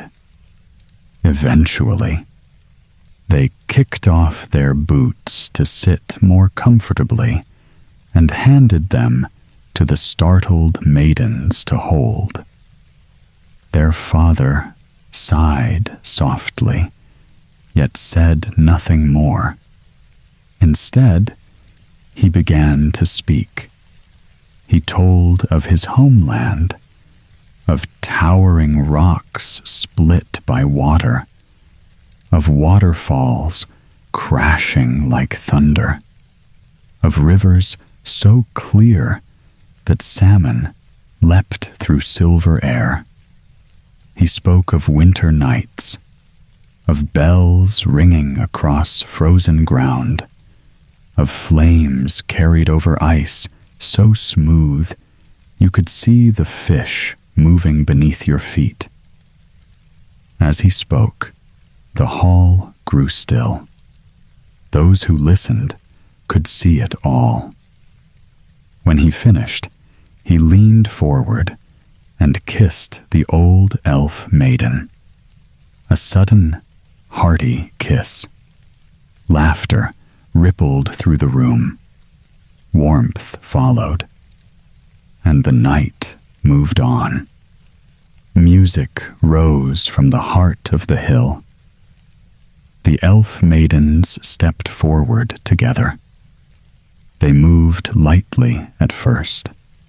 Soft turns, measured steps. Their shawls shimmered as they danced. Threads of pale light weaving through the air. The floor seemed to glow beneath their feet. Then the rhythm changed. Feet stamped harder. Arms swung wider. The circle tightened and broke apart. The dancers spun faster and faster until no one could tell where one ended and another began. The air filled with motion, with stamping, with whirling light. Some of the guests grew uneasy. The death horse swayed. The grave pig turned pale. At last, both pushed back from the table, dizzy and unwell, and hurried away. The music stopped. The old goblin frowned. "Is this all they can do?" he asked. "Spin and leap until the room itself grows sick?" A hush fell over the hall. The elf king rose. "Dancing is only one skill," he said calmly. "My daughters can do far more." He lifted his hand. At once, the noise faded. The dancers stepped aside. "This is not a night for show alone," the king continued. "It is a night for choosing." The goblin nodded slowly. His sons shifted, suddenly less amused. "Let me see what else they know," the goblin said. "Not how they move, but what they can do." The king turned toward his daughters. "One by one," he said, "step forward." The hall held its breath. The whirl of dance was over. Now came the trials. The first daughter stepped forward. Her movements were light, almost invisible. She placed a small white chip between her lips. Then, in a blink, she vanished. The goblin's eyes narrowed. He frowned slightly. This was clever, yes, but practical? Would such a trick serve in daily life? He shook his head, half amused, half concerned. The second daughter followed. A soft light seemed to cling to her shadow. With a graceful motion, she conjured a double, an exact silhouette mirroring her every step. The goblin studied it. Strange, indeed. Powerful, yet unfamiliar. A child of magic, yes, but not one he could easily understand. The third daughter approached. No magic this time. Instead, she showed skill in the house. With careful hands, she sorted, measured, and arranged. Simple tasks, done flawlessly. The goblin leaned forward, a faint smile forming. Now, this pleased him. Here was usefulness, discipline, and order. This was the kind of talent he could respect. The air in the hall shifted. Magic dazzled before, but now practicality took its place. The daughter's abilities were more than spectacle. They revealed character, judgment, and readiness for life. The goblin murmured to himself, "Yes, I like this. This is more than show. This is worth attention." One by one, the other daughters waited, their faces calm but expectant. Each knew the hall had been a stage, but now it was a measure of worth. The first thrill of magic still lingered in the air. The whirling shawls, the glowing lights, the rustle of wings, and the hum of the hill. But it had softened. The focus had shifted.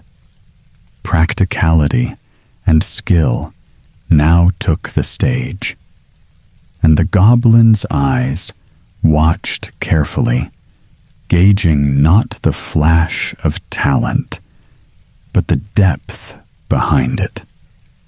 The first 3 daughters had shown their hearts. The evening was only beginning, yet already the measure of their future was being set. A hush fell as the 4th daughter approached the harp. She lifted it carefully, fingers brushing the strings with purpose. The first note rang out, softly at first, then stronger, pulsing through the hall. Immediately, the guests felt it. Legs lifted without command, bodies shifted and turned. Each movement obeyed her music, as though she were a conductor of all in the room.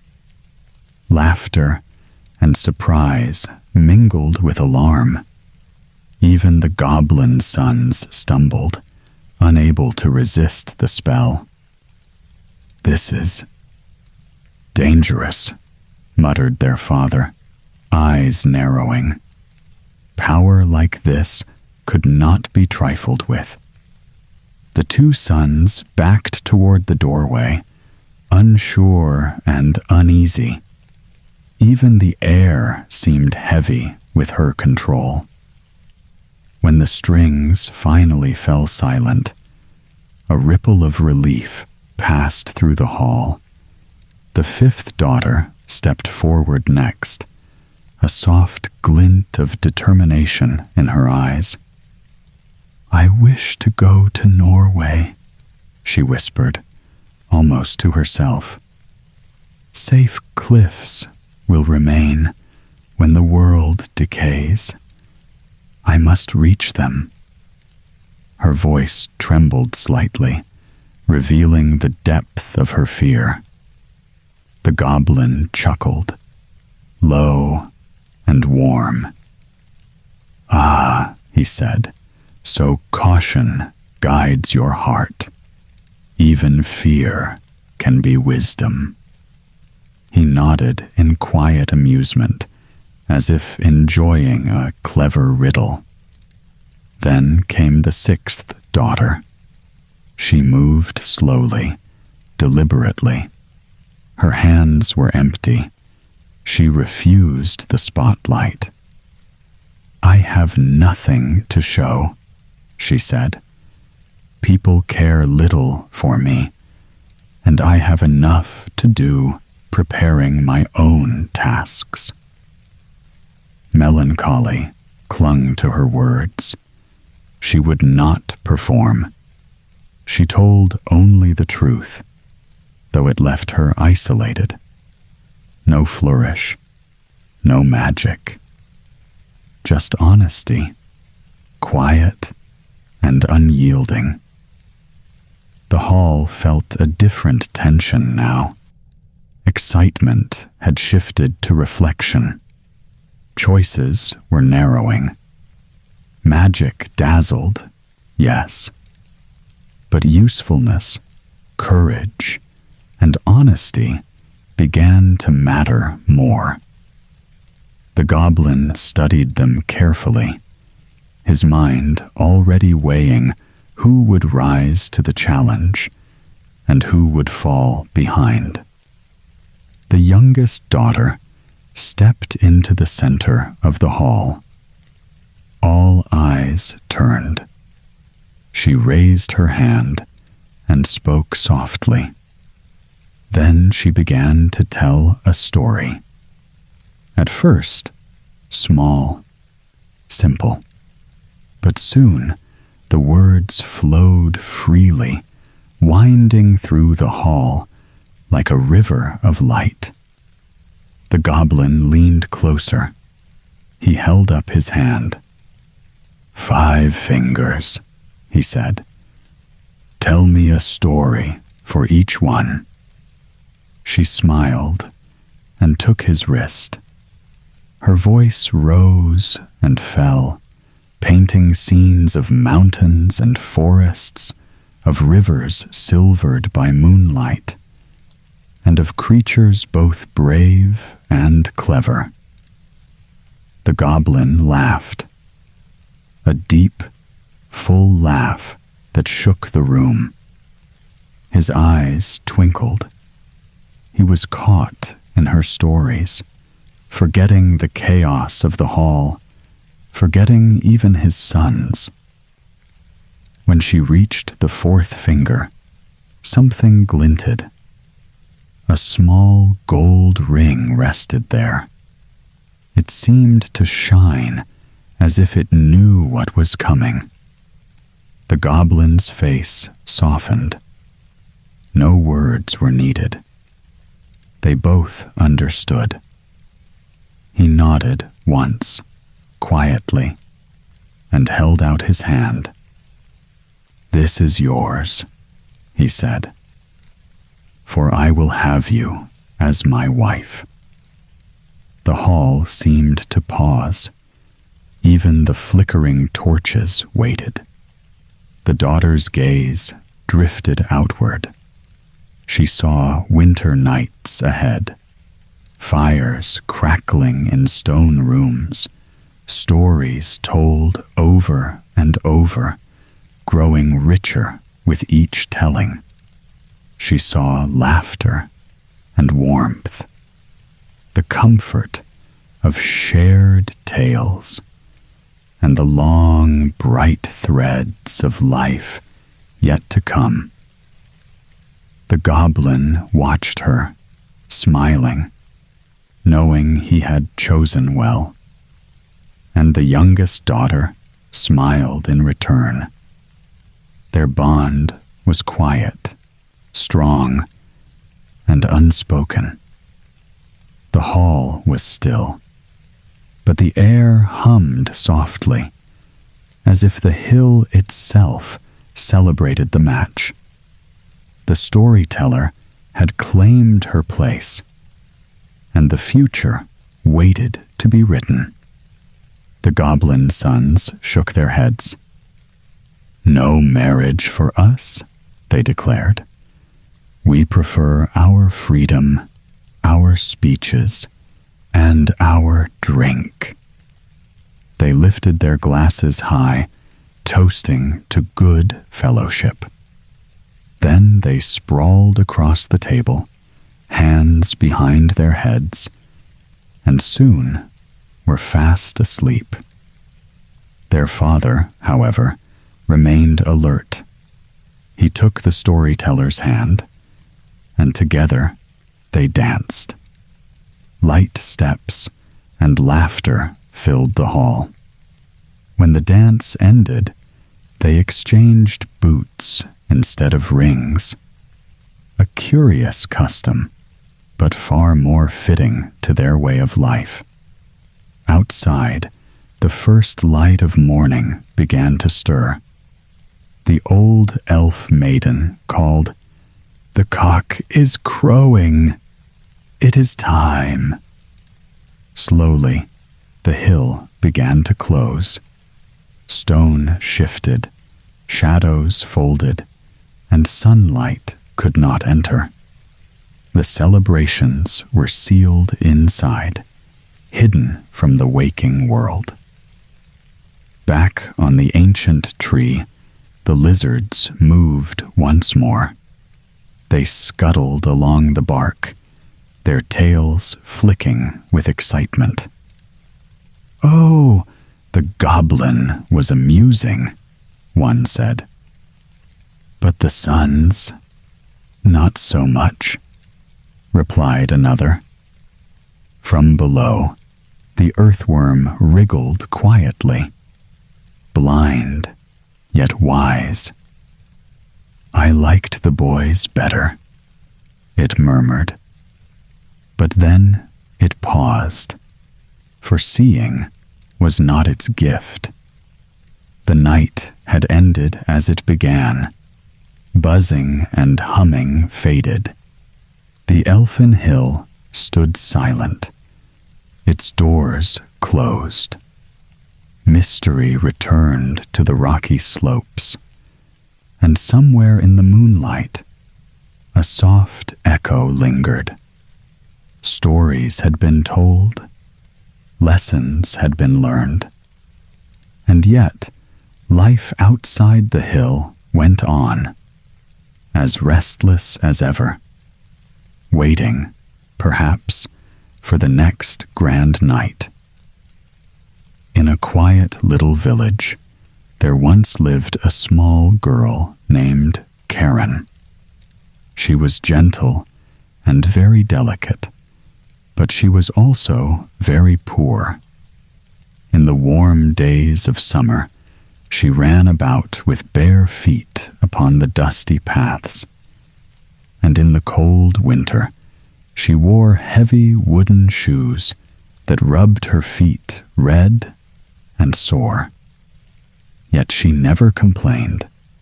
She only walked softly and kept to herself. In the same village lived an old shoemaker. She was kind, though her hands were worn with age. One day, she gathered some old strips of red cloth. Slowly and carefully, she stitched them together. At last, she made a small pair of red shoes. They were simple and a little clumsy, but they were made with great kindness. The shoes were given to Karen. Not long after, a great sorrow came. Karen's mother fell ill and passed away. On the day of the funeral, there were no proper shoes for the child to wear, so she put on the little red shoes. With quiet steps and stockingless feet, she walked behind the humble coffin, and from that day on, the red shoes remained in her thoughts. As Karen followed her mother's coffin, a fine carriage stopped nearby. Inside sat a tall old lady, wrapped in dark silk. She watched the small girl walking in her rough red shoes, and her heart softened. "Give me the child," she said quietly. "I will care for her." And so, from that sorrowful day, Karen left her poor cottage behind. When she arrived at the grand house, the old lady frowned at the red shoes. "They are not suitable," she said. The little shoes were taken away and burned. Karen watched the flames. She said nothing, but she remembered them. Soon she was dressed in clean gowns. Soft stockings covered her feet. Her hair was brushed smooth. She was taught to read. She was taught to sew. She learned to sit and speak properly. People smiled at her. "What a sweet child," they said. One day, she stood before a tall mirror. She looked at her face, at her bright eyes, at her smooth hair. The mirror seemed to whisper, "You are not only sweet, you are beautiful." Not long after, a princess passed through the land. The young princess stood at a window, dressed all in white. On her feet shone a pair of splendid red shoes. They gleamed in the sunlight. Karen stared at them. They were far finer than the ones she once had, and something quiet began to grow in her heart. The years passed, and Karen grew older. She was to be confirmed soon, and new clothes and shoes were needed. The old lady led her to the city, to a grand shoemaker's shop. Rows of elegant shoes sparkled behind glass cases. Leather shone, boots gleamed, and every color seemed brighter than the last. Karen's eyes wandered until they stopped on a pair of red shoes. They were shiny, polished, and delicate, so much like the ones the princess had worn. "They are for the child of a count," the shoemaker said. "But they did not fit her, so perhaps they might fit you." The old lady squinted. She could not see well, and she simply nodded her approval. Karen slipped her feet into the red shoes. They fit perfectly. Her heart quickened. She had never seen anything so bright. On the day of her confirmation, she wore the new red shoes. The sunlight fell upon them as she walked toward the church. Inside, the organ began to play solemn notes. Candles flickered along the altar, and the pews were lined with quiet worshippers. But Karen did not focus on the prayers. Her eyes drifted constantly to her shoes. She twisted her feet beneath her gown. She felt the shine of the leather and the smoothness of the straps. The sermon, the hymns, the organ, all passed by. In her mind, only the red shoes existed. They glimmered brighter than the candlelight, and her thoughts lingered on them, dreaming of the sparkle and beauty she could barely touch. A small, quiet longing had taken root. Karen had begun to feel something more than admiration for shoes, and she did not yet understand how deep that longing would grow. The old lady's voice shook with disapproval. Karen had worn the red shoes to church once more, and it was entirely improper. "Only black shoes from now on," she said firmly. Karen nodded, feeling a quiet pang of shame. But when the next Sunday came, a different kind of struggle rose within her. The black shoes looked plain and heavy on her small feet. She glanced at the red shoes lying neatly in her room, shining as if calling to her. Her heart thumped with a secret excitement. Slowly, she slipped the red shoes back on. At the church door, an old soldier with a long, red-tinged beard bowed low. "Ah," he said, "what beautiful dancing shoes you wear today." The words echoed strangely in Karen's mind. The moment she took a step forward, she felt it. The shoes seemed alive. They tugged at her feet, guiding her in sudden, precise movements. She tried to stop, but her legs would not obey. Around the church corner, she spun without thinking. Back and forth she moved, her steps perfectly matched to the invisible rhythm of the shoes. Her chest raced, and a shiver ran down her spine. Each step seemed impossible to resist. She had not intended to dance, yet the red shoes had claimed her body.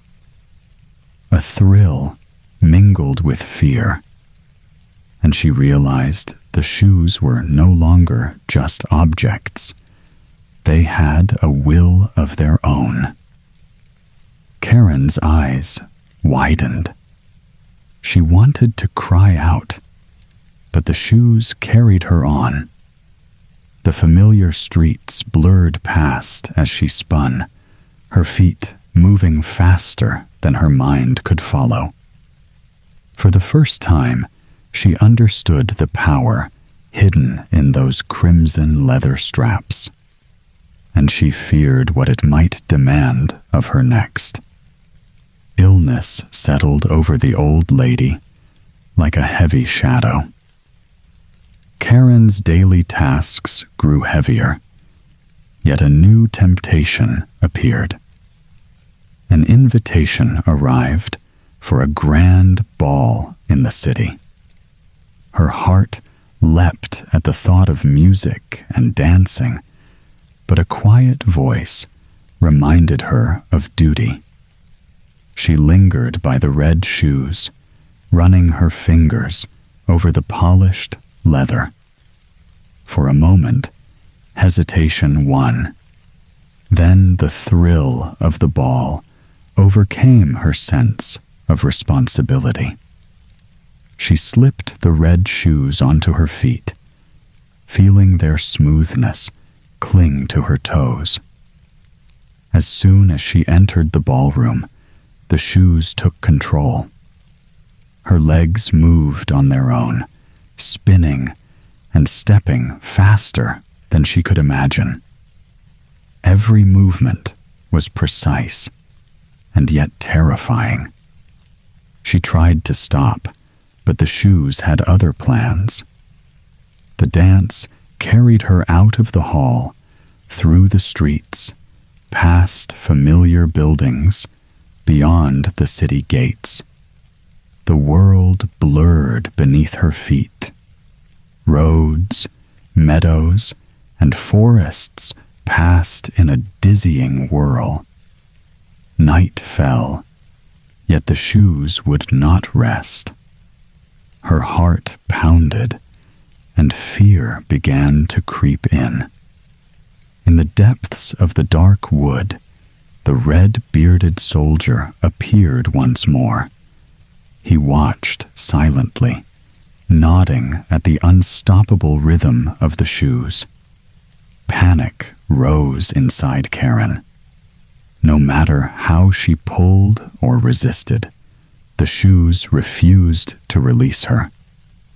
The laughter of the ball faded, replaced by the relentless beat of the red leather, and she realized that her choice had led her into something far beyond her control. The night stretched endlessly, and the forest around her seemed alive with shadows, whispering warnings she could no longer hear. The night air pressed cold against Karen's skin as she danced. Graveyards loomed on either side, silent and watchful. Her feet, trapped in the red shoes, moved without her consent. Pain shot through her legs, but she could not stop. Suddenly, a brilliant light appeared before her. An angel stood tall, dressed in garments, white as snow. From the angel's hand gleamed a sword, broad and shining. Its presence was commanding, full of authority. "Dance," the angel said, "and you shall continue until your strength leaves you, until your flesh grows thin, and your bones are bare. No rest shall be yours, for you have walked in vanity and disobedience." Karen fell to her knees, gasping for mercy. "Please," she begged, "have mercy upon me. I will repent. I will do whatever you ask." But the shoes would not obey. They forced her feet onward. Through streets and fields, through wind and rain, through sun and moon, she moved without pause. Exhaustion stole her voice and drained her limbs. She tripped over stones, stumbled through mud, and yet her feet carried her on. In the distance, she saw a small gathering. It was the funeral of the old lady she had cared for. Karen's heart ached as she realized she could not approach, could not pay her last respects. She had been abandoned. Left to the judgment of the angel, she could neither flee nor resist. Each step burned her skin. Each turn tore her muscles. Her spirit cried out, and yet the red shoes held her fast, pulling her into a relentless, ceaseless dance. The forest around her felt alive with shadows, whispering the weight of her punishment. Karen understood fully the power of the red shoes and the consequence of her desires. Karen's legs ached beyond endurance.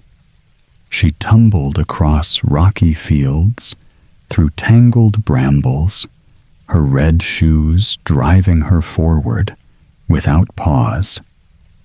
Pain and exhaustion merged, yet the shoes refused mercy. At last, a small, lonely house came into view. This was the executioner's dwelling, known throughout the land for swift justice. Karen's heart pounded with fear, but she knew she had no other choice. She banged on the door with trembling hands. "Please," she cried, "I cannot stop dancing. I have sinned, and I wish to make amends. Strike off my feet, for only then can I repent truly." The executioner regarded her silently, then nodded. Without hesitation, he lifted his axe and struck. Pain flared sharply as her feet were severed, but the red shoes clung still to the detached limbs. They tumbled and twirled across the field, dancing away like a living reminder of her vanity. The executioner carved small wooden feet for her and handed her crutches. Karen sank to the ground, trembling, her body broken, but her heart filled with sorrowful relief. For the first time, she felt a strange calm. The endless torment of the red shoes had ended. Her life would now be quiet, humble, and disciplined. She would labor, serve, and pray. Each day would be marked by care and thoughtfulness, a life rebuilt on humility and repentance. Though pain remained, Karen understood the cost of her choices. She had paid her debt, and with each slow, careful step on her wooden feet, she took her first true steps toward peace. Karen's days became simple and quiet. She worked at the parsonage, tending the garden, sweeping floors, and helping with every task she could find. Her movements were careful, her hands steady, and her mind focused on doing good. The other children admired her diligence, though she never boasted or sought attention. Conversations about fine dresses, beauty, or vanity made her shake her head. She had learned the price of such desires. Even entering the church was difficult. The memory of the red shoes and her punishment weighed heavily. She could not lift her head to walk among the congregation. Her guilt pinned her to humility, and she accepted it fully. In her small chamber, she kept a simple prayer book. Each evening, she knelt and read, whispering her confessions and hopes. The room was small, but filled with the warm light of the setting sun. Through the window, she could hear the distant strains of the organ and soft voices of the choir. Alone, she reflected on her past mistakes. Every misstep, every moment of vanity passed through her mind. She wept quietly, not from sorrow alone, but from understanding and sincere remorse. Yet through the tears, a gentle calm began to settle. In her heart, she felt herself changing, shaped by humility, thoughtfulness, and prayer. Her soul, once restless and tempted, now sought only quiet goodness. Karen learned to listen more than she spoke, to serve more than she desired, and to measure her heart by kindness rather than beauty. In this simple, reflective life, she began to find the peace that had eluded her for so long. One quiet evening, Karen knelt in her little chamber, her hands clasped tightly over her prayer book, her eyes filled with tears. She whispered every word of regret, every plea for forgiveness. Her voice was soft, but her heart was earnest.